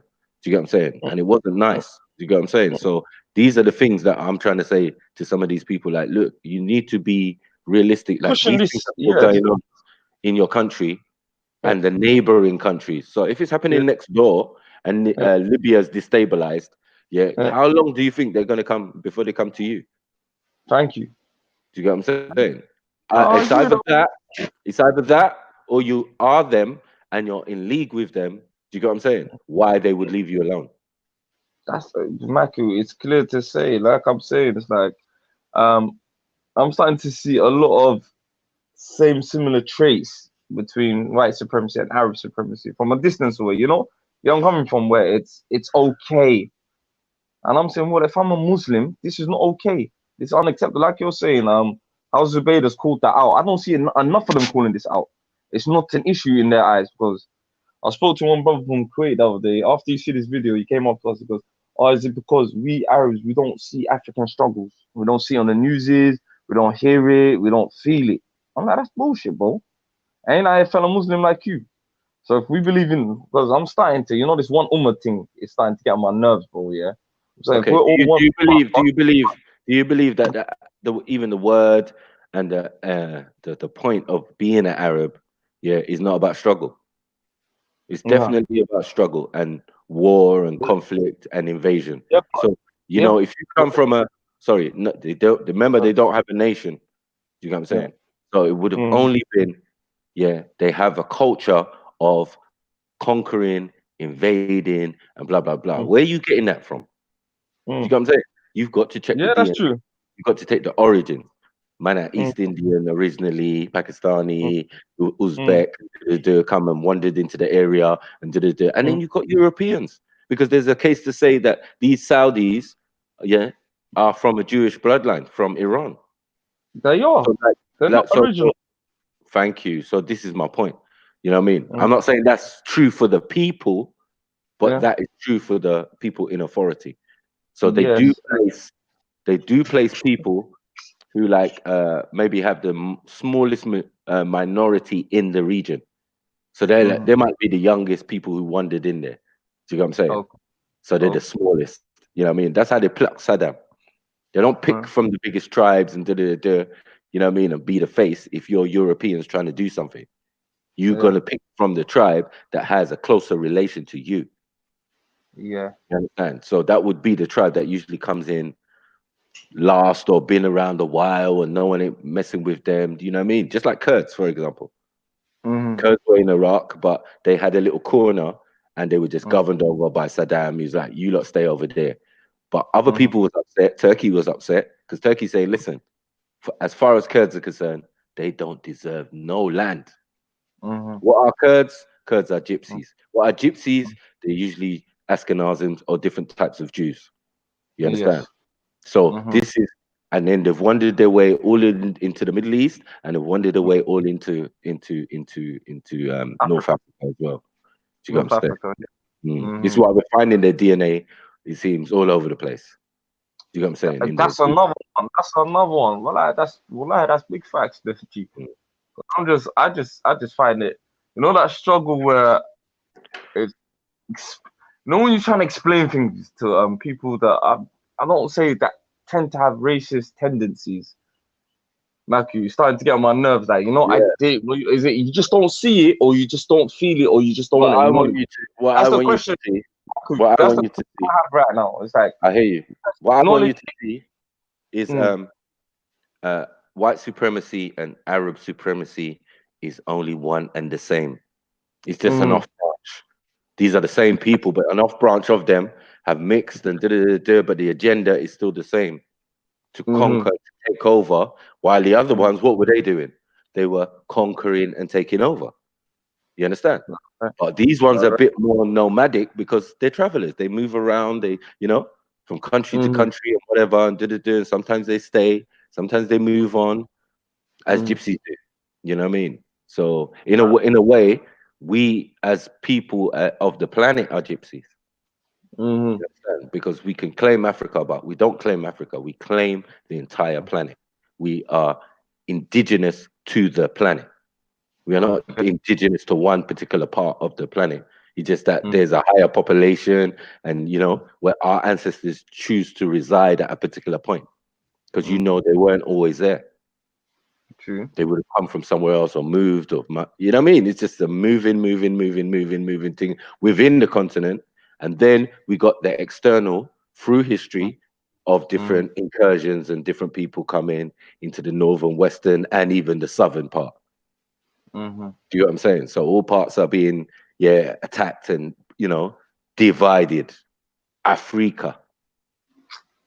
You know what I'm saying? That's it. No, that's it, Max. No, come on, man. So the idea of white supremacy and Arab supremacy and Arabs being lesser than Europeans, when really whoever pays your wages or pays you money is your daddy.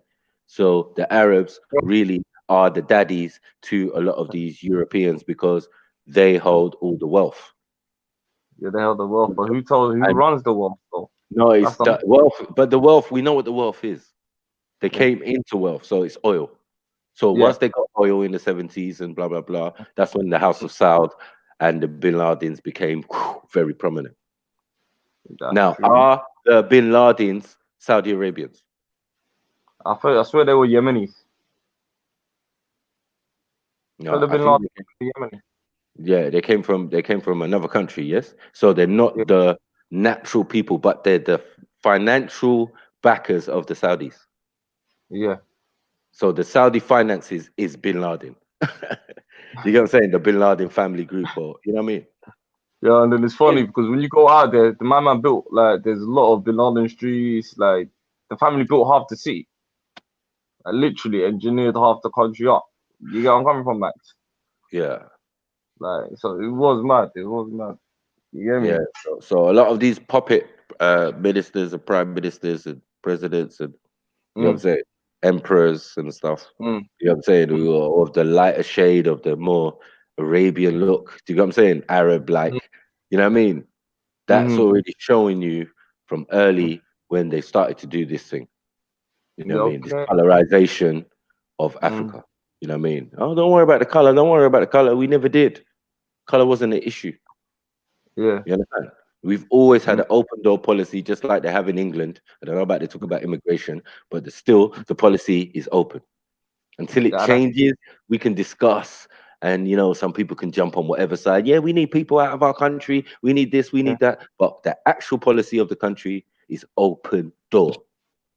So do you think sorry, all them far right and all of those people, nationalists or ethno nationalists or whatever, you don't have a say.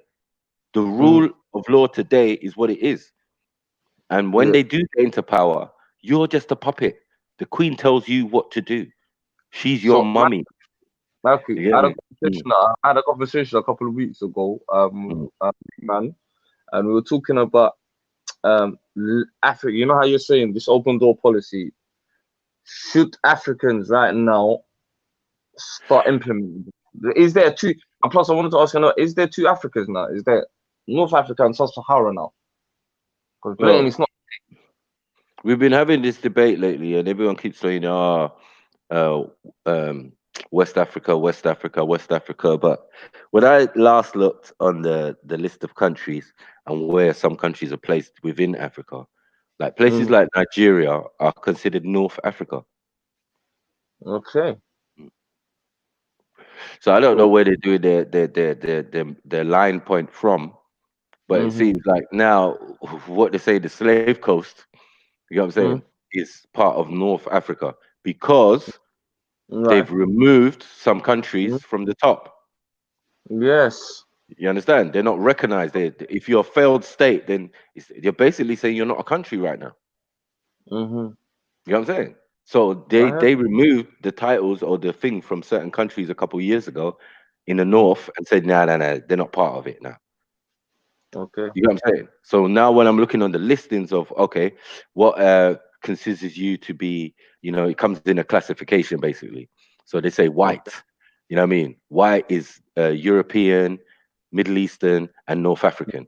Then they have to list the countries in North Africa. Do you get what I'm saying? Which ones underneath they are. white. Underneath the white. The legal. Underneath the or term the legalese, in legalese. Okay, see? So what leg have these people got to stand on? Like you could do 150 DNA tests then. What leg have you got to stand? It just shows that you're just a mixed person, really. Most definitely. And obviously, it also has says the indigenous. So on that list, it says the indigenous people. So when we're talking about white, the classification of white, I can choose one or two. You know what I'm saying? I can choose the North African Nigeria, which makes the classification as the country as white. Do you know what I'm saying? Not in look. I'm saying we're talking legalese. Do you know what I'm saying? You know, white ain't white what you think it is. You know what I mean? Black ain't black what you think it is, you know? But according to the terminologies, if you set them, that's what's going to be on a form. You know what I mean? Or what box are you? They're not talking about the color. You get me? They're talking about your status and your nation. You get what I'm saying? Because if you go on the black, you tend to find it's just classification as a whole area. It doesn't even specify countries or nothing. Do you know what I'm saying? Sorry, Matthew, you kind of broke up there. I couldn't hear you, my brother. You want to repeat that black bit for me? Oh, yeah, you just broke up. I said black. They would say was underneath one term, we're all. That we're It would coming say from. sub-Saharan Africa, and like that's a Yeah. big insult because there's so many countries. Like, why are you not No. naming them specific? How can someone just be from there? You get what I'm saying? Yeah. They're just like that. You're just brushing them, and that's black classification. So when you go to the classification, this is why the Moors say we don't say we're black. They don't mean black in the, and some Somalis as well. You know what I'm saying? We don't say we're now black. I understand it. Now but you that's understand usually- it. Yeah, no, I Because- always understood it. I said, but it's the legal term. You don't even, they don't even know what they're saying when they're saying it. So don't, yeah, they can't say, oh, I'm not black, but they're saying they're not black because they're not black. Yeah, that's a difference. Yeah, rather than saying I'm not black in the legal term. Do you No, get but what I'm saying? Michael, as me, you see with me, like this, it's an interesting subject. Yeah, this used to confuse the hell of the shit out of me. See, when I was younger, being told that you're Somali, that you have a tribe, and I'm proud of that. You know, you get where I'm coming from, Michael. Being like, you know, if you label me black, because and then I started clocking with the Afro Latinos, where a lot of people, like you're saying with the Moors as well, don't identify with that term. You get where I'm coming from. I prefer to call you a Nigerian. Sorry, are you Hausa, Uruba, or you Fulani? You get where I'm coming from. I prefer to call you that. But you know them ones. Yeah, well, that's how we always do that. We are raised. That's how we are raised. So when we came into this land, I'm signing forms like Black British. I was like, okay, where's the Somali? Where's this? Where's that? Where's, you know them ones? You get where I'm from. We're different tribes, different people. Yeah, that's not what they're. It's And these obviously. One second. It's obviously that's not what they're referring to when they're asking you on the form. So you have a choice to put other. Shoot, big up Jedi. I don't know the other person's name. Big up yourself, bro. Yeah, big up my brother. In a bit. Yeah, man. So it's just as I said, it's like you have to know what laws are being used against you. So when we're dealing with commercial law or maritime law or admiralty law, this is what they're talking about when they're giving you the classifications. Do you get what I'm saying? Under commercial law. Do you get what I'm saying? So that's why it's legalese. That's why white is not white and black is not black. You have to go and find out what the classifications are. You understand? In the legalese terms, in the common law, in the common law, in the common law. Because it's commercial law. They call it commercial law because you trade. That's how you trade. You do everything. You travel. The right to travel. The right to the right to impose fines on you, and all of these imprisonment and This is where that's coming from. So that's not the law of the land. That is the law that they use to. You know what I mean? Commercial law, as in they use every day. Yeah, man. I was gonna ask you something. How do you feel like since Donald Trump's put Nigeria on the travel ban as well? How does that, as a Nigeria? Yeah, he put Nigeria on the travel ban. It doesn't affect me one iota. I think you can put bans you know and the mass. embargoes. Sorry, sir. I'm gonna not lie. The most I'm here with Nigerians in America. The most successful migrant community in America is Nigerians, and they put a travel ban on them. So what do you think about that? On the flip side, It's not really a big thing. I mean, he can prostrate and he can do what he wants. I mean, this is an argument between governments, it would seem, supposedly, and really that Nigeria is dominated and controlled by Britain. So Donald Trump arguing is not with actually Nigeria, it's of the owners of the resources. You understand? Which is England, and there's nothing he can do because that's part of the Commonwealth of the Queen. You Americans are part of the Commonwealth of the Queen. It's all a game.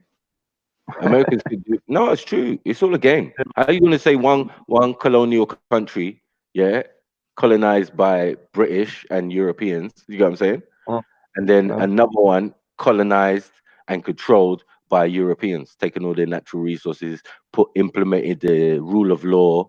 So our judicial system is the same as Britain. Our education system is the same as Britain. Do you get what I'm saying? We're colonized, fam. Straight up. The fact they're calling us Nigeria is already a problem. You know what I'm saying? So we don't deal like that. But you know, now we've got. Say that again, Michael. So sorry, Michael. Do you want to repeat that? The fact they call you Nigerians. What do you mean that one? If you don't mind me asking, my G. Yeah, I mean it's their name. They gave us that name.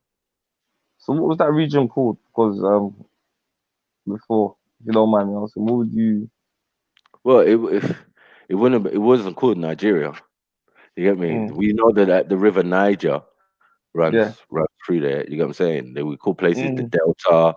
You get what I'm Yeah, saying? We the do Delta. name our cities and towns once we reach there. You get me? But Mhm. to say the whole area, no, it doesn't work like that. You get what I'm Mhm. saying? Because every king owns his region, owns Mhm. the kingdom, or you should say. So the idea of kingship, kingdoms and kingship, and you know what I mean, rulers is still there, but you also Mhm. have this separate entity called the Federal Republic of Nigeria. Do you get what I'm saying? Which is the government. You get what I'm saying? Yeah. Which is the enemy, which is the European construct in our countries. So no And matter what this is country it is, mm, yeah, once we say we have a government, we're in mm. trouble. Do you know what I'm saying? That is so definitely European run and so Matthew, how do you think the way Somalia is run, government lawless and governless country that survived 22 years on sanctions around the world and still survived? We're not allowed to trade with people out for 22 years. What do you think of that then? So well, not having exactly. a government, do you think not having a government is better for African society than having Not a having, Western? yeah, not having a government, then having a government, and then Mm, having a dictator. I think we've mm, been through all the different stages. Do you see what yeah. I'm saying? As Africans. So in some places, I mean, in So Nigeria, I we're think still. tribal ways is better to if we go back to our ancient tribal ways, like where like you know I'm in shock. If someone Mm, does wrong or someone does something to me, mm. we sit down, we discuss it, and then I don't know the ancient tribal ways. What do you think of that? Do you Yeah, that's think fine to a with a certain modern extent. twist, Some people with a don't want modern to live. twist? Some people don't want to live like that. So there are cities and there are, and Mm, even if we do that, we can do it in our way. Do you get what yeah, I'm saying? I think we do that. Do you get what I'm saying? As I yeah, said, like a lot of the time, that the only reason why I give the Wakanda reference to my own country is because mm, like I just like it so much. It's like it's all our people doing their various different bits and pieces, and there's no mm, war going on. Do you get what I'm saying? There's no major, mm, major, major. It's been settled mm. for a long time. So I mean, we are the example to other African countries Yeah, on Nigeria is. the aftermath of colonialism, but it's not gone. It's still there. Do Yes, you get what I'm yes, saying? We I have agree. Because the independence, last but how we look after ourselves, we still govern ourselves in that respect. You know so what I mean? again, Maku, like you're saying, big boy. Yeah, I like the way you're talking. Like when you're saying, with Nigeria should be a template and example for the rest of us, right? With the largest population, the biggest economy. Mm. But yet again, like I've said, like I had this conversation with Dan Juma as well, like this week as well. What was detrimental to us is poor leadership, and then we Yeah. brought up. So how can we break this cycle? How can because I don't know. I want to be a man of solutions, Well, bro. leadership, as you said, unfortunately, involves the government. Always involves, you know what I mean? That's what we're still in the realms of. Like we shouldn't be talking like that. We should be talking like, yeah, the king of so and so, or you know, we Mm, should be. That's how we should be talking. If we want to go old school, do you know what I'm saying? Yeah, we go to the king of the region and we talk to him and and that's how it still works. Though there is a king of Lagos and that them type of things. So mm-hmm. yeah, each area there's still a king, and he still is the holder of most of the land. Now the problem is that the government is trying to encroach with the European rubbish and try and take land, and anything that's not held by anyone, yeah, which is very minimal. Do you get what I'm saying? It's a huge country, but yet there's it belongs to certain people. And only Yeah. on their generosity and do you start having new building projects and Mm, yeah, I'm selling mm, that piece of the land over there. You can build a town over there. You can build an yeah, extension. You can build a motorway through my part of mm, the thing because that will bring more trade and blah blah blah blah. mm, These people are not smart. mm, And they've been doing it for quite a while now, so it's mm. very systematic.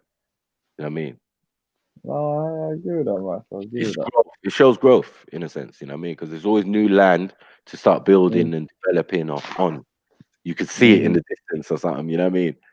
And No. they live very nice. They live very well. You know what I'm saying? There's obviously poverty in certain parts, but in the main, like we all manage to struggle through and manage to interact and do our thing. I love it, man. I love it, man. I ain't gonna lie. I can't wait to go back. You know, I need that energy, you know, because you know what it is, yeah. I say when you're here for more than 2 years in a row, you need to hit Africa to recharge yourself. You get where I'm coming from, Max? Definitely. And I think that's the only way to survive. Because when I come here, yeah, I'm just shocked at how many people my age, everyone's suffering from depression. I started clocking this. It's the people, it's the weather, it's this. I don't know. That's why I like to go back and recharge myself. And I recommend that to any brother and sister that's listening on this live stream, on Jedi's thing. Go back and re-energize yourself, my brothers and sisters. That's how you start appreciating things. Because once you're stuck here, and you know, because certain people, this is it. Certain people, melanated or Africans, it's sad. It's sickening. When you see a brother from Sierra Leone, or I've met a couple of brothers that's from Congo as well, because I've got a big Congo community in my area.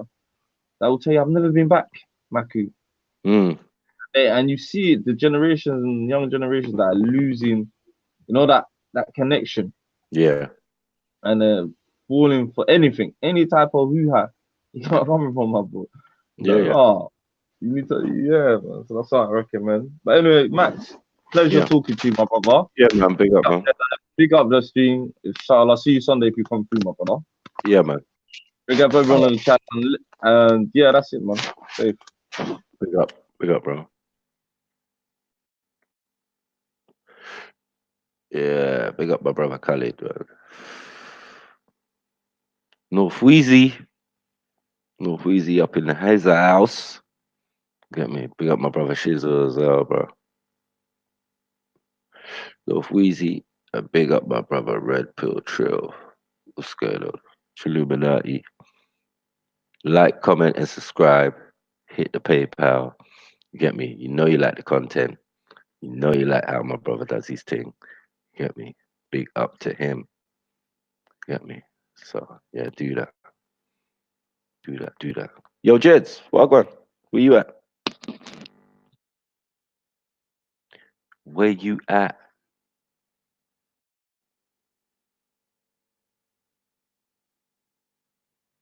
Yeah, man.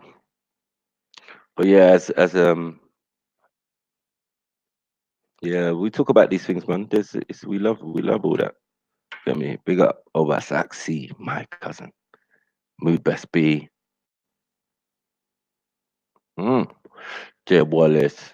You get me? Sticky G. Cupboard. But yeah, man, that was an interesting conversation. I would have liked to speak to Brayden, though. You know what I mean? Dissect it and feel a bit more. You know what I mean? Break him down, dissect him. Piece by piece, guys, ideology just are laughable to me, bro. The things that some people think, but it's not their fault at the same time, car. You know what I mean? It's what's been pumped out there. You know, all we got now is the news. We got YouTube.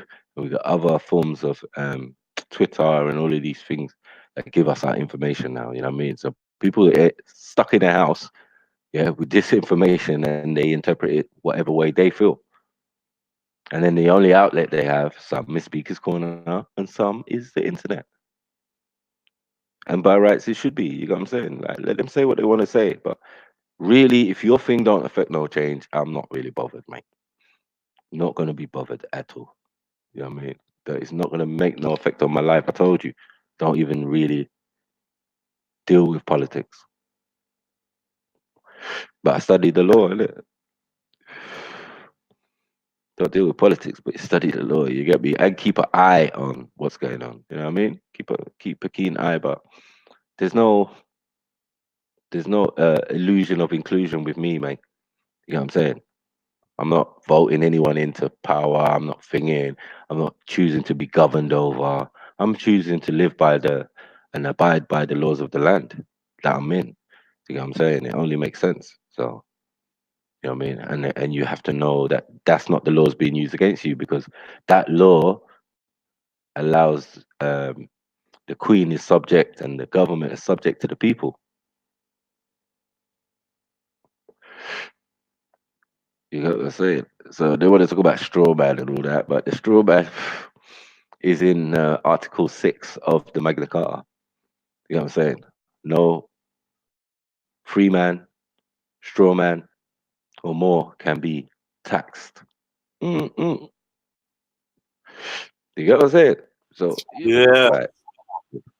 We say you're back. Good. Yeah, man. Sorry, man. I'm fucking. Yeah, man. I'm here though. Yeah, I was just listening in. I jump in the shower. Okay. You know, okay. Had to do stuff. I get myself ready. Yeah. Man, Well, I didn't want the conversation to end, man. yeah, man. It was good, man. Miss Brayden came in, man, but someone else was talking, man. Yeah, Brayden came in, and because nobody acknowledged shot the person speaking, or no one said all rise and all hail Brayden, the Nordic champion. Yeah. Within 2 minutes, he heard people talking about their countries and their realities, and he left because then he put in the comments, "This is the dumbest show ever." It's the dumbest show ever because other people want to speak and have their voices heard, and this is the point. This is the problem. Yeah, Brayden actually doesn't want other people to have their own opinions and have their own. Like, he wants us to listen while he rabbits on and pretends to be intelligent. Does his best intelligent what do you call it? His best intelligent impression. Yeah. And offloads all his negative bollocks on all of us, and I'm fucking sick of it. I understand what Khan was saying about why do we give these people a voice? I'm like, we don't give them a voice. They have their voice. They choose to come on, just like Khan came on here. You know what I mean? To chat his truth. Everyone's welcome to come and chat their truth. If you can do it in a way that's conducive to conversation, then we can chat all day. Like, whether we agree or not is not what any of us are here for. We're not here just for people that agree with us. It's nice sometimes have someone like, Raj, you know what? Yeah, I think that too. That's nice. Confirmation. But it's not the be all and end all. Do you know what I mean? And ultimately, it's not usually the most constructive conversations are made from, and the most enjoyable conversations are made from opposed views. Yep. I mean, yeah. It's simple, man. It's child's play, man. But yeah, man, I think really and truly, we do ourselves so much credit because these conversations are not ones that they want to play back to their mates. They're not really ones that they want to broadcast and say, "Rah, I was on this show and I tell you what, I had such an excellent convo with these guys. I did them intellectually. I fucking done them." You can't do that. These are kind of videos that you want to hide in the archives. And the more you come on and speak to us, the more you expose yourself, and the more you sound dumb. You come across as being like just dumb.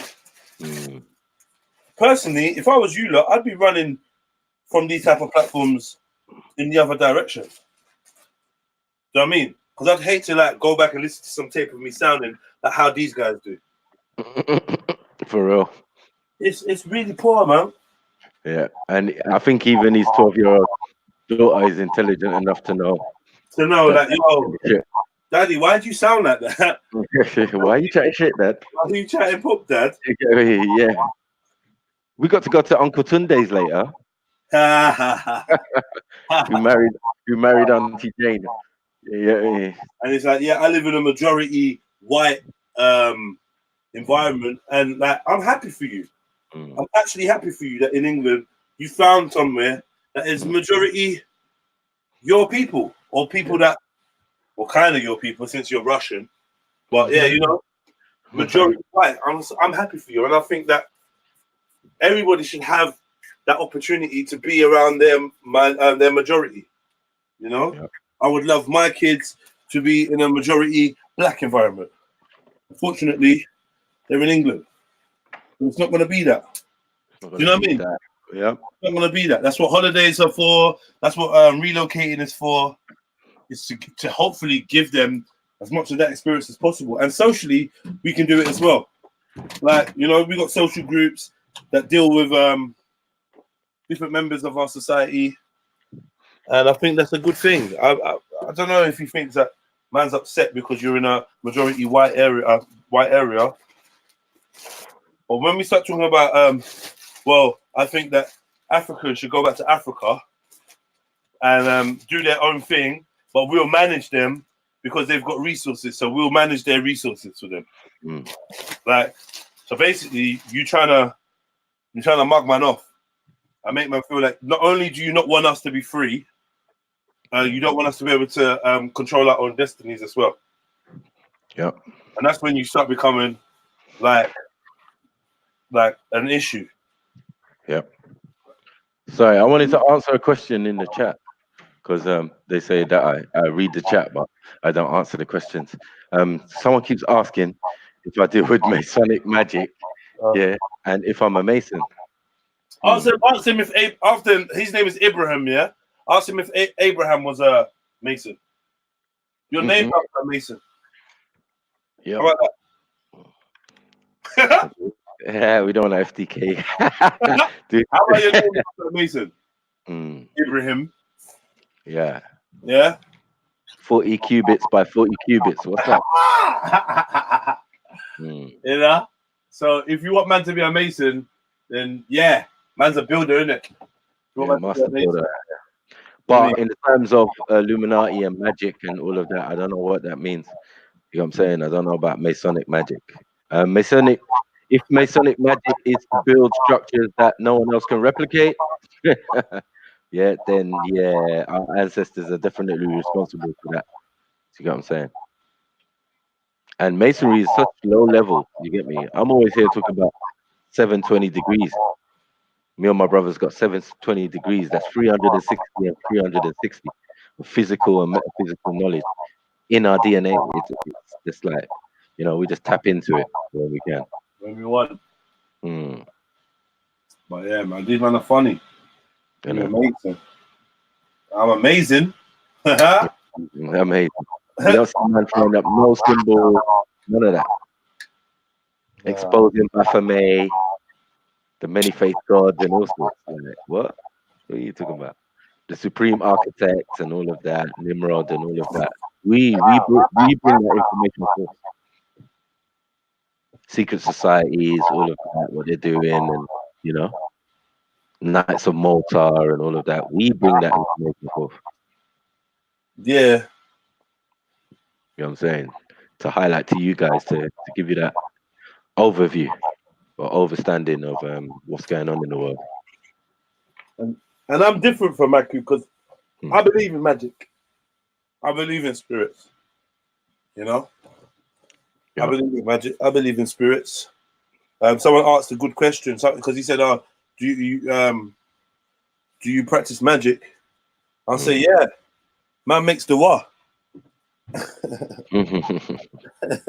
Come on. You know?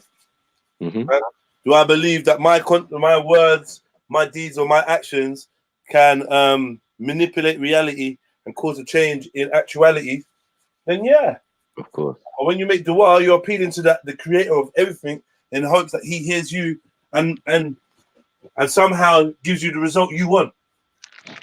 Whether it's bless my brother, my woman's about to go into labor, please help our labor be smooth, blah blah blah. You feel like there's a need to make that declaration as if it will help in some way. So then you have the hope that you could change reality. So you practice magic too. Come on. Dua is not magic. Boy, there's many people. Can Dua change events? Can it change the its sway? Can it manipulate current event? Yeah, reality for it to have the outcome that you desire. You hoster, you communicate with spirits every time you make dua. You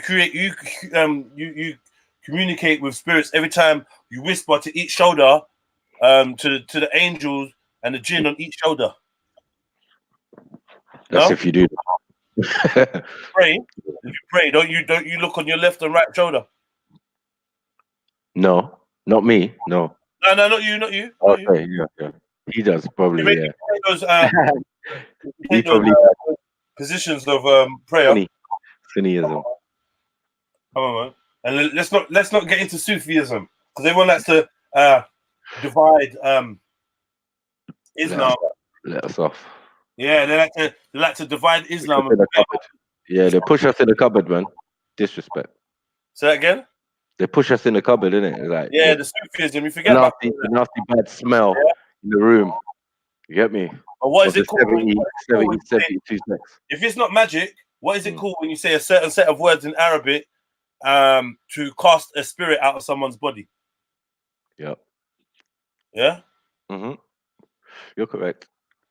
But you get me? So when you're doing your exorcism, your ruqya, was it your ruqya? Yeah. When you're doing your ruqya, is that magic? Come on, brother. Yeah. Yeah, but yeah, the reference was. It's not that I don't believe in magic. I just wanted to know what he meant by Masonic magic. Masonic magic. Yeah. I heard him. He tried to lead, man, but I don't know. Apparently, you said something about being a Mason before, but clearly, man's taking you out of context again. Yeah. Well, to be my son, you get me, or to build, to be a master builder. Do you get what I'm saying? I would aspire to, yeah, but not in the terms of what you're thinking, probably in that European stuff and 33 degrees of masonry. Nah. Any black man caught in that is a fool, definitely. But we've existed way before a lot of these people and organizations. It founded with us, so I mean, and you wouldn't even be in your house. He said he's seen you having signs of having jinn in you, spirits in you. Well, obviously, I mean, how many spirits does it take to make a human being? Jeez. Smokeless fire beings inside of you. Exactly. So you breathe in oxygen and breathe out carbon monoxide or carbon dioxide. Yeah, you've got a fire in you as well. So are you a jinn? That's the question you need to ask yourself. Because you ain't a being of light. Or do you just rely on jinn? Oh shit.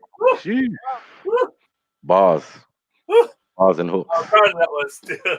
Yeah. Yeah, rely on a jinn. Do you just rely on jinn then? Yeah. Religion, religion. Ooh, slow it down. Angels on your shoulder. You have one angel, one jinn. Yeah. Sorry, please. Context, please. Tell me that I'm wrong. Is it not an angel and a jinn?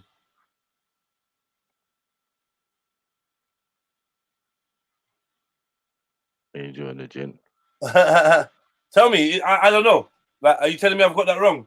Is it not an angel and a jinn on your shoulder, or is it just two angels? Either way, like, let's not act like jinns are bad, because there's Muslim jinns that pray to Allah. Yeah, being a jinn doesn't make you a bad. They even have mosques, it seems. Oh yeah. Yeah, jinns be teaching other jinns how to pray. What's going on? But yeah, man. All right, so it's two angels. My bad. Two angels. Either way, it does. Our angel spirit. Our angel spirit.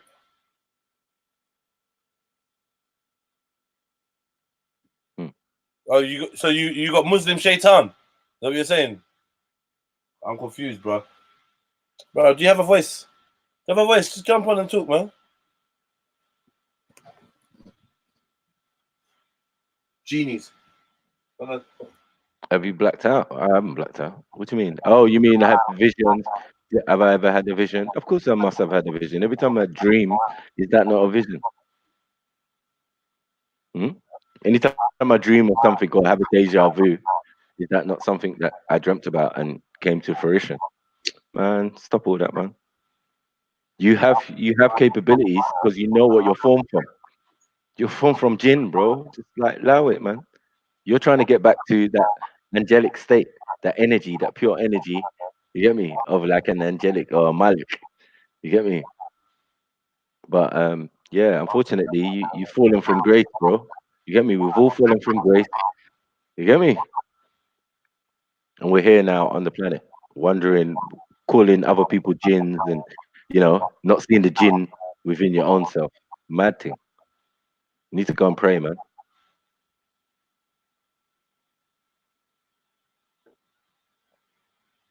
Go and do salah.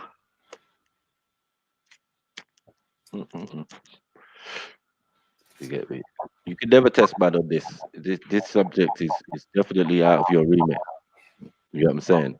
Like the realms you're going into. Now, what we're gonna ask again, I'm gonna say to you again, my Akis, yeah, is what about Shriners?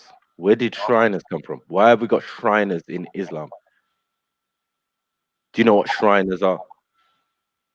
Do they not build shrines? Are they not masons? So there's Islamic masons. Otherwise, you wouldn't have a building, a structure to go and do salat in. You wouldn't have a masjid. You wouldn't have a mosque. You wouldn't have a Some Kaaba. say that the secret religion. Some say that the secret religion of Masons is Islam. Of course, at some levels, you become an Abraham. Remember this, Masonic. People at Bay said he left being a Freemason once he found out that the secret religion was Islam. He said, I might as well just go and be a direct Muslim. Brother Bay, Bernard Bay. Get me? But Bernard makes me laugh, mate. Get me? He's always getting schooled, mate. Yeah, so Shriners, come on, let's go. Tell us about the Shriners. Tell us about the shrines, the ones our Sufis are supposed to always like going to. You get me? And worshipping and dancing. Go on, talk to me. Who's building that? If not Masons. Like, you have to get your words correct. So, you got to say it. You know, in the scriptures, some people are messing with jinns. Some people are wielding jinns. You get me? Some angels are coming down and teaching. You get me? Juj and Majuj and all of that. Teaching man magic. You get what I'm saying? And now you want to sit here and tell me what?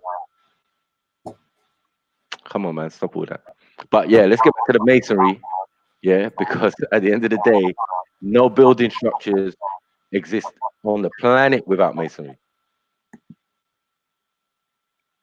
You know what I'm saying? So masonry is to build.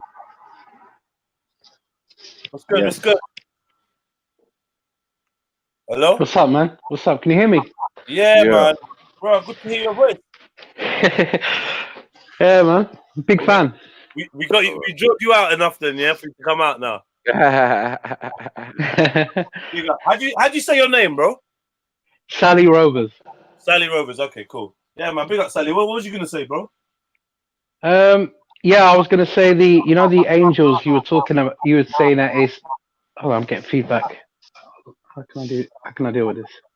Are you playing it on YouTube? Yeah, yeah. Let me turn them off. Yeah, turn it off. Yeah, that's better. Yeah, yeah. I was saying that it's two angels on your shoulders. One's writing your good deeds and one's writing your bad deeds. It's not jinn. Yeah. I stand corrected. Yeah. Yeah, the jinn is something else. It's a creation that was before man. By who? By Allah. Okay, cool. So then this is what my brother's trying to say to you, that all jinn cannot be disagreeable or negative, or you know what I mean? If they were roaming around the planet for God knows a millennia or whatever. Yeah, you know what I'm saying? yeah. They were before man, and so yeah, is that physical? Is that physical or metaphysical? Well, smokeless. I think that okay. So people used to see them, yeah. Like in the past, people say they used to see jinn, and they could change form. Right. And you know, they get misconstrued with ghosts. Ghosts are, that's like something else. Maybe that's like a Christian thing, but when people die, they don't come back as ghosts. Jinn is what is misconstrued as ghosts. But so hold on. Yeah. Before the conception of human beings, there were angelic beings of light and energy, and beings of smokeless fire, right? So does that not relate to their composition, not their actual attributes?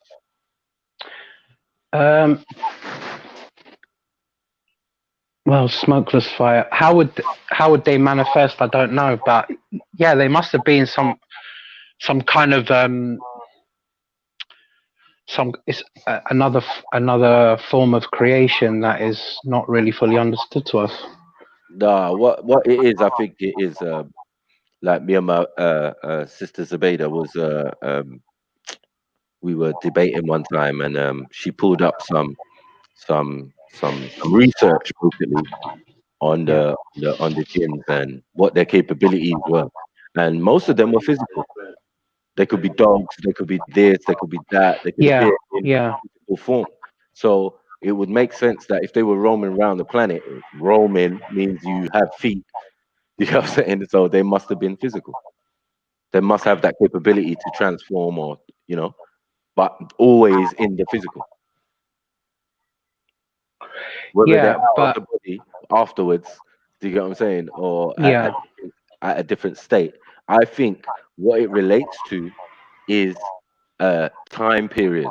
So if you was born in the last quarter, do you get what I'm saying? Right. That might be the smokeless fire era. You get what I'm saying? Rather than you being born in the next equinox or whatever, 25,000 years, and being of light and energy internally. Do you get what I'm saying? Because we've got to make the choice now. Is ours smokeless fire, or is ours light and energy? I'm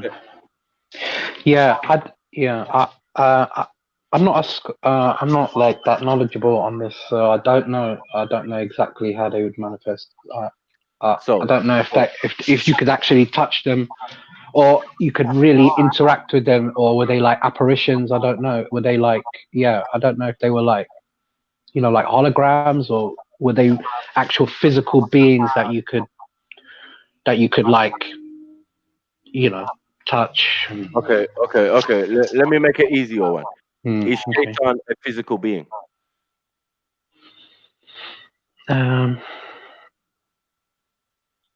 Is he a physical being? I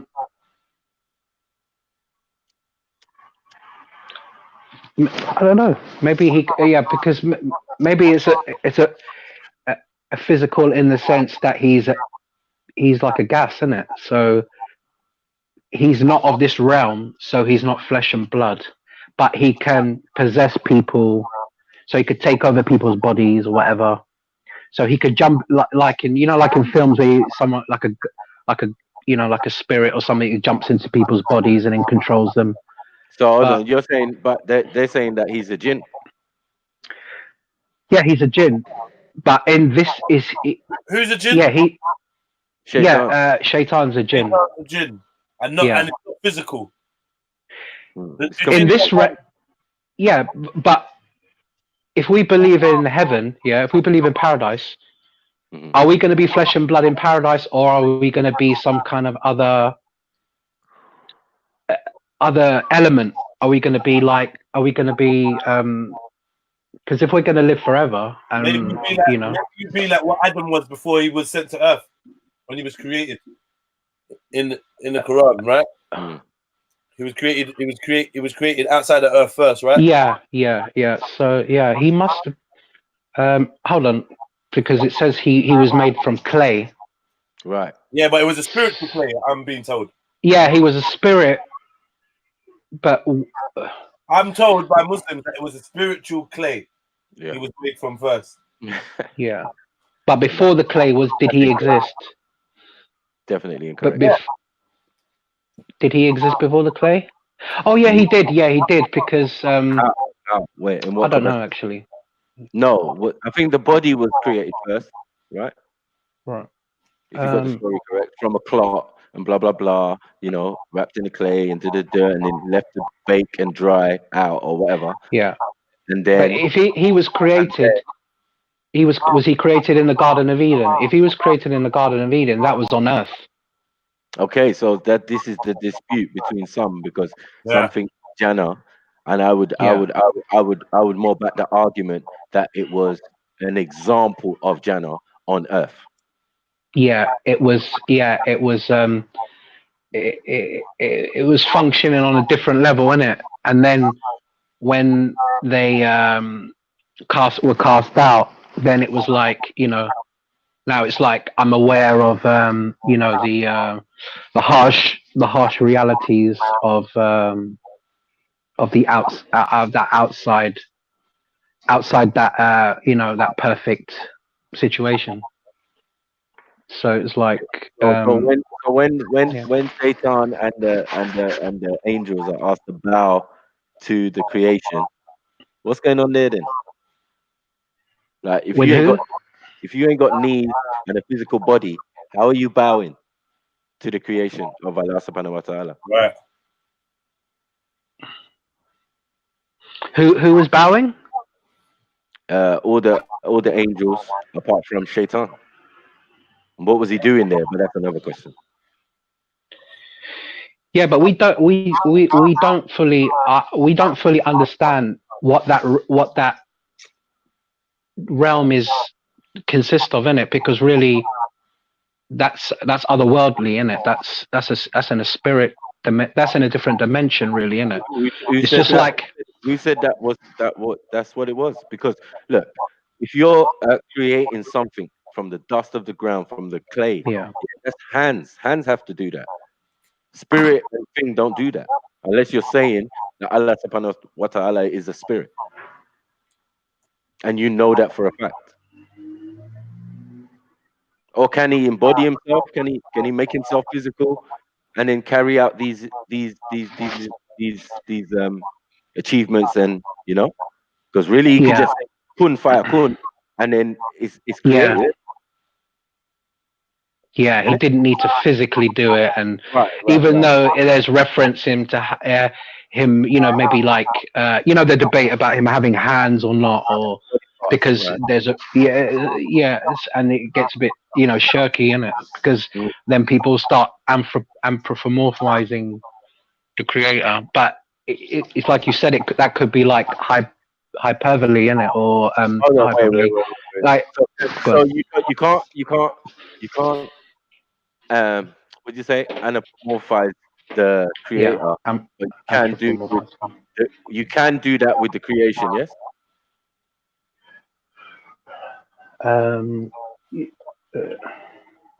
In what respect? In the respect of, as we're saying, like with the angels, they were asked to bow to the creation, isn't it?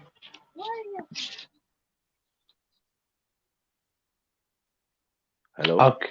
Yeah. What, the angels were asked to bow to the creation? Yes. Yeah, but go on. So but they might have bowed to him because the angels could come to Earth, couldn't they? They can take form. Right. So so they But remember, there's a story about the angels coming to who's it called again?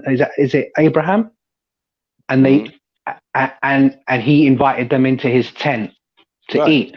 Right. And he said, "We don't eat." They said, "We don't eat," and he got shook because he thought, what's going on here? And so that's obviously they're not human. They just look human. Okay, so then they're physical though. They took physical form, but do we know if they were touched? If anybody touched them? I don't know. I don't know actually. Okay, that did, could be. did the You could angel be Gabriel? You could be interacting with a spirit. Go on. 1 second. Did the angel Gabriel touch the prophet? Peace be upon him. Did he squeeze Yeah, him? he squeezed him. Yeah, he squeezed him. Okay, so how you squeeze Okay. someone if you're not physical? You're physical, innit? It's a Okay. physical somebody. You know what I'm saying? So that's what we're talking about, Maliks, right? So now we go to jinn, right? And then we go to shaitan. These things have to be physical. No, That but only you're makes taking sense. things. You're being a literalist. You know that because it you can be squeezed in that you can be compelled, and it could be all psychological, isn't it? Like you can feel like you're burning up. You know, Right. there's lots of things in it. You can feel like there's people in a mental institution that see people, that talk to people that aren't there. There's people who feel like, yeah, I mean, you can induce certain feelings. Are you saying Muhammad? Like, are you saying Prophet Muhammad was mental or something? What are you trying to say? Well, that's what the detractors would say, innit? Because they're literalists. So they're saying, like say Rob, you'd say that this is probably mental illness, or he was this, or he was that. Because No, what do you say? What do you say? No, because yeah, okay. Yeah. Tell us what you say on the subject. Because it's a question of belief, isn't it? Ultimately, isn't it? Because you can choose to believe, or you can choose to reject it, isn't it? And you can choose to investigate. You can choose to investigate, but there's lots of stuff we don't know. We don't know why how this universe came about. We don't know why there's order in the universe. Well, hold on. Then we can't make any claims then, if that's the case. We can't make any claims for anything we're saying then, really. Can we? We just relying on faith and belief. Yeah? Is that what you're saying? Also faith and belief. Right. So what happens? And there are some evidences like prophecies and stuff. You can say that they are you can probably say they're anecdote. Yeah, go on. It's knowings. How about things you know? Like, yeah, you know. So you know there's a creator. You know that you know that, and that comes from knowledge. Yeah. That's why we're saying that. Look, once you read something, then it's incumbent on you to research and investigate that thing.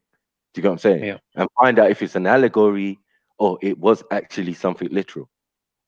Now, to make sense of nonsense, in a sense, to say, listen, if these beings are physical, it would make complete sense.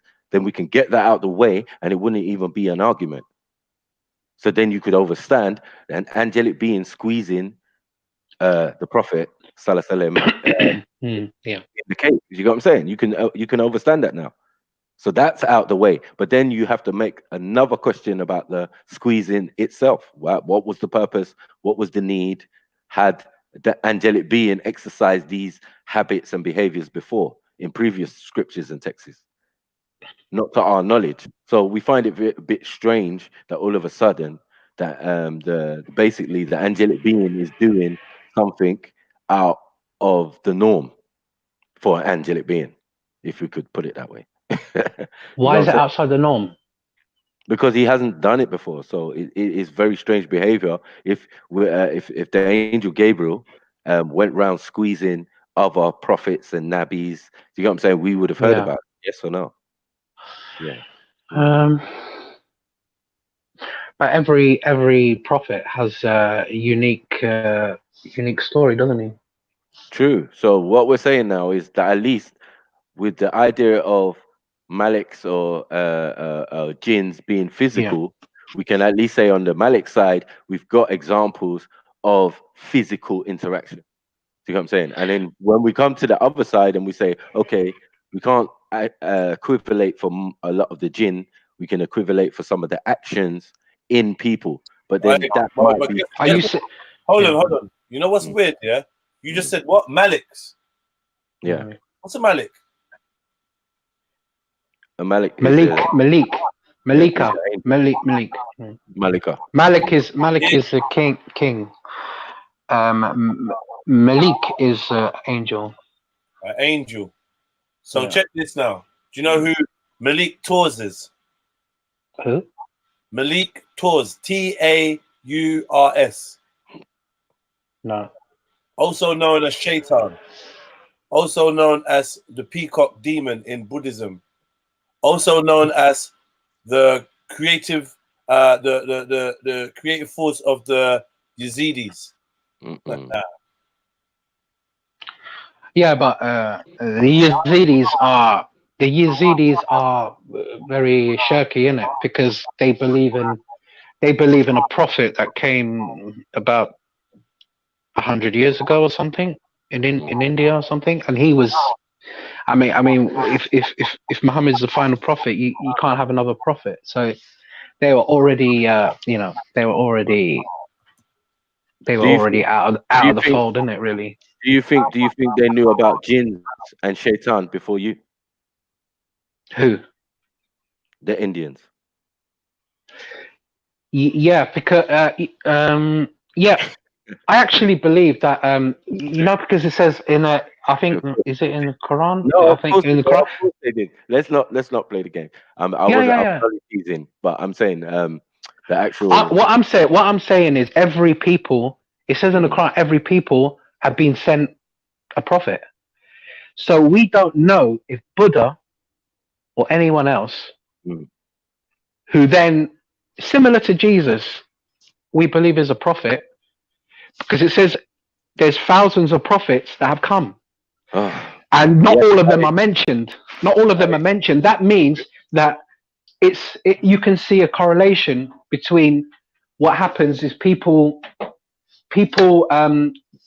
the religion the prophet goes, and then the religion is changed by the people, and then you start worshipping the prophet and they make him God. So they did it to Jesus, they probably did it to Buddha, they probably did it to Vishnu or whoever, all these, or Zoroastrian, whatever. They're probably actually just prophets who were then deified, because that was a time when, like the Romans and the Greeks, thousands of years ago, people anthropomorphized because they needed something physical. That's why you have statues that people pray to, because they need something physical. That was one of the criticisms of Prophet Muhammad by his people. He was saying, a God we can't. They used to mock him and say, a God we can't see, a God that's invisible, and they used to laugh at him. Is that why modern Muslims keep reprinting the Bible? I mean, keep reprinting the Quran. What do you mean? Because they need something physical. Because it's an oral tradition, right? Yeah, it's an oral tradition. Yeah, it's an oral tradition. From keeping their oral tradition. But you keep but people don't memorize anymore, innit? People don't memorize. That's a tradition. Hold on. You keep reprinting the Quran. So surely you guys now have a need for something physical.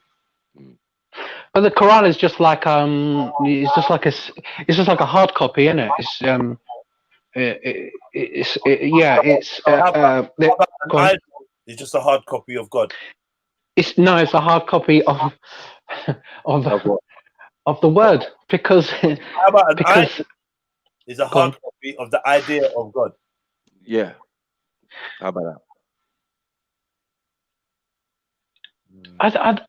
I don't understand what you guys are saying, because it's just a book.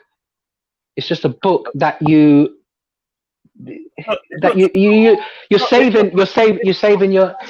it on an SD card, basically, so it's not forgotten. It's not lost. Because that's why Omar was told to record it, innit? Because of Sahaba was dying in battles. They said it's going to be lost. They said it was going to be lost. I'm saying how about that? Maybe a idol could be someone's intention to preserve certain aspects or memory of a certain divine principle, and they're not actually thinking that the idol itself is divine, but just the aspects that the being that it represents is divine. Therefore, No, that's like one of those internal arguments. I know that there's. Sorry, I keep hearing my voice, so it's confusing me. You know that, like, you know, those internal debates which have gone on for 1,000 years about is the Quran created? You know, you hear people saying it in the park. Is the Quran created? Does Allah have hands? Does this stuff is kind of like. Muslims are told not, because this is coming from, I can't remember the you know, these groups that have, you know, I can't remember, there's so many ones with different names and stuff, you know, where hold on, don't you think, my brother, yeah, go like you're being restricted as a Muslim, do you get what I'm saying, in some respect, in what you can read, what you can understand, and if you have problems with that, you know, that you have to go and seek someone else's, you know, explanation to settle your spirit, or to settle, you know, like why, what happened to the ruhi, the soul that was put into Adam, that is in all of us? Do you get what I'm saying? That is the essence of the creator. Do you get what I'm saying? That what Jedi was trying to explain with the idol thing is trying to represent. So aspects of the creator, we all came from the creator, we all came from the dust, we all came from the soil. Do you get what I'm saying? So in that principle, if there were people who, as you say, you didn't know all the prophets, we don't know all the prophets. Yeah. Only like 20 something mentioned in the Yeah. Quran, same in the Bible and all of that type of stuff, right?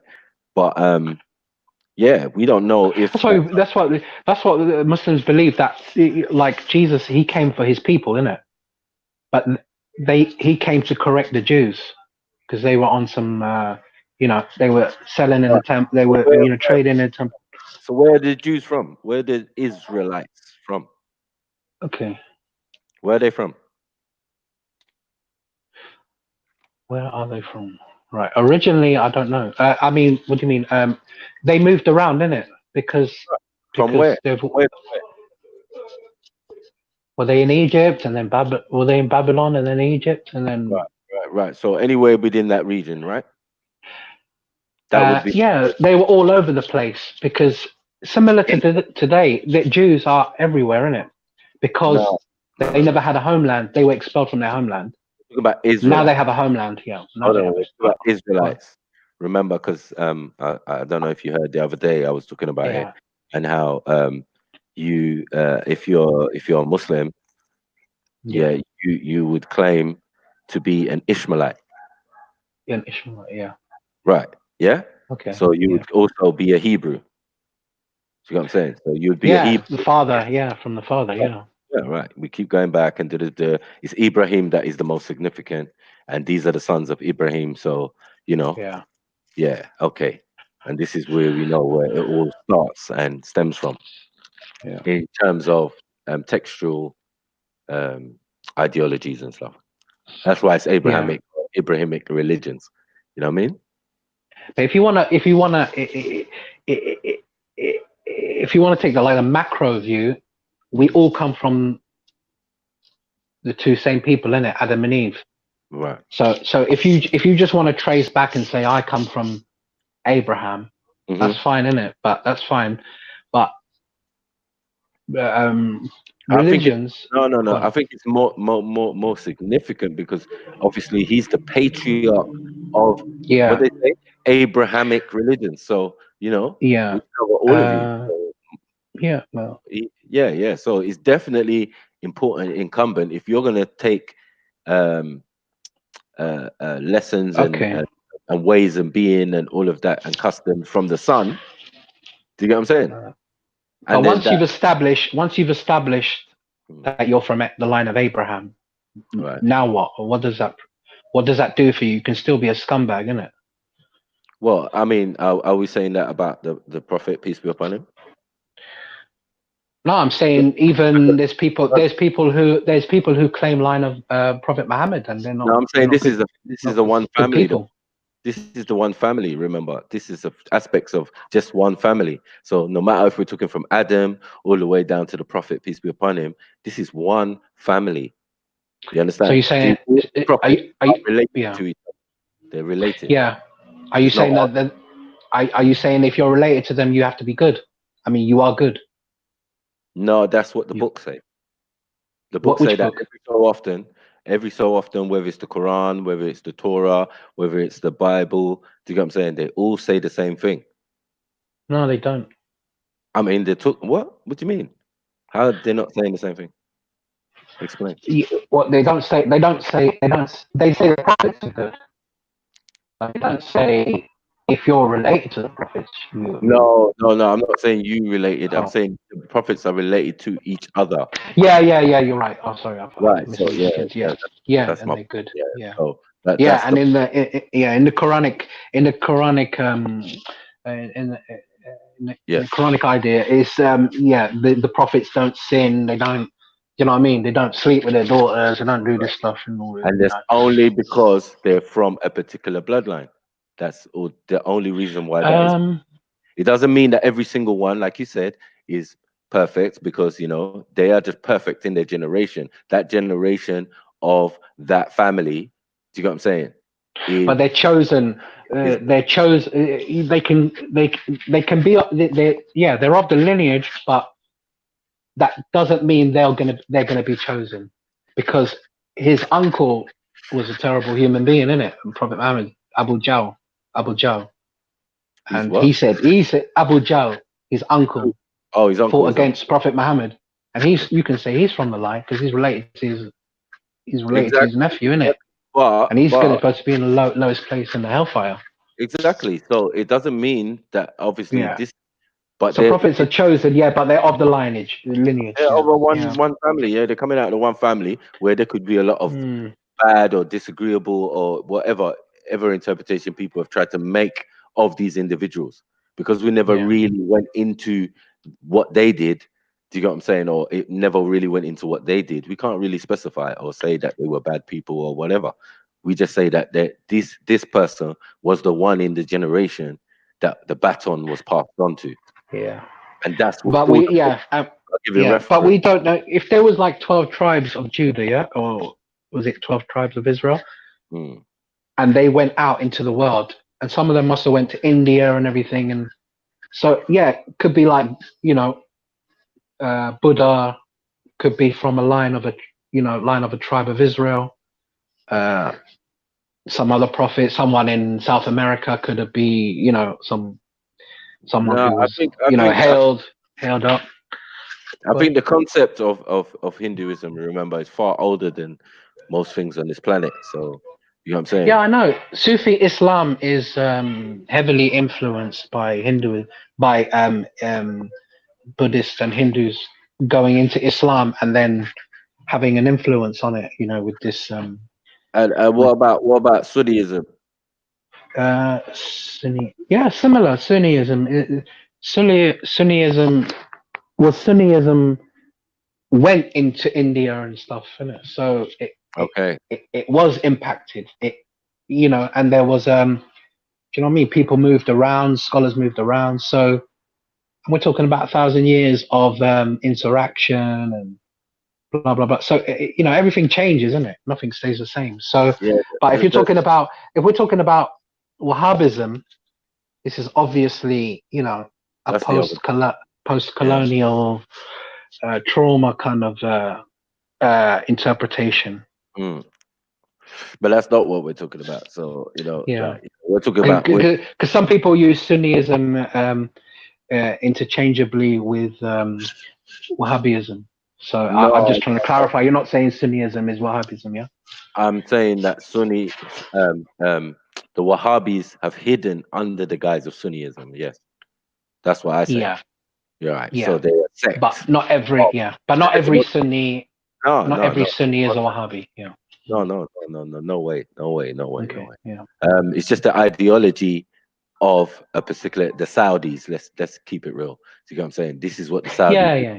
They listen to the ideals and thing of Abdul Wahab, and from that they formed their form of Sharia, which is very extreme, and that's why it's not in place in no other Muslim country other than northern Nigeria. Yeah, British Empire created Wahhabism.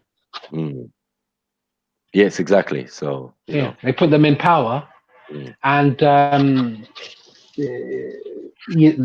trade-off is the you know, that they let them be in power. That they let that what's it called, the Saud family rule and do what they want. Yeah. But in terms of you know, Sharia law governing, they had to hand it over to the clerics, innit? And that's like that symbiotic relationship. It's like but clerics are not higher. the Clerics are not higher than the authority, than the royals, innit? So what happens is that clerics work for them. So what happens? No, but also clerics can have them can cause revolution, and they'll be hanging. They'll all be having their heads chopped off. A whole monarchy. Yeah, but so it's like you can go to the West and do your coke and have parties, but then when you come back, you need to keep your mouth shut and let us rule with an iron fist. Yeah, but the that's iron hammer. Obviously, they're never ever going to be taken out because they've got 500 princes ready and waiting in line to take over this project that they're doing. We already explained. They're reforming now because that older generation is going to die off anyway, innit? And the younger people now want more freedom. Yeah, the younger people. It's starting to change now, like letting women drive and this and that. And soon, now I think you can go on holiday now. You can a non-Muslim can go on holiday to Saudi Arabia now. Don't do that. Don't do that. You remember that the one that's coming now made sure he executed loads of people. Do you get what I'm saying? So their hand is always going to be steeped in blood. Do you get what I'm saying? Yeah. But you don't know. We don't know for sure. Wait, you can't say it's getting any better. If a prince, what was his name? Faisal. Mohammed bin Salman. Yeah, he's the. Well, he's not perfect, is he? But he's trying, isn't it? He's corrupt. He's, but you know what I mean. They don't want to be. They don't want to be backward anymore. Why did they? Hold on. Why did they control Islam? Why did they control it? But yet, there's no Khalifa. But yet, we've got kings and all of that in Saudi. You know what I mean? Where the holy sites are and all of that. They're controlling it. They control who comes in, what goes on. But they only have power because they are the protectors of Mecca, of the Kaaba, of the Mecca, of the city of the blessed, blessed city of Mecca and Medina. So they have that prestige. But really, without those oil dollars, if they didn't have oil, what would they be? They'd be just caretakers. They'd be caretakers there. They'll be charging people to come in there. They'll be charging. Yeah, but no, they're not. No, but they're making money from hotels and everything, but they'll literally be like the caretakers charging, right? So 50p to get in or something. If they didn't have that oil money, they don't have that kind of power. Okay. So who gave them the authority to take charge of the holy places? Since they're foreigners who came into the country less than 100 years ago, and until the 70s and the oil boom, you get me? That no one really heard of them like that. Yeah, but that goes further back. Goes to Lawrence of Arabia and all that stuff, isn't it? Where those warring tribes, the grandfather Saud, he's basically a warlord, isn't it? And they got control of of Mecca and Medina. So they were propped up by the British, right? And basically, are they related to the Prophet? Are they related to the Prophet? The Saudi family? As much as any other Saudi Arab, I guess. But there's different tribes, isn't there? Are they Qurayshi? I don't know if they're Qurayshi. Are they? Hell no.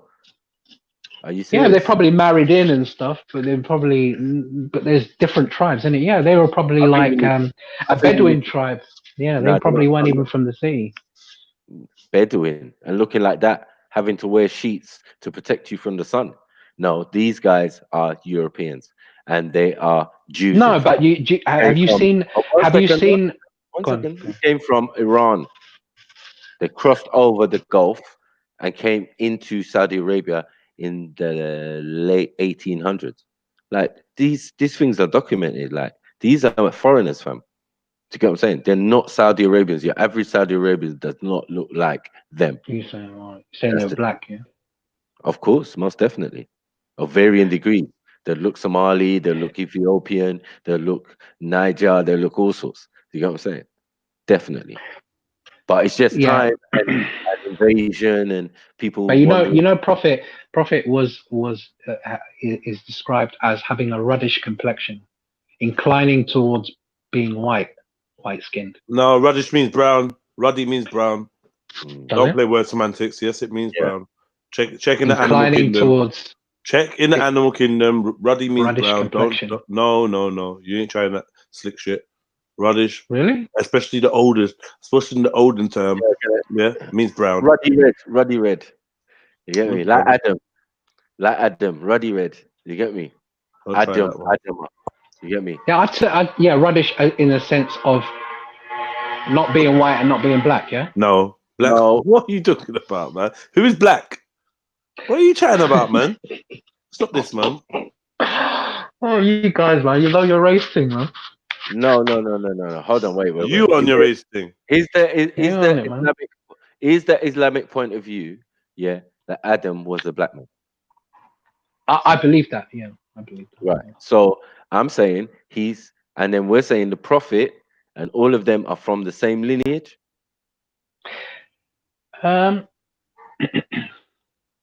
As we explained earlier. Yeah. So hold on. Yeah, but we do believe Arabs are yeah. From if we're looking at the progenitor of the Arabs, yeah, we're talking about Abraham and what was his wife's name again? Sarah. Hagar.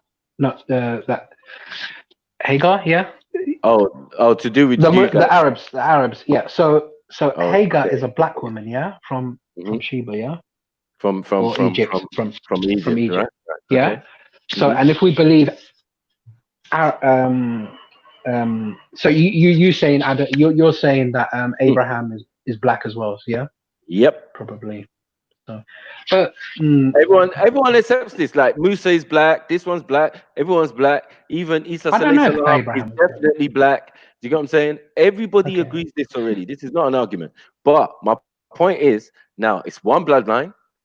So we kind of got the prototype of how they look. Do you get what I'm saying? Through generation and generation and generation and generation, and even the one before, the Prophet's cousin, peace be upon him. You get me? Isa salam.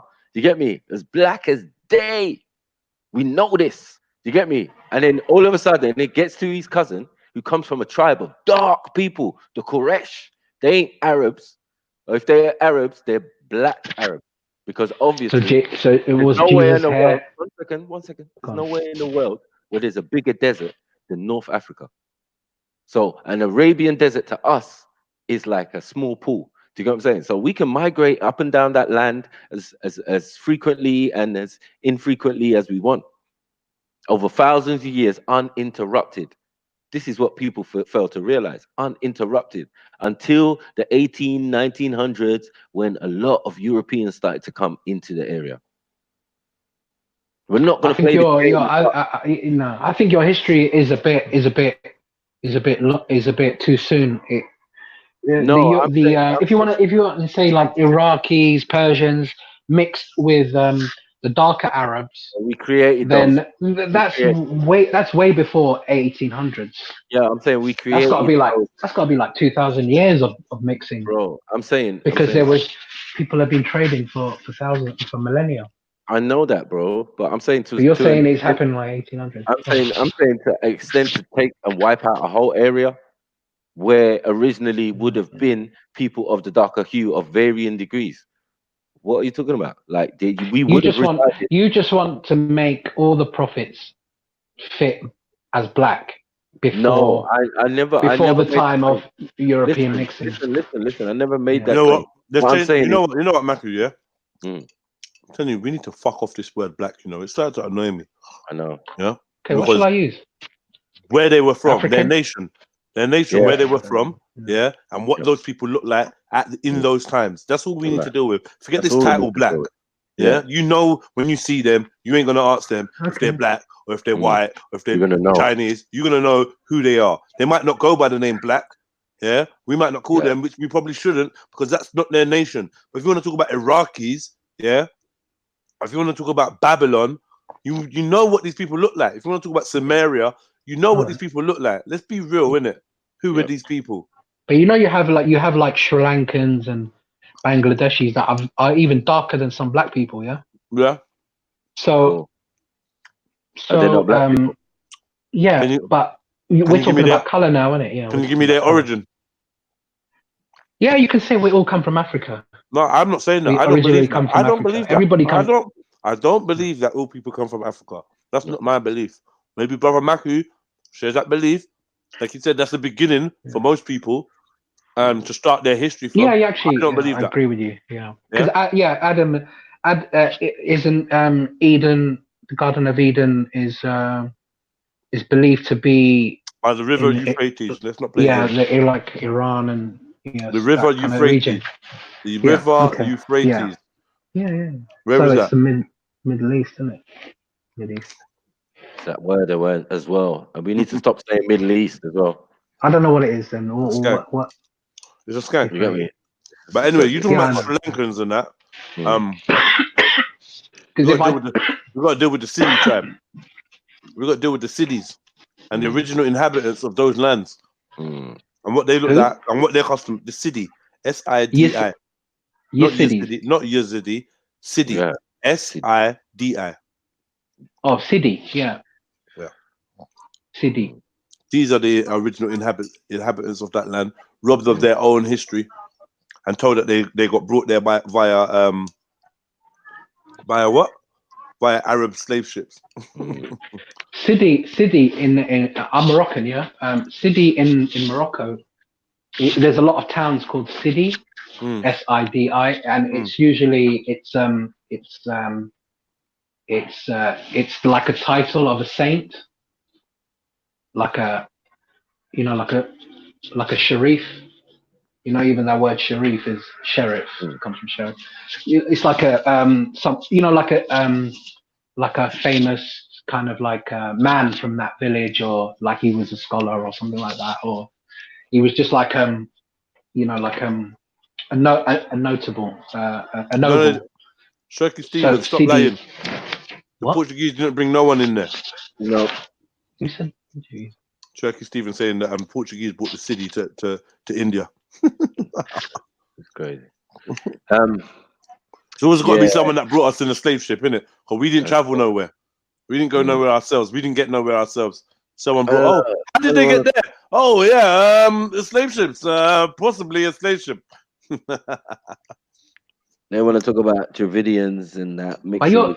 It sounds like you're just upset. One second. You want to talk about Dravidians and that your cities and that cities, sorry, and you're leaving them out, leaving the fact that they would come back across because we've got a Silk Road or whatever that goes to China or whatever, I mean, it's going to pass India as well because we can get some spices for thousands of years. That's been a trade route or whatever, you know what I mean? So we're going to be up in and down in those parts. But what we're asking is like, look, you say India or whatever, but these people's origin, are stem from people who are still prevalent in Africa. Yeah. Okay. So, and then we have direct African people who also reside in India who would claim to be the original people, or but they definitely keep up their traditions, banging drums and there's lots of, there's a lot of Africans in India. How did they get there? And guess what? They're now becoming what's the word? Is the word Asianized? You can see them. Just like who was showing me about the Mongols, the Tibetans. Remember when we was looking at them and the old pictures from 100 years ago? These guys were black. compared to, And then you look at the ancestors now. yeah. I'm like, yo, this is happening in our own lifetime. You can see But you know, people get lighter. You know, anthropologically, people get lighter because they're what? Myth. It's a myth. So. Yeah, you haven't heard what I was going to say. Go on, then. What was I going to say? You tell me. Because of their location. No, because of cities. When people move, when people. What happened, bro? Yo. 40, 50 degrees, bruvs. We're talking about 40 to 50 degree climate constantly. No water, no rain, no nothing. Just the Jordan. Get me? Who wants to live right out in the middle of the Arabian desert is a madman. You know what I'm saying? You got to be real old school to do that. And ain't no European doing that. Yeah, go on. You can hear me, yeah? I was going to say. Now we can hear you. You cut out. Oh yeah, my phone. Something about cities. Yeah, when people move from agricultural living, agricultural existence to urban existence, then they're not going to be out in that midday sun, isn't it? They're going to be, they're going to be people of commerce. They're not going to be people of agriculture. So just like you see in the market, you see those tents, those those canopies and stuff. So, and then people are going to be working in artisans, working in metal work and this and that. They're not going to be out in that sun.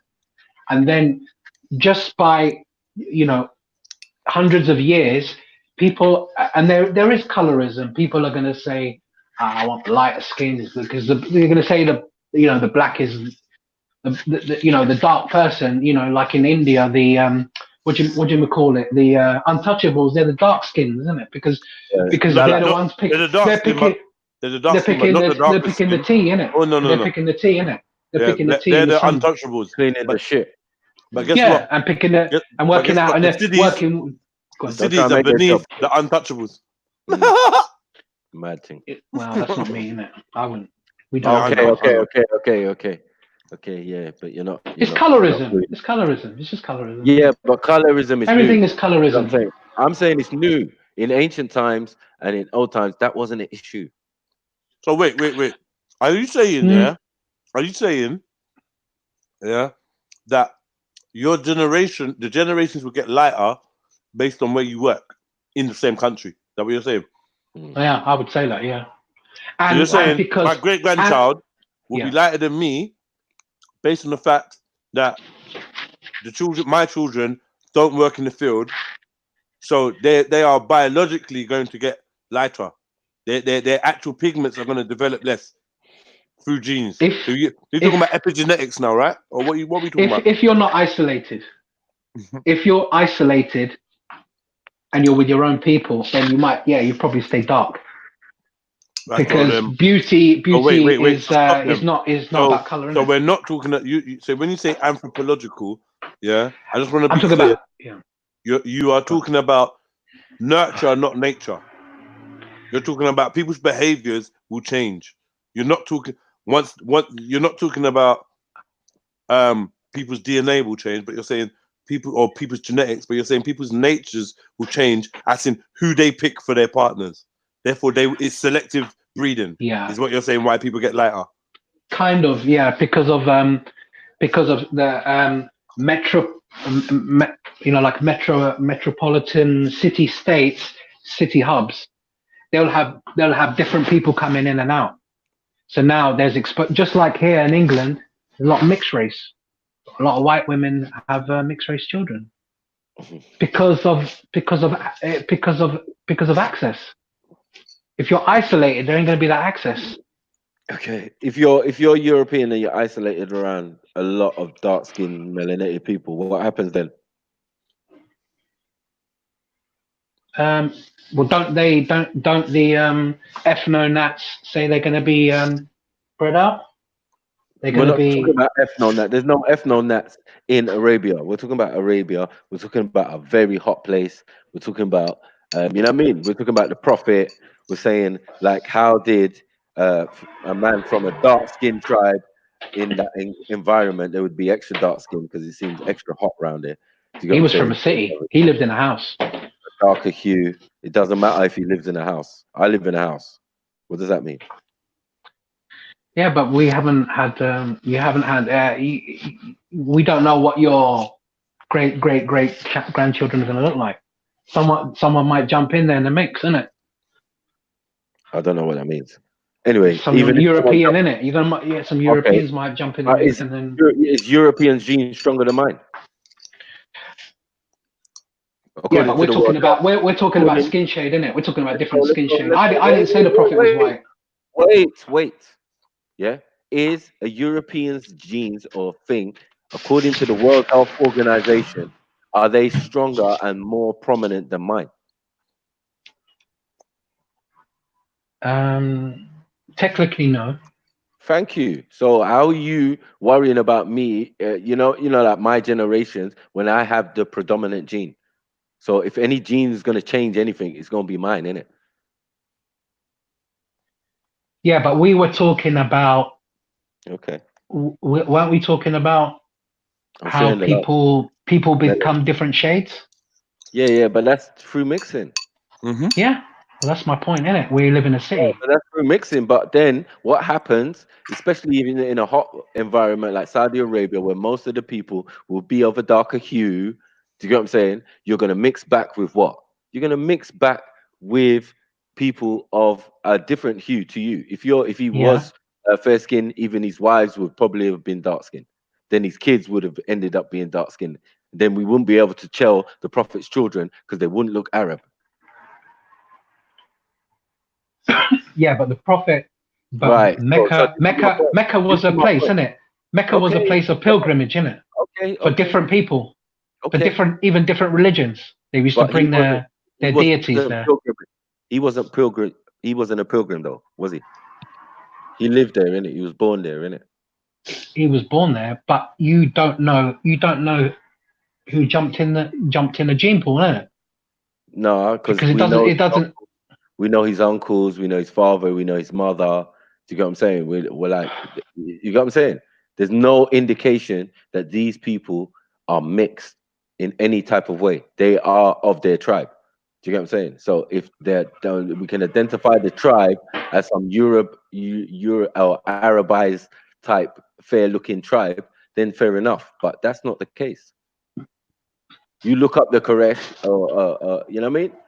The descendants of Kedar and all the way back to Ishmael and all the way back to Abraham in that region, it's going to be dark-skinned people. Like, let's stop playing. How long is Abraham? How many years is between Abraham and Muhammad? How many is it? 2,000 years? A couple thousand years? Okay. In the same region. Saying in a couple thousand years. And he already built the Kaaba, the original Kaaba. So for 2,000 years between those 2 points. Who built the original Kaaba? Abraham. Okay. All right. According to Islam. Abraham built it, right? Yeah, the original Kaaba. Right. As a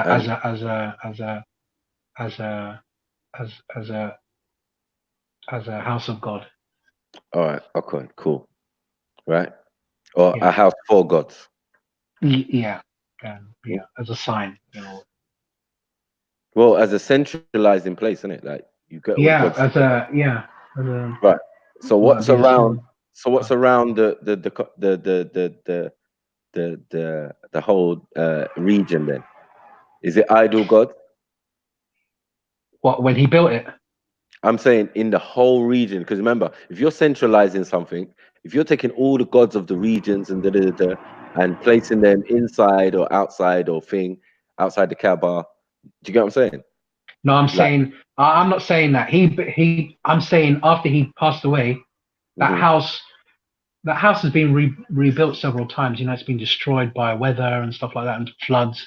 But what happened late, similar to the Jews with Jesus, they became corrupt in it. So, and they became idol worshippers, and they started what do you call it? They started telling other people from different places to come and bring their idols there, and we put them in. You know, they had like this inclusive policy or whatever in it. This what do you call it? It's not like, you know, like.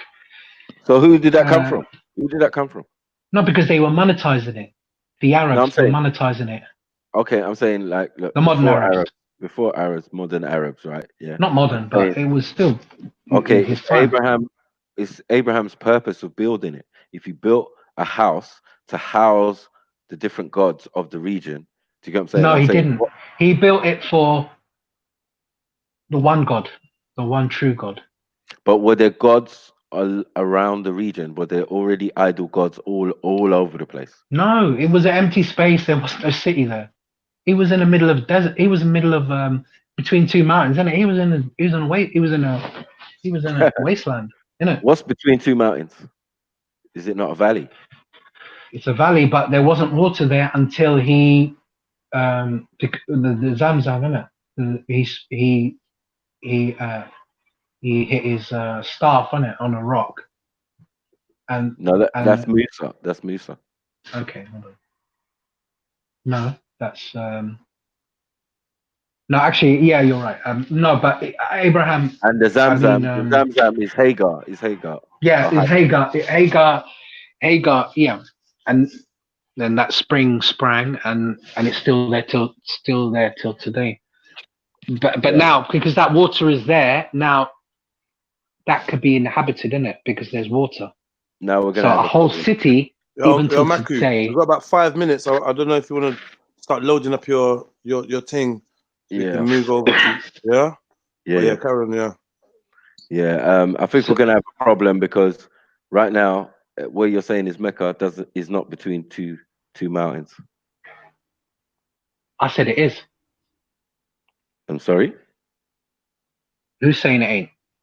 You said it's between two mountains, right? Where the Kaaba and you get me, everything is built, yeah? Yeah. In a valley between two mountains. Is that what went over this the other day? Yeah. Is that what you see when you look at Mecca? It's a dried out valley though. What about the mountains? What about them? Do you see mountains?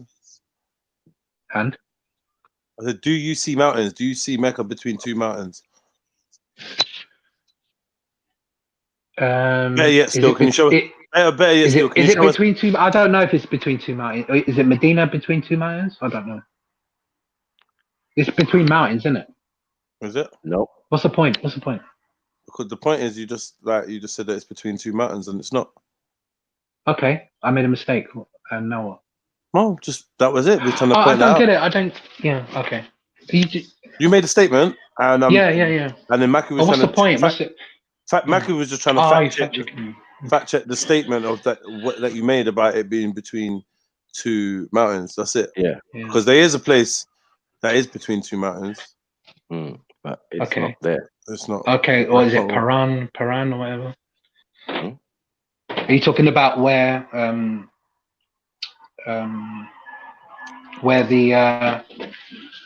the Old Testament prophecy about the final prophet, or the second coming, or whatever? I'm just telling you. We talk about the story. We talk about the story of Hagar and the Prophet Ibrahim, and you saying him creating the Kaaba right in the middle of two valleys. I mean, sorry, two mountains. Sorry, which would make it a valley. And I'm saying, is that what reflected in Mecca? Oh, you're saying if there's two mountains, then that's a valley. What's between it is a valley. I don't know. When I said two mountains, I'm not sure. Yeah, I'm not sure. Is it between two mountains? Well, did somebody have to run up and down there? Did someone have to run between the two mountains? No? According to the text.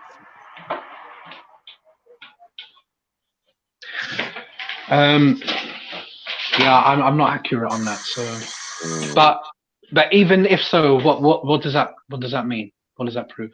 Well, it's part of your Hajj to copy the same processes. Yeah. That the Prophet took and did. So what happens is that in Mecca now you've got two big rocks that are supposed to represent the mountains. Do you get what I'm saying? So we know that the location is not the same because they're just rocks. And Are you there's no saying it's way. the wrong location? Yeah, I'm saying a mountain can't disintegrate. You get what I'm saying? In a short space of time, in 500 years or however long. Yeah. Do you get what I'm saying? Right. So you're saying the prophecy is inaccurate. It's the wrong location. Yep. It's the wrong location. Okay. I need to research that. I'll get back. No. Sorry. What? I didn't say wrong location. No, look into the Kaaba being moved. That's what you need to look into. Oh. And Oh, that's- maybe it was. Maybe it's. Yeah, maybe that makes Maybe more they sense. gentrified it. No, not gentrified it. I mean, this You know. act of war. You know what I mean? Maybe or to appease both sides. You know, Could be. Yeah. Because the low. Yeah, but the religious significance is still there, isn't it? But does it have to be exactly in the right space? Right place. I don't know. No, I think the location is perfect. It's like is a central spot, or like they say, it's the navel of the planet, the belly button, like the, you know, where. Yeah. I'm not an expert on that, but I need to research. But you know what? My battery's about to die. I'll jump off and talk to you again another time. Yeah, man. I'm Right, cool, just man. about to load up my show, man. Yeah. Come over to okay. No Up in Sniper TV. Because I'm gonna close this one down. But thank you for coming on. Good conversation. You took it you took it somewhere where it was constructive. I really appreciate you for that. Because it was a bit, you know. Yeah, I like it. Yeah, a bit shitty before. But yeah, man. I hope this is the first of many returns. Sally Rovers. Yeah, I will. What is Sally Rovers? What is Sally Rovers? Okay, cool. What is Sally Rovers? Sally Rovers is Sally is a town in Rabat, in Rabat, Morocco, and they used to be pirate. They were called they were pirates basically, I think, and they used to jack the the Europeans. Okay, who was that? The Sally was. Who was the pirates? The Sally or the people of Sally? The Sally Rovers were. I don't know if they were Moorish pirates or something. I don't know. But if you just Google it, I just like the name because I was born there. I was born in. It's called Sla, but in there the French have changed it into Sally. But Sally Rovers. Why are you going with the French change? Why do we do this? If you know the original, I know. Why do you give reference to the original? All right. And so when they say something like when they call something like the Rovers Return, are they speaking of returning pirates? Possibly. I need to Google that actually. I know there's a football team called Sally Rovers. Where are they based? And I think it's French. And there's one in England as well. Rovers. Rovers. So I think Rovers is a name for pirates. For pirates, yeah, it makes sense because they basically they go about. They travel, they go about. Yeah, and they rove around. And then they return. Yeah. Rovers return. You just taught me something. Rovers. Rovers. Yeah. Yeah. Oh, big up for that. Big up. Kind of because they have the maritime tradition, isn't it? Yeah. So it's in the language. It's in a lot of the language. The maritime law and all rarely that. Get North Africans on the panels, and this is how I know that a lot of you see yourself so separate from everyone else that you don't that you're not an African. You're a North African. Rarely get North Africans on the panel. Why does it matter? Fair enough. I'm not claiming to be. Not you. Okay. You. I'm saying someone else is saying like big up Morocco. Big up Moroccans. Yeah. Rarely get North Africans on these panels, and it just makes me feel like someone that has to hear all day, every day from other Moroccans that we're all African. We're all African. We're all African. Yeah. What? I'm Algerian, I'm African, we're all African. And then first thing is like separating yourself with North African. Then you wonder why others, like I see it from the Somali community as well. You know, you get one group of Africans saying, well, you know, you Somalis are mixed, you Somalis are this and that. And then the Somalis are saying, well, we're not really black, or we're not really African, or we're not really, I don't know, man. It's really weird. But yeah. I mean, it's colorism, isn't it? Even the Moroccans do it in, you know, where I'm from. South Morocco is a lot darker, and you know, the northern Moroccans, they're a bit bigoted. You know, they're a bit. They think they're better than people. Yeah, they think they're better. I used to always say to them, "You think you're better because you're light skinned. You're not white." Do you think that's what it is, though? Do you think it's genuinely because of their tone of skin? It's colorism, because you know, if you're a failure in life and you're going to go to something that is nothing in your control, isn't it? How can you be bigging yourself up because of a color? You had nothing to do with that, but someone else can. You know, what are your achievements? You know, a big thing worldwide, though, man. It's like really a big thing worldwide, and you know, a lot of people blame it on the caste system, and a lot of people blame it on like slavery and like white supremacy. Yeah, it's like it's very deeply entrenched in a lot of cultures from all different backgrounds. Yeah, it goes back to you know, it's probably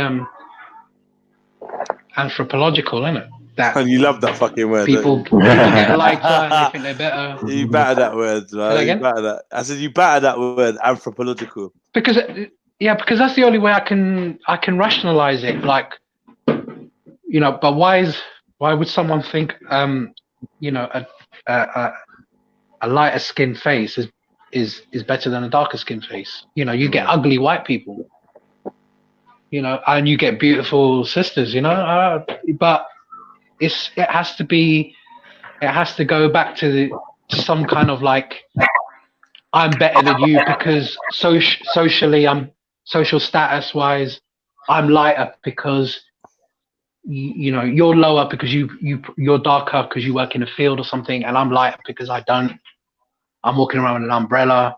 Someone's holding an umbrella for me or something. I'm light skinned, and generally, after a few generations, you know, I'm white. I'm beautiful. I mean, even you've got Japanese people. That's because you're gonna breed white, though, right? You're not magically turning your seed lighter by your thoughts. You have to actually physically make the action of breeding with somebody that is of a lighter hue than you, right? We established that already. Say that again. We established, though, yeah. Like, I'm just double checking that this in a couple generations things, and you being white or looking white, that's purely from selective breeding and not from any other factors. Yeah. I know people that done that. I know even people in my family that have married someone white because they want white kids. They want their kids to look white. In the Caribbean, we've got grandma telling her children or telling her grandkids, don't bring back no one darker than me, or don't bring back no one. Don't bring no dark-skinned guy back to the house, you know. Yeah. I mean. Yeah, and she's dark as well. Yeah. Yeah, man. I've experienced the paper bag test, isn't it? And all that. Yeah. And it's like fucking heartbreaking for a woman to tell me. I needed to leave the house before her grandma got back, not because I was in the house, but because I was a dark-skinned man. Yeah, man. Yeah, and the stereotypes and even from my own family members, from my own Caribbean family or so-called family. I felt that. Do you know what I mean? I felt that from the woman that I chose to make my partner and start a life with. From her family would not accept me because I was not Caribbean. I was African. It was crazy, but they accepted me until they found out I was. Do you know what I mean? Once it came up in conversation, they distanced themselves. It's when you get to know someone, innit? And then when you stop seeing their color and you recognize They're a human. You know, you recognize it the for stereotype, and then their when you humanity and all that. when you get the facts, and you're like, oh shit, it takes a really ignorant and racist person to do that. You know, like, oh yeah, you're all good, Sally Rovers, yeah, you're all good, and then Yeah. oh, what, you're Moroccan? You're right. Yeah. Oh shit. You know what? Yeah. I'm not fucking with you. You You're speak Moroccan. well for a Moroccan. Yeah. Oh my god. You get that, yeah? Yeah. You're quite intelligent. Yeah. Moroccans have got a reputation for being thieves. Yeah. Thieves. Yeah, being, you know, criminals and stuff, especially in Ladbroke Grove. No comment, right? No comment. There's bloody North Moroccans. Ah, shit. Where I'm from the educated south. The darker educated south. I'd love to speak more about Morocco because there's an issue. Like my best mate is Moroccan and Algerian, Moroccan and Portuguese. Yeah, but he's more tuned to his Portuguese side because of his family circumstances. Yeah, but so we can't really talk about Morocco like that. But yeah, the Moroccans that I know, I saw you in that picture with that jalaba. That from Morocco. That hooded jalaba you got. Yeah. I love my jalabas. Huh? I love them. Yeah. Nice. But yeah, Morocco is all different shades. Yeah, but what I was going to say about Morocco is I have noticed some tensions between the Moroccan community and black folks who think that the Moroccans hold a secret racist attitude. Oh, I don't want to say racist. I don't want to keep using that word, but they definitely seems to be. For instance, the Moroccan women seem to like black men, and black men seem to like Moroccan women, but Moroccan men don't so much like black men that have Moroccan women, and vice versa. So it seems like there is a lot of basically no one likes black people. Let's just have it fucking right. Yeah, no one really likes black people. It's just they're cool. Some of us are tolerated. Some of us are even loved by the minority. But the majority, there's a really negative view of black or because there's a stereotype in it. There's a stereotype in it that he's gonna knock her up and then chip. And then she's gonna be a single mum with it, and he's gonna have babies all over the place. Yeah, she's gonna be basically outcast. You know, like where have you heard that? Where have you got that stereotype from? From your family? From have you heard your family that view it like that? I know girls. I know Moroccan girls who have gone with black guys, got pregnant, and basically their family have disowned them. But maybe it's because they weren't married and that, you know, they were a bit not to be evil, but they were a bit like you know, like what's her name? Oh shit! Yeah. What was you gonna say? You know, what's her name? Who? On road, a bit street. What's her name? That Algerian girl, I forgot her name. I like her. She's cool. You think what do you think? You think she's a hoe or something? Say again? Was it you think she's a bit of a hoe or something? A hoe? What No. I'm just saying that they you know, they're from here, innit? So you know, if you grow up, you know, like if you grow up in the council estate and all that, you know, sometimes you can get caught up in the bad, you know, bad crowd, blah blah blah, and then you're not on your dean, you're not really, you know, you're not in education or whatever, and smoking weed and blah blah blah, and then you got boyfriends, and then, you know, you're lying to your family pretending that, but your family are neglectful, innit? So, you know, for a man like me, I'll tell you what it is. Yeah, it's really difficult to be an Igbo, Nigerian, African, black melanated man. It is very, very difficult in this society to be what I am and who I am and keep a level head. Because everywhere I look and everywhere I turn, I'm being judged for who I am or who I'm not. And I'm realizing that a lot more people, even I want to believe, and it can be quite disheartening. It actually kind of upsets me, if I'm honest with you. I feel quite upset today, alone, just from certain perspectives that I've heard come from all different angles. And the black woman doesn't really appreciate how hard the black man has it, because they think that the black man is ignoring them.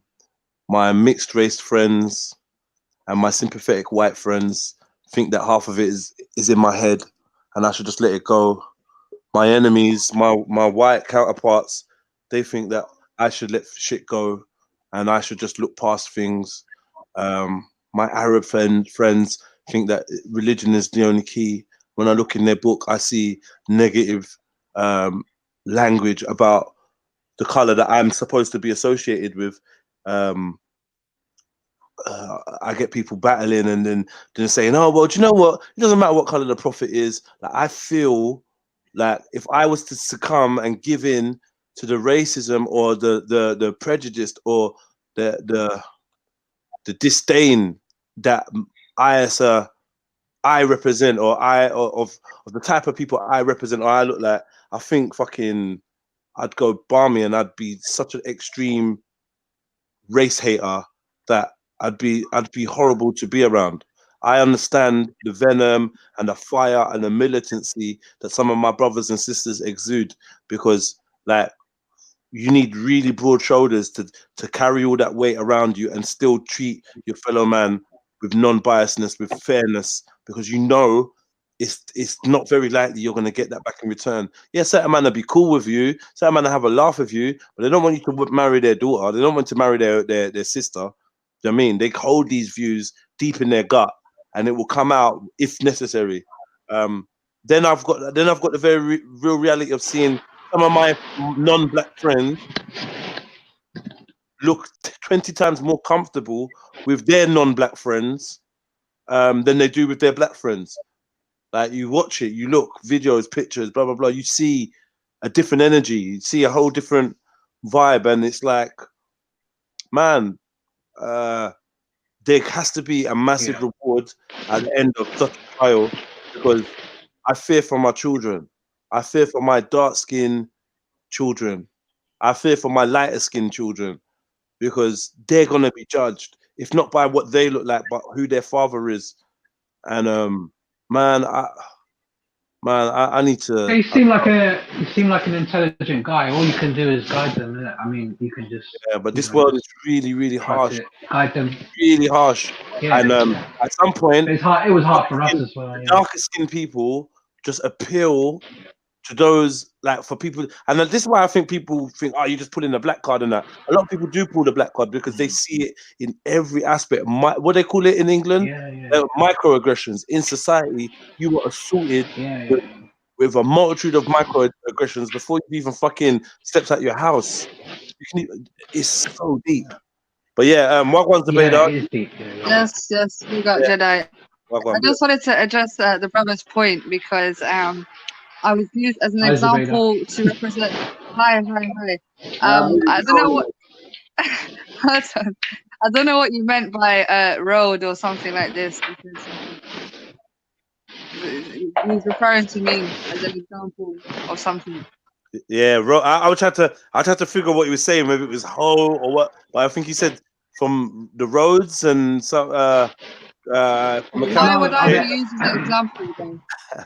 I don't know. I didn't. No, I didn't mean that in a bad way. I mean, like, you know, like, you're a bit of a rude girl, but in a nice way. You're cool, you're intelligent, but you know, like, there's, you know, like, if you're not. Maybe some families disown their daughters because they were a bit like you. At the end of the listen, I can't do this. I mean that in a nice way. I know you've been through a lot. No, Aki, no problem, Aki. Well, it's not even like a, you know what I mean? I just wanted to understand so that I can reflect upon it and think, okay, am I road? Or, you know what I'm saying? If that's how somebody perceives me, then maybe I have to look within and try not to be perceived that way. You know what I'm saying? Wait. Why? Why? If that's who you are, why do you have to change? I would say I came from the roads and I was in the streets, but that's obviously something that I'm trying to come away from. And there are points where I might come across as articulate, intelligent, and very well spoken, but then also that side comes out of me, and I feel like people mostly focus on that road side rather than the calm, debatable, civilized Z. Do you get it?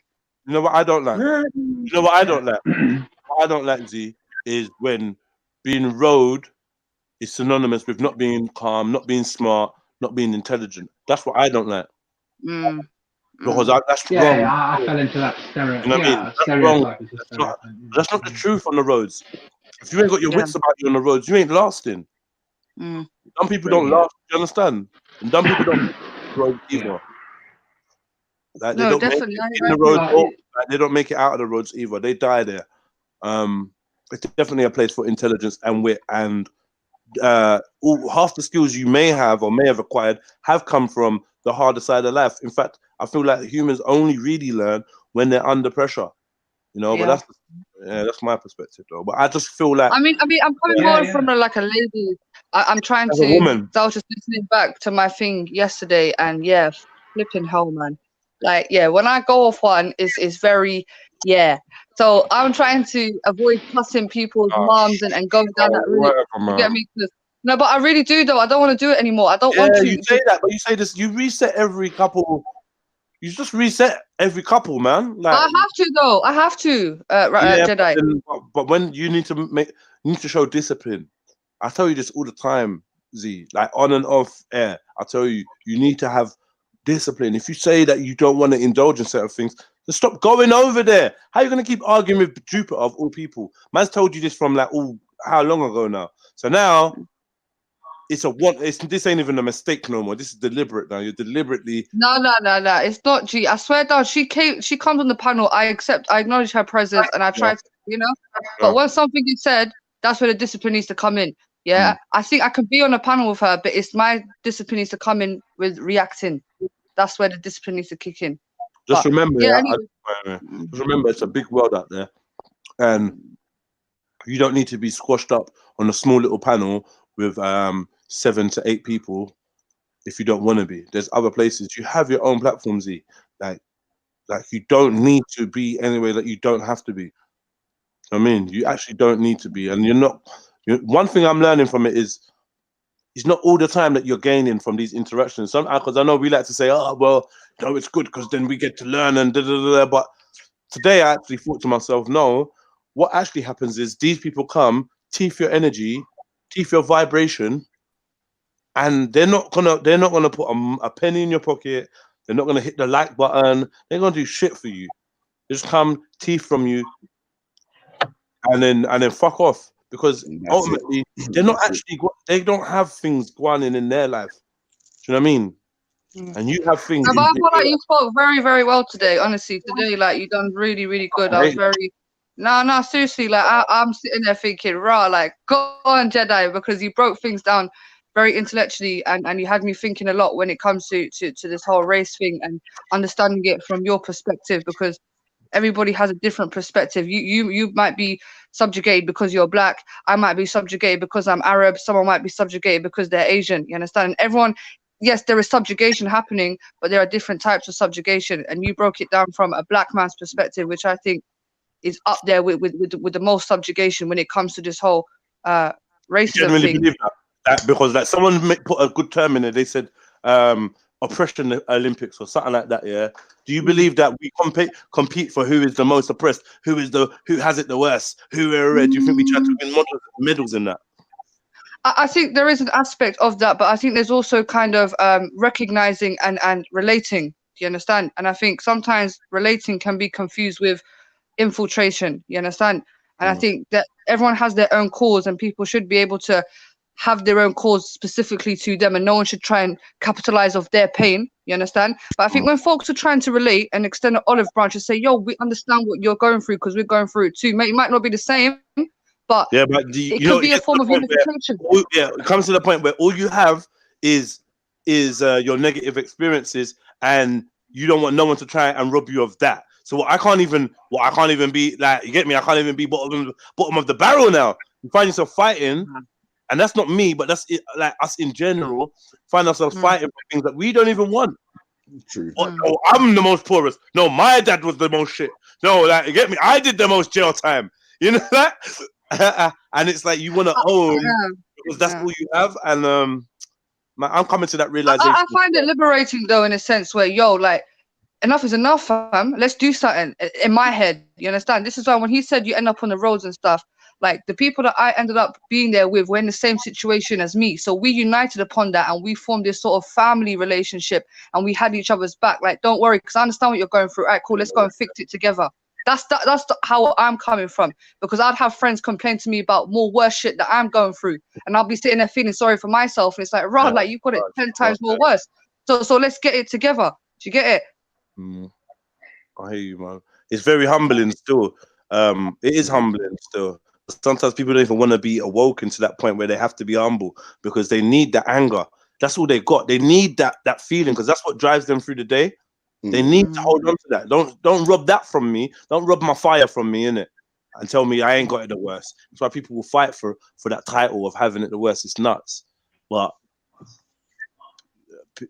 humans, like, when you get to that point, I think you use adversary to fuel you or to be your life support. And when you ain't got that, and you've got absolutely nothing, and people don't want to have nothing. They'd rather have pain than have nothing. But that fire could ultimately, there's two ways when you have this sort of pain. It could either destroy you or make you. You understand? And a lot of people, when they go through suffering, they can't come out of that state to the point where they're stuck in it forever. But there's certain people that will use that pain to push them forward and say, I'm going to come out of this. And I've seen people destruct in their own self-pain. And it's so sad to watch, you understand? And I've seen people taking mad L's and then just suddenly they've just glowed up, fam, and they've used that pain and suffering to be a better person. Do you get it? And that's what I'm trying to do. When I'm listening to these racist pieces of shit, that's why I had to flip the script on my man and not get triggered. Or I did get triggered, but there was a point that I made and said, yeah, so what? We're here. We ain't going nowhere. I love London. I love seeing the multiculturalism. I love seeing Asian man here. You get me? Like, you know, instead of being triggered and emotionally upset. You get it? That was a sick not tactic, but that was actually sick. He didn't like that, and he then got triggered. He didn't like that. Yeah, that was sick. And I agree with you. Like, sometimes the best way is to say, well, fuck it, man. Fuck what you think. You know what? Like, just be real, innit? Like, fuck what you think, man. Like, who are you, bruv? You're no one. And that's why I had to let man know. Unless you can like put your camera on, then you're a slave, bruv. You're a slave to your beliefs. You can't actually be out in your society and speak the way you speak without fear of reprisal. You get me? And I can say whatever I want and I'll go out there and I'll own it. I mean, but that's the thing. You made perfect sense about these characters. Yeah, they're looking for some sort of belonging or purpose, and you can clearly tell that they're this PHILL guy is very flip floppy. It suits whatever mood he's in. One minute he wants to be very extreme, next minute he wants to sympathize. Very liberal, you know, and it's a sign of some sort of personality disorder. He went somewhere else today. Man called me a chimp. Man said some stuff. Man said you need to be gassed. Man was getting in with the personal insults, talking about people's family, people like, he said a lot, man. But anyway, big up yourself, fatty. And he called me fatty. He said he said my head was 13 stone. He's like, you fat bastard. Your head's 13 stone. I'm like, rah, man, you must be talking about Zubeda, man. I'm still in trim out here. You hear me? I just ate some chips. So. But yeah, man, no, big up yourself though. Real talk. Maku, you say I'm passing the baton to Maku. He's gonna fuck up this thing. I'm tired, man. I'm tired of streaming. I'm tired of talking to people. Like, I'm just sick of it, man. You know the funniest thing Maku said, when I said about the Algerians putting doo-doo on their body, he goes, that ain't nothing that a bucket of water can't solve. I was crying. Man coming with buckets and that. Yeah, no. Yo, Nate, what going over there, family? No, I'm just listening to the reasoning. Yeah, I'm hitting the road, so hit me up, man. We need to chat still. Yeah, man, 100%, 100%. But yeah, the link's in the back chat boom. for you, man. Yeah, let me put it in the description though. Oh, well, this is the StreamYard link. Put the YouTube link because I got to hit the roads. But I'm gonna be listening in on my headphones, and when I get to land somewhere, I'm gonna jump in. But yeah, I'm gonna go look at our office space or something. Yeah.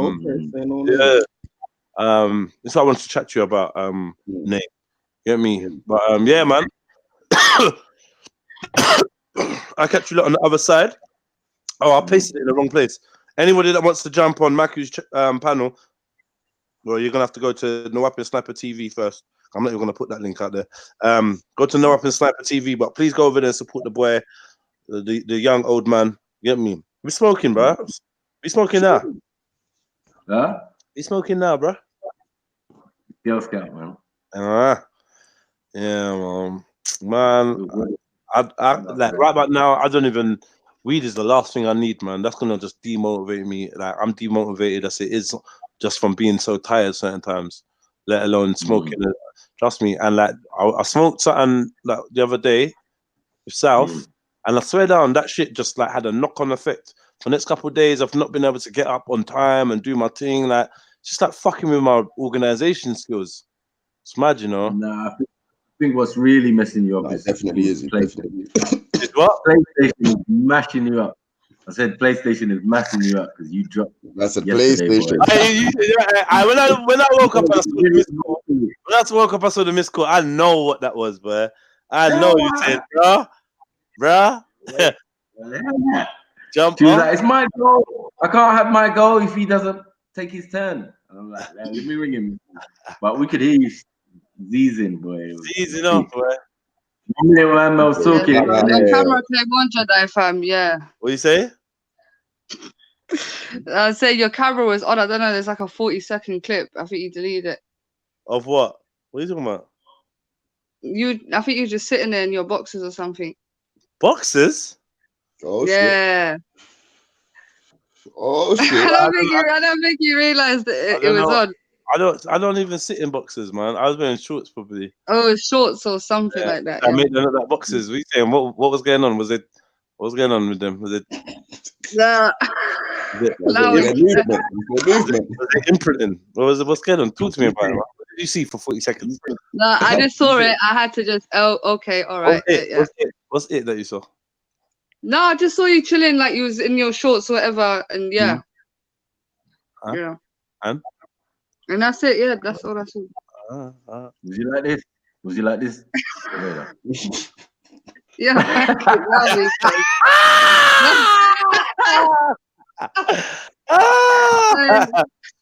Oh my god. You lot are crazy, man. Great and all up in there. Come on. Come on. That's a lot of my gaze, get me. Game. Now, big up yourself, man. Whenever you come up, anyway, positive thoughts, nurture your seeds, blah blah blah blah blah blah blah blah blah, all this stuff, blah blah blah, whatever, man. I'm off, man. I don't even want to read this shit. But big up everyone, all the real people, 97 people in the building. When you leave, moonwalk on the like button, show a little love. Big up to man like Mohib. You get me? Always showing love. Big up Anonymous, Captain Rambo, Hannibal Ras, Otai, another 808 squad, 10 rules a game, Empress Twist something, Lady Spade, Untouched Virgin. Who else we got in here? Hurry up. Data Footprints, Anonymous, Shimber Shooter, VI Britannia, Godfather, yeah, and everyone else, because that's a lot of scrolling. Big up. Yeah, man. Big up to you, man. Hit the link in the description, and let's go over to Nawapin Sniper TV and go and kick it with man like Maku. I'm tired, man. I can hardly speak, man. I'm off. Peace. Peace. Yeah. Link you over there, yeah?